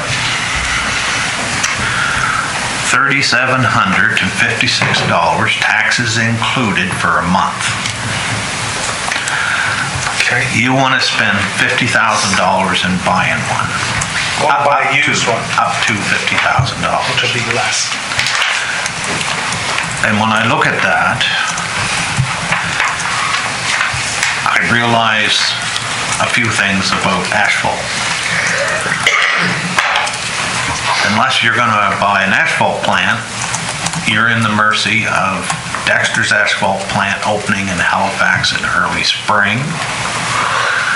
Eventually, Little's asphalt plant in off of Kemple or Brook, or Dexter's plant out in Greenwich. They are the 3 plants in this end of Nova Scotia where you're gonna buy hot asphalt. So, since this is in my wheelhouse of doing, I would think that for a year, if you want to take on doing our own asphalt patching, that we would consider renting a roller for the first year and trying to strategically plan on doing it and try and get most of it done in 1 month, if it's possible, or 2 months. Because I know pretty well everyone you have on payroll. Asphalt is a expertise, because I'm sure some of you, every one of us around this table, have driven down the road after companies come in and patched a road, and sometimes you say, whoa, these are speed bumps. Or it can go the other way. You could say, man, they did a good job. That is expertise. And honestly, I do not see anybody that's dealt with asphalt in our realm. So I would like to see asphalt equipment rented for 1 year to see how we make out. And then if we see that the equipment can be used and we have good results, I would definitely like to see the next year's budget, but I have a hard time passing it right now, because I know how fussy asphalt can be, and I just don't, I personally don't see how you're gonna deal with it. They'll ask you. Well, I mean, it hasn't, don't think it's been announced, but we hired a heavy equipment operator, and they have experience in various areas, including asphalt. Now, that being said, you're correct. Most of our crew does not have experience at a lot of different things, because they've never had to work at it. And our job is to educate them, train them so they can do it. The company you were calling about renting the equipment, that's a monthly rental? You can rent it by the week. Okay. I have some Pacific. I mean, we could do that. That comes out of... specifically for a month, just to get a range of what we have to pay. Oh. Because what I'm saying is that if you've got a pothole, like those potholes coming in this driveway, it's not feasible to load a ride-on roller to come down here and fill 3 potholes. If you want to compact it, you're going to put a plate tamper on that the guys can pull off, start it, plate tamp it, and go. Yeah, you can get small handheld, like push behind directed rollers, and that's more of what I was looking at, because we also need that for our trenching. We have no compaction for our trenching. So you put the vibratory roller, either that or get a mechanism put on one of the pieces of equipment with a vibrator on that to compact the trench. One digging, the other compacting, and moving along that way. If, when we do repairs and things like that. But I hear what you're saying, and we can look at that. It's not strictly for asphalt, though. And I hear what you're saying. Yeah. But in this proposal, it's strictly for asphalt. Yeah. So again, like I tell some people, that if you're going to use a piece of equipment multiple use, put it so we know, because that will lead to better discussion on, do you want to pass it in my mind or don't you? And Yep. But you can see my point about using it for multiple things. I definitely see it used for multiple things, and I definitely hear you that you do need something in trenches, you do need something in a parking lot, you do need something, for different things around the maintenance side of things. And I hear that you are going to look for good used high quality used versus maybe buying brand new, so. Taking 2 trailers up to the Ridgey auction. Councilor Blanc, did you have something? Oh, well, I was going to ask which number he was thinking of, the removing the 50,000 or the 50,000 plus the hot tar sprayer, 30,000. And as it says in the business case, it is for repair work, an asphalt replacement as well as ditch maintenance. And the savings would be $80,000. According to the estimated savings in contracted services annually. So that would be quite a bit of a savings if they could do a little bit of this. I mean a little bit of this and a little bit of that, but in both directions. I hear Councillor Connell's concern that our folks don't have the experience on it. True. Thus the reason I want to get used equipment. I don't want to buy anything new. I want to, especially like I grew up working in asphalt as a kid, as a student, things like that. And know how to use it, know how to use the sprayers, know how to pave parking lots, put big patches on, knowing how to use the hot iron to make sure your transition is smooth. Our guys wouldn't even understand what I'm talking about when I start talking that way. So it's an education process, but I think for us to do this, we need to educate them on it, get them training, and let's start doing some of this stuff. So is the recommendation at this particular time that we leave everything in there, fine? There's no recommendation. No. So the understanding is nothing's changed, okay? Councillor Hudson. Yes, I just want a quick question. Is there a crew, basically, that would be attached to this equipment that would move about the county to do work here, there, and everywhere? There would be. An extra crew? No. Same crew? So this would be performed with our current public works. Got to remember, the people in Bridgetown might have to get out of Bridgetown to do work. The public works people? I won't say anything about that. No, I know. But I'm just saying, we're gonna have to work together to develop programming, and you'll see that in the operational budget of where I'm heading with this. But we need to get more focused on our work and build expertise in certain areas, as Councillor Connell pointed out. So we might need to divide up people and have them work in certain areas and provide service across the county. Okay. 100%. Perfect. Okay, Deputy Warden, please. Yeah, thanks. A long time ago, about 10:30 this morning, I was making some very abstract comments at the time about labor and employment rates and things like that. So some of the Councillor Connell's comments, slightly different direction, is sometimes it's cheaper to have in-house do it, and sometimes it's cheaper to contract, and that balance is not something I have any expertise in, but something I'm aware exists. I would like to see a little more of a case for these, laid out. And I certainly don't oppose the idea of renting it short term or things like that. But I guess I'm saying I'm content with the way this is, but I would like to see more supporting documentation for equipment purchases and justifications in the future. Thank you. Councillor Ansel, please. So just one question.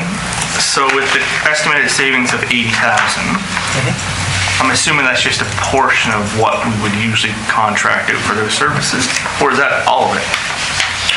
That would be contracting out to do a repair in Margarettsville after hours and paying through the nose to have a contractor come in there and do the digging. And then we have our own equipment, we have our own staff. Yes, we're going to pay a little bit of overtime. Yeah. But other than that, we're doing it ourselves, say with the excavator. But this isn't assuming that your group's going to take on all of that. Oh, no, Okay. Small repairs, immediate ones, like unless we have 3 or 4 going off at a time, Yeah. we'll try to get as many done ourselves as we can. No, I just want to go with the deputy warden just to. Yeah. Perfect. Yeah. I mean, the whole idea here is, yes, to save money. Because we're at the whim of Dexter's, we're at the whim of Brown's, we're at the whim of every contractor around here that's been used to the gravy train, where our guys go to jobs, there's two of them standing there watching them do the work. Yeah. Well, that's not public works, or that's not utility operators. They should be there doing the work. And that's what we want to build, that type of concept, so that they are doing the work. Perfect. And they become more familiar with the work then. Oh, 100%. Yeah. Yes? Councillor Farrell. Is there any issue with, I have comments on the plants, is there any issue on us accessing material? So we have equipment and no material.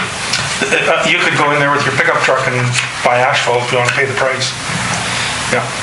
But only certain times of the year. Yes. That's what I'm saying. Yeah, and that's when we'd have to do that focus work. But, strictly on patching work, we're putting out over 40 to 50,000 a year just in the spring and the fall to do patching. And I'm going, over time, this pays for itself. If we can do it right. We might have to get some education. You come out of retirement. Well, some of them will be, some of them won't. The excavator won't be sitting. The roller won't be sitting. The hot tar machine, sure. But that's used. You can get those probably less than $10,000 used. Okay. Okay, good. On to water.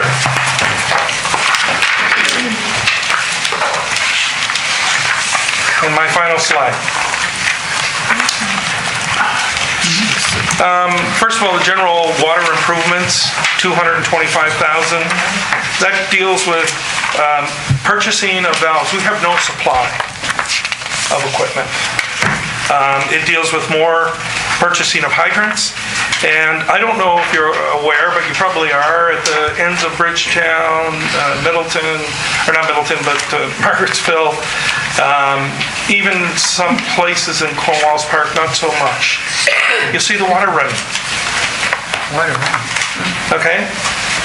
And that, I said to the guys, I've never seen this before. What's this for? And it's to disperse and distribute and make sure the chlorinated water gets to the ends of the systems. Well, they have more sophisticated devices out there today. It's also an avenue if somebody wants to do something very destructive, pump something into our system. Yeah. So first of all, those areas aren't protected. We're going to purchase one for Margarettsville under previous budget. It's an automatic flushing hydrant that we can remotely operate, flushes once a day or twice a day. We want to see how they work. But we might buy a few of them so that they're put into the system. And it's something new for us. Our folks have never dealt with it. But the system that's in there now, everybody does that. I said it doesn't meet any standard, doesn't mean anything. I've never seen this before. Like, please, let's stop. So we were going to buy something new for them to experiment with to see if this works. Try to get the supplier to come good with some of the costs for it. And if it works, we'll use it throughout our system. And they're not cheap. They're a lot more expensive. But they're smaller, and they're called a flushing hydrant, working automatic. Councillor Conlon. So one of the things we heard when we went on the tour from our water specialists, I would call them, which they are, because I don't know. Yep, squat out and drain. We have to get more that every system across our county is using the same product. Right. Consistency, because what I heard was that every time they go to a different facility that we own is a different type of a valve, a different type of a hookup, a different type of this. And so we can't buy 2 extra valves because we probably got 4 extra systems. So to be able to have a valve on hand, we're having to buy multiple valves because every system we have is different. So I'm hoping that some of that's what I was looking at when you said water capital improvements is that I was hoping that it would kind of bring this into play that if we need 2 valves in stock, because it's very obviously across everything you buy now. Most times when you go to order a part or go to Middleton Auto Supply to get a car part, you got to order it. Very few things are kept in stock anymore. So listening to the water specialists that we have, they were having the same frustration, was that when they order a part, it may not be available for 2 weeks, it may not be available for 6 months. So if all of our systems were compatible, we could put 2 valves in stock and know that we have, for emergencies, the equipment we need. So We're heading that way with water, but it's more noticeable on the wastewater side. All our lift stations, the pumping manufacturers are soup to nuts, all different. Whatever the cheapest product was of the day, that's what was bought. So we have no consistency. And as a result, when they go to do a repair, a pump, you can take a pump apart and fix it. But how do you do that when you don't have any, when you got 20 lift stations, 2 pumps in each lift station, and they're all different. But I hear you. That's where we're heading, consistency. Okay? Next one, leak detection equipment, novelty for water. Yes, sir. Just a question. The takeover, did the price go up $5,000 because our index is 20,000 and we've got 25 on your slide?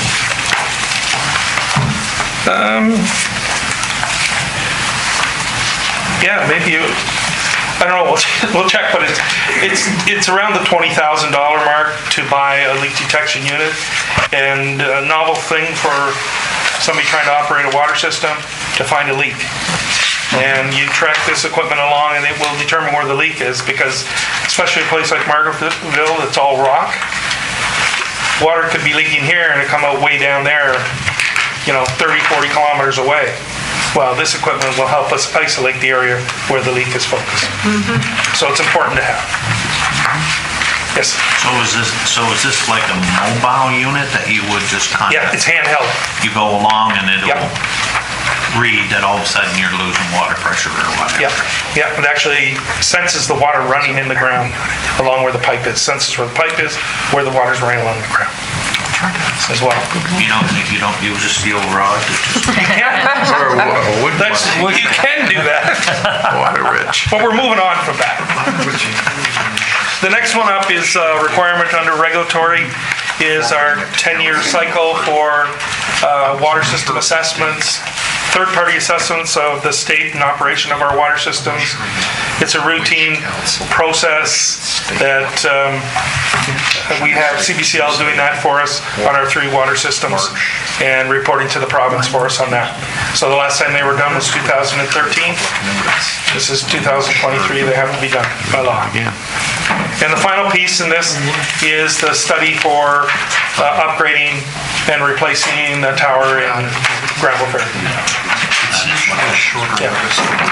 The water price is only $50,000. That's just for a study. That's the study, I know, but still. No, it's about $4 or $5 million to replace it. But we want to see where it is. See what the costs are, so we have something to work with. So we'll come back to you with real costs. So I have a question. Yes, Councillor Fong. Bear River Water. Bear River. And this is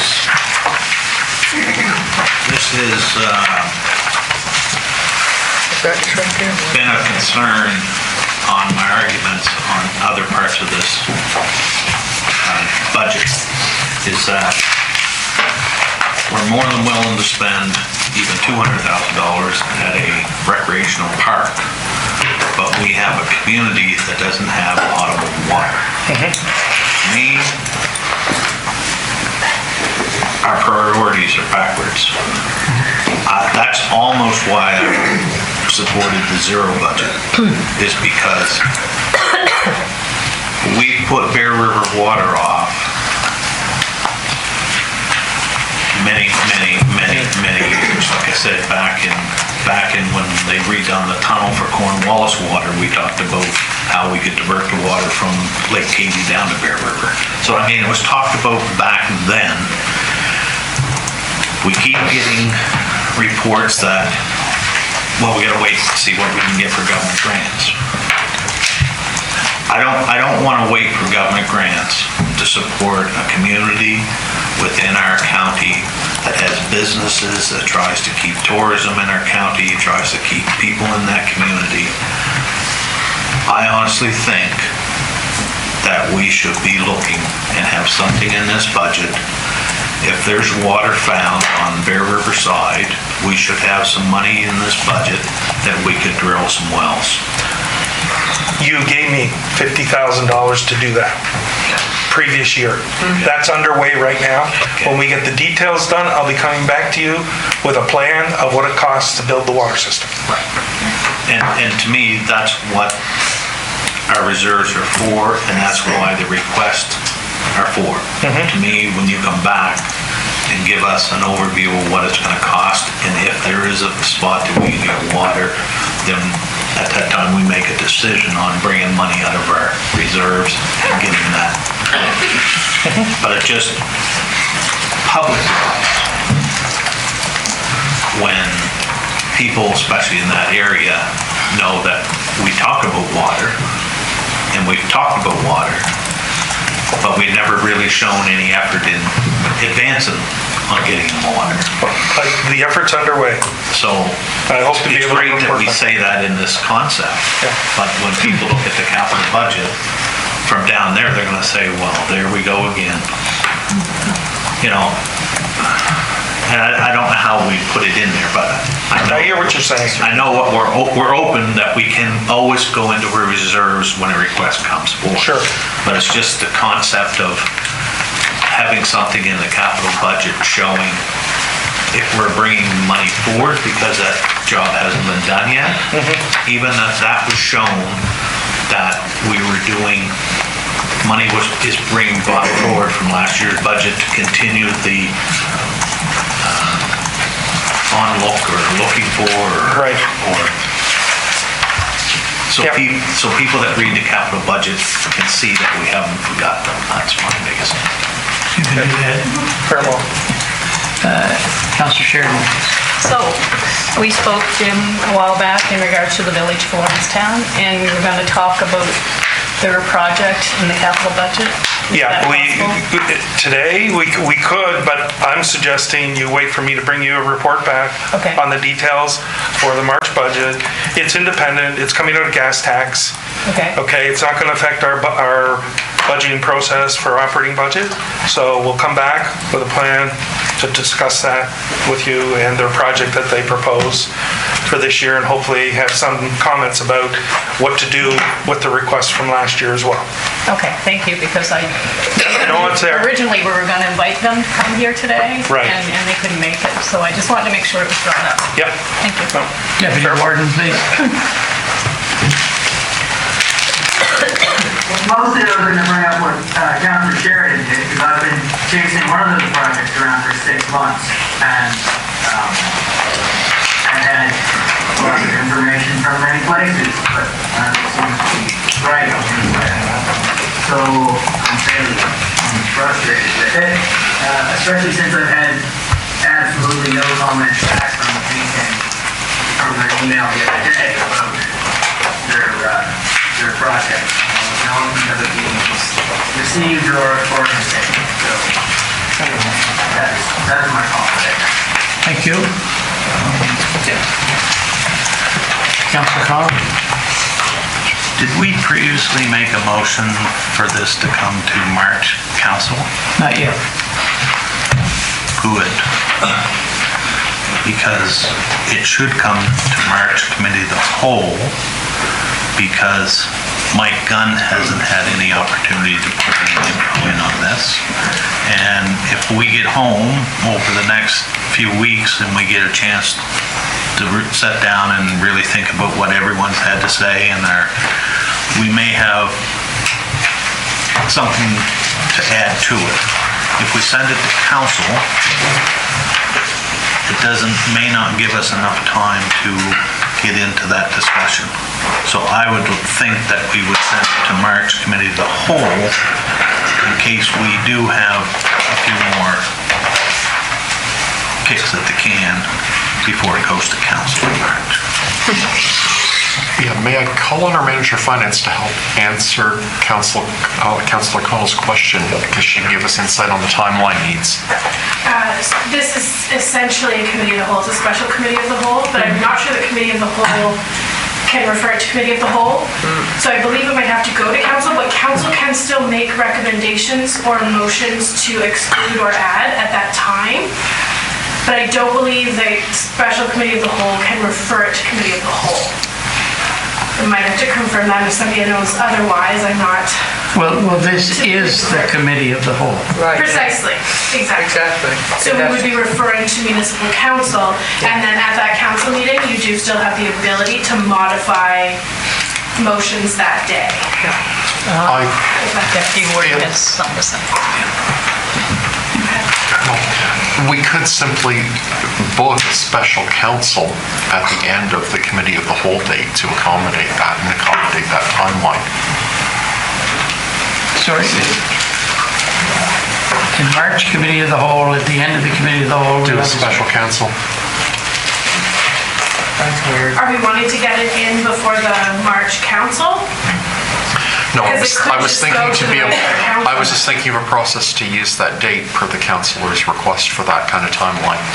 So my issue is that if you put it through to council in March, and all of a sudden Mike Dunn gets in on the conversation and some of us have more questions, we may say, we don't want to pass this today. Okay. So all of a sudden, you're going to defer to April. All I'm saying is that if we want to try to make sure that we're all satisfied with it and hopefully pass it at March council, we should have the chance to let this sink in, think about what our comrades have said, to see if it changes our attitude about some of the issues in here.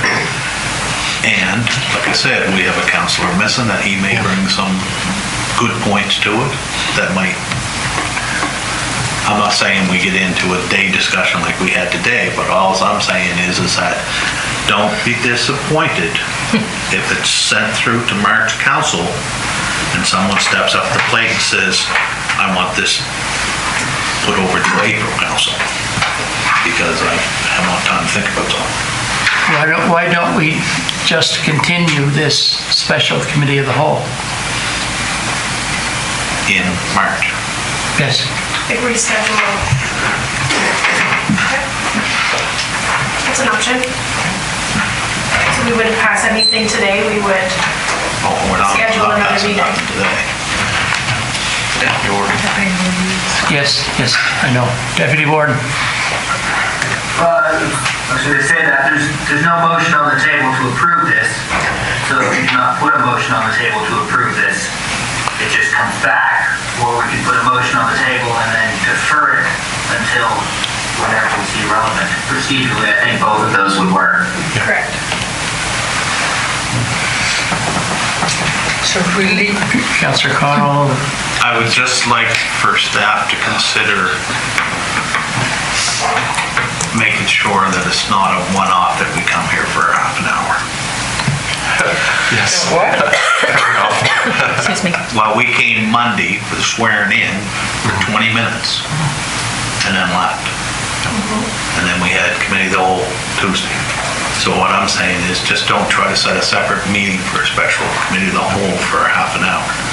If we can fit it in March with another meeting to give Mike Gunn the opportunity to be able to bring his views forward and for us to have our sober thoughts about things. What if we continued this meeting on the morning of the 14th of March? Regular committee of the whole. Prelude to the next committee of the whole. Yes. We're going to attach this continuation on March 14th. Pardon me? What time? As a special meeting afterwards. Just keep the 10 o'clock or? I don't know if we're still in the winter time, but the clerk will let us know. You are. And it would be on the regular committee of the whole agenda. No, No, be a no, special. we are continuing this meeting. I don't think so. Can I just make one comment? Okay, Based on Councilor Connell's comment about the Ritchie auction, we keep delaying this, we're not gonna have money to go and take advantage. No, but that's why I said that if you would like for us to pass this at March council, then we definitely gotta have it fully. Yeah, no, I understand. Can I just make So that's not gonna, Well, Okay. also, okay. here we go. Councilor Long. All right, were you? Okay. Actually, I was first, but that's. I just wanted to ask if the motions that we've passed, can they make action on those at least? Or does the whole thing have to be? No? Okay, just thought it was a split the hair and take. So there is sorry. Is there a consensus that you do not want to pass this today? You don't want to pass it. No, I don't, So you're asking for a vote? Do we want to pass it today? well, I'd like some indication. I don't want to pass it today. I don't either, I think. Okay, all right. No motion on the table to pass. right, so why are we, Not yet. He's just getting the Could be. consent. Yeah. Anticipate. So if we reconvene this meeting on the morning of the 14th of March, it's too late. When's the auction? I'm just looking Can I it up. He's checking it. Oh, I was going to say, we don't want to miss the auction. It's on.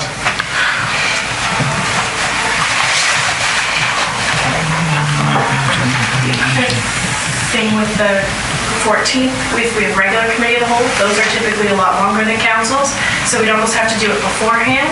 I don't think we can slip it in after. no, beforehand. We have to do that one Okay. first. Yep. Confirming. And Councilor Bartow asked what time, and I said I didn't know, but the county clerk will tell us whether it's 9 or 10. Councilor LeBlanc. Well, we've just forgot that we have that bylaw workshop that we have to add as well. So if we have to put it in at a certain time, we could put it both on one day. And I'm not sure what day that would be on, if it has to be done sooner than later. And then we do have something on Thursday in the afternoon, so it would leave Monday, the 2nd of March open, morning, 2nd of March, there's something else going on this in the afternoon. Yeah, that's The what, 2nd of March is a Thursday. yes. What's going on in the 2nd of March? Yeah, Nick Cassius that day, or Cassis, and I don't know, but people, well, and Mr. Dontamon, That's what it is, MP. Yes. Chris Dontamon. Jill. I knew there was something on the 2nd. I can't find the date, but it's the end of March, sometime at the later part of March. I'll find it. We can always hold a special committee, a special meeting. Yeah. All right, so the next question is, when next will this special committee of the whole meet?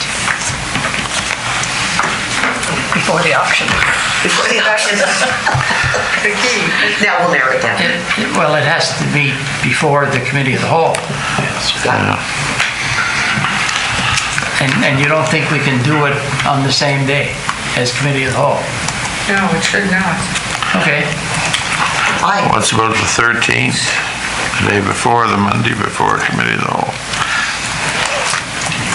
yeah, we've got the 6th, or the 13th, or the 8th, RB auction, no. RB auction. okay, how about Monday the 6th?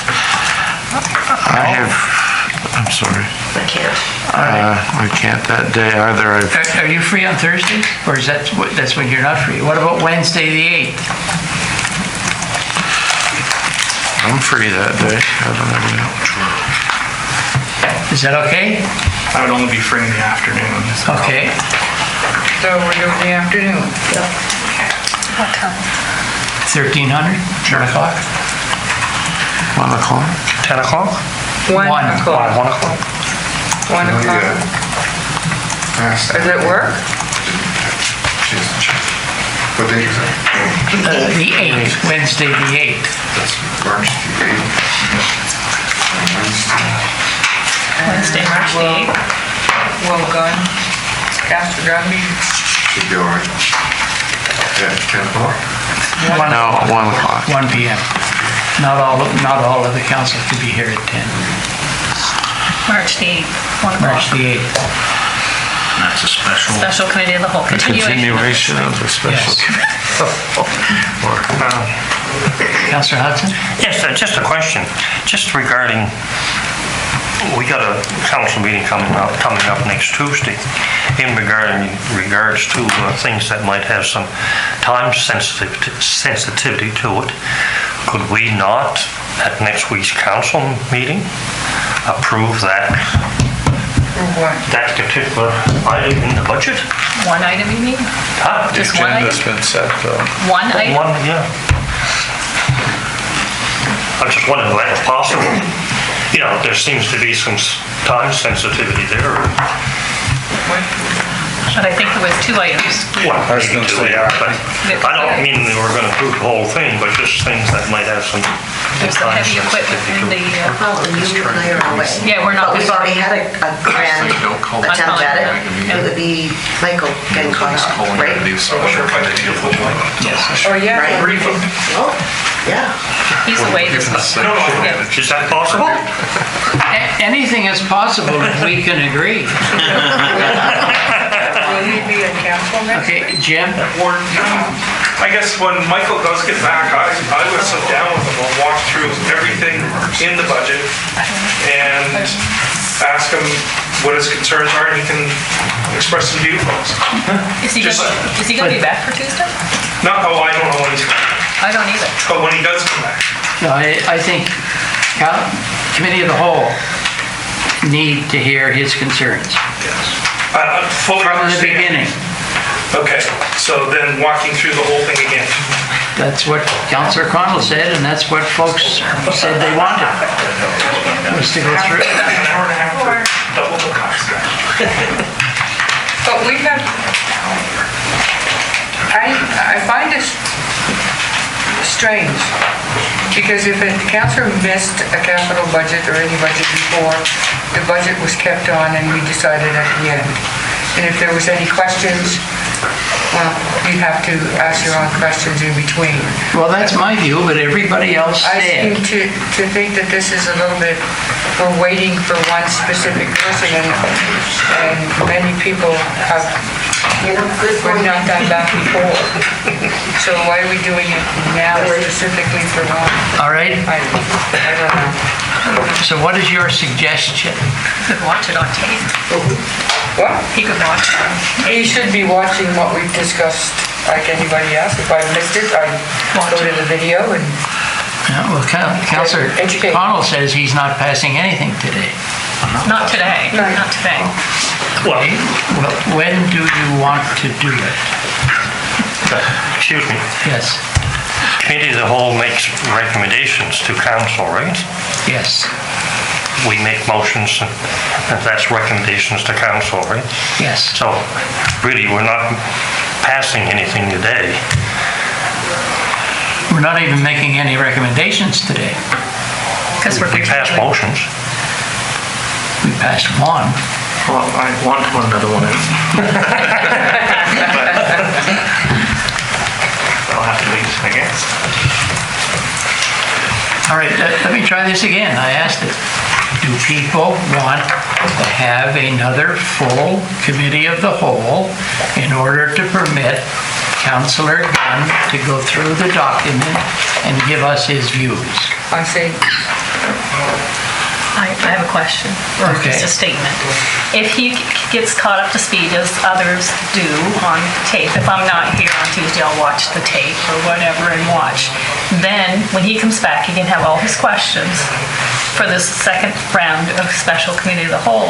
You don't have to go through the whole presentation for an hour, we were all day at it. yeah. So I wouldn't expect that we're going to go through it all day. I would just be reasonable, let him watch the tape, and if he has any concerns, questions, bring them that day. But it's not only for Councillor Gunn. Councillor Connell said that there may well be changes. Right, and then that's the time when we could do it. We could allow maybe an hour, hour and a half. I don't know how long it would take, but it's way better than spending another full day Like, we don't want to go through this again today. No offense, dear, but we don't want to. Well, then we have to decide. We're going to have a special committee of the whole at 1 p.m. on Wednesday, the 8th. I see now. Okay, so we're coming down for an For hour the and a half. convenience of Councillor Gunn, right? Yeah. To give him time to And all of us, give his views. I think Councillor Collin mentioned too that he just wanted to reflect on it a little bit, and if he had any more questions, at that time we could ask those questions as well. Yes. Yeah, so I think that was the whole scenario there, was get him caught up to speed. If he has questions, Michael Yes. Gunn, and then if the rest of us have questions. I know, but some of your colleagues have now voiced opinions that are not in favor of that. Okay, well, maybe you should take a consensus and see if everybody's on the same page. All right, let's Deputy Warden, Motion to defer consideration of the budget until March committee of the whole. The special one? Capital budget. Special committee of the whole? no, he said March Committee of the Whole. That might be Might a interfere lot with the for that election. day. Are you seconding? No. No. Is there a seconder for that motion? Well, I'll second it if I can speak. I'll second it. Okay, Guys, yes. put my hand up. I was just gonna say, like, if any one of us missed a meeting, I would not expect to hold another full-day event to get caught up. We have a video that affords us that opportunity. If the person chooses not to engage in that opportunity, that soul sits on them. The vote has to be from the majority here today. That's all I'm gonna say. Well, we Because all we're doing is postponing conducting business and making action on things that we've already had serious debates on. And the vast majority before said, yes, that's what we want to do. Well, I think we now have flushed it out a little bit more. I think we're really looking at, because I'll ask for an extension on another meeting another day. I came, Okay. didn't want to miss this meeting. Please, Councillor, we had a motion put forward. To my vision, we have no seconder for that motion. I seconded it just so I could speak. She did, so she could be But I can retract that. So- I'll retract that. Okay, no, but that doesn't. Doesn't make a difference, you guys. Okay, so now we are having a debate on the deputy warden's motion that essentially we do not meet until the 14th of March. That is at the next committee of the whole. That's a no. Councillor Connell. The auction's the 27th of March. Okay, It's long after council in March. okay. Is there any further discussion? Yes? Does it mean that we're going to do a whole day review again? No, okay, just want to be clear. Thanks. But the motion is to Just the bring budget, back the budget to Committee of the whole on the 14th of March. Yes. and to leave the other one out.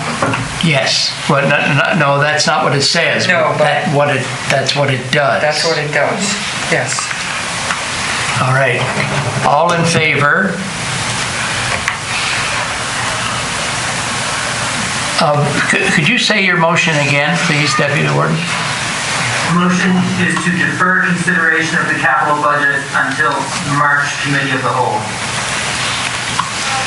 I thought we had to have a special. Okay, and it was seconded by Councillor Longmire. Are you, Just discussion. yes, please. Confused. That's genuine, not that it takes any of my time. Plus, I guess at the very least, maybe we could move the meeting ahead to 9, give us an extra hour. I'm not sure when our regular spring hours change anyway, but April. I'm just afraid that it's going to jam that day up. Okay, all in favor of the motion? 1,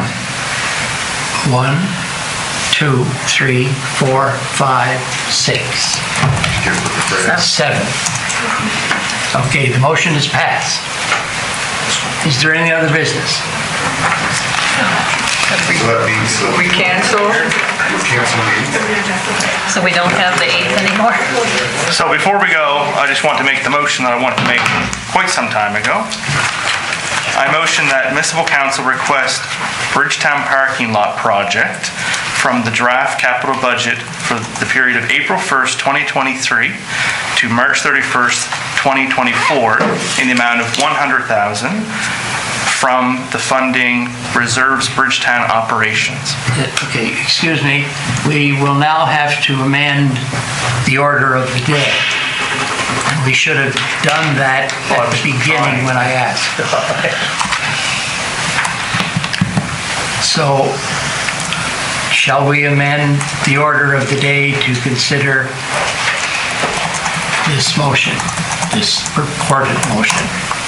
I will move that. Thank you. Seconder to change the order of the day? Well, To change the order of the day was your motion? That's right. Yes. Is there a seconder to change the order of the day? Can I second? Yeah. Okay.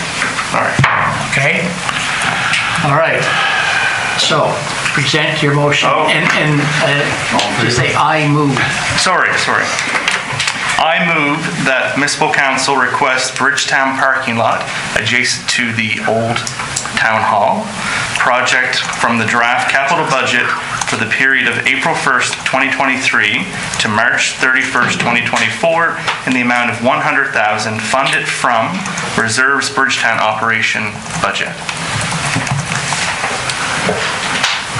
Is there a seconder for that motion? Thank you. I'm not quite sure I understand. Yeah, I'm gonna make one slight amendment to that motion. The word. Sorry, you have to move an amendment. Okay, may I make? I'd like to move an amendment. Yes. That the words paving project needs to be. Oh, sorry. Needs to be.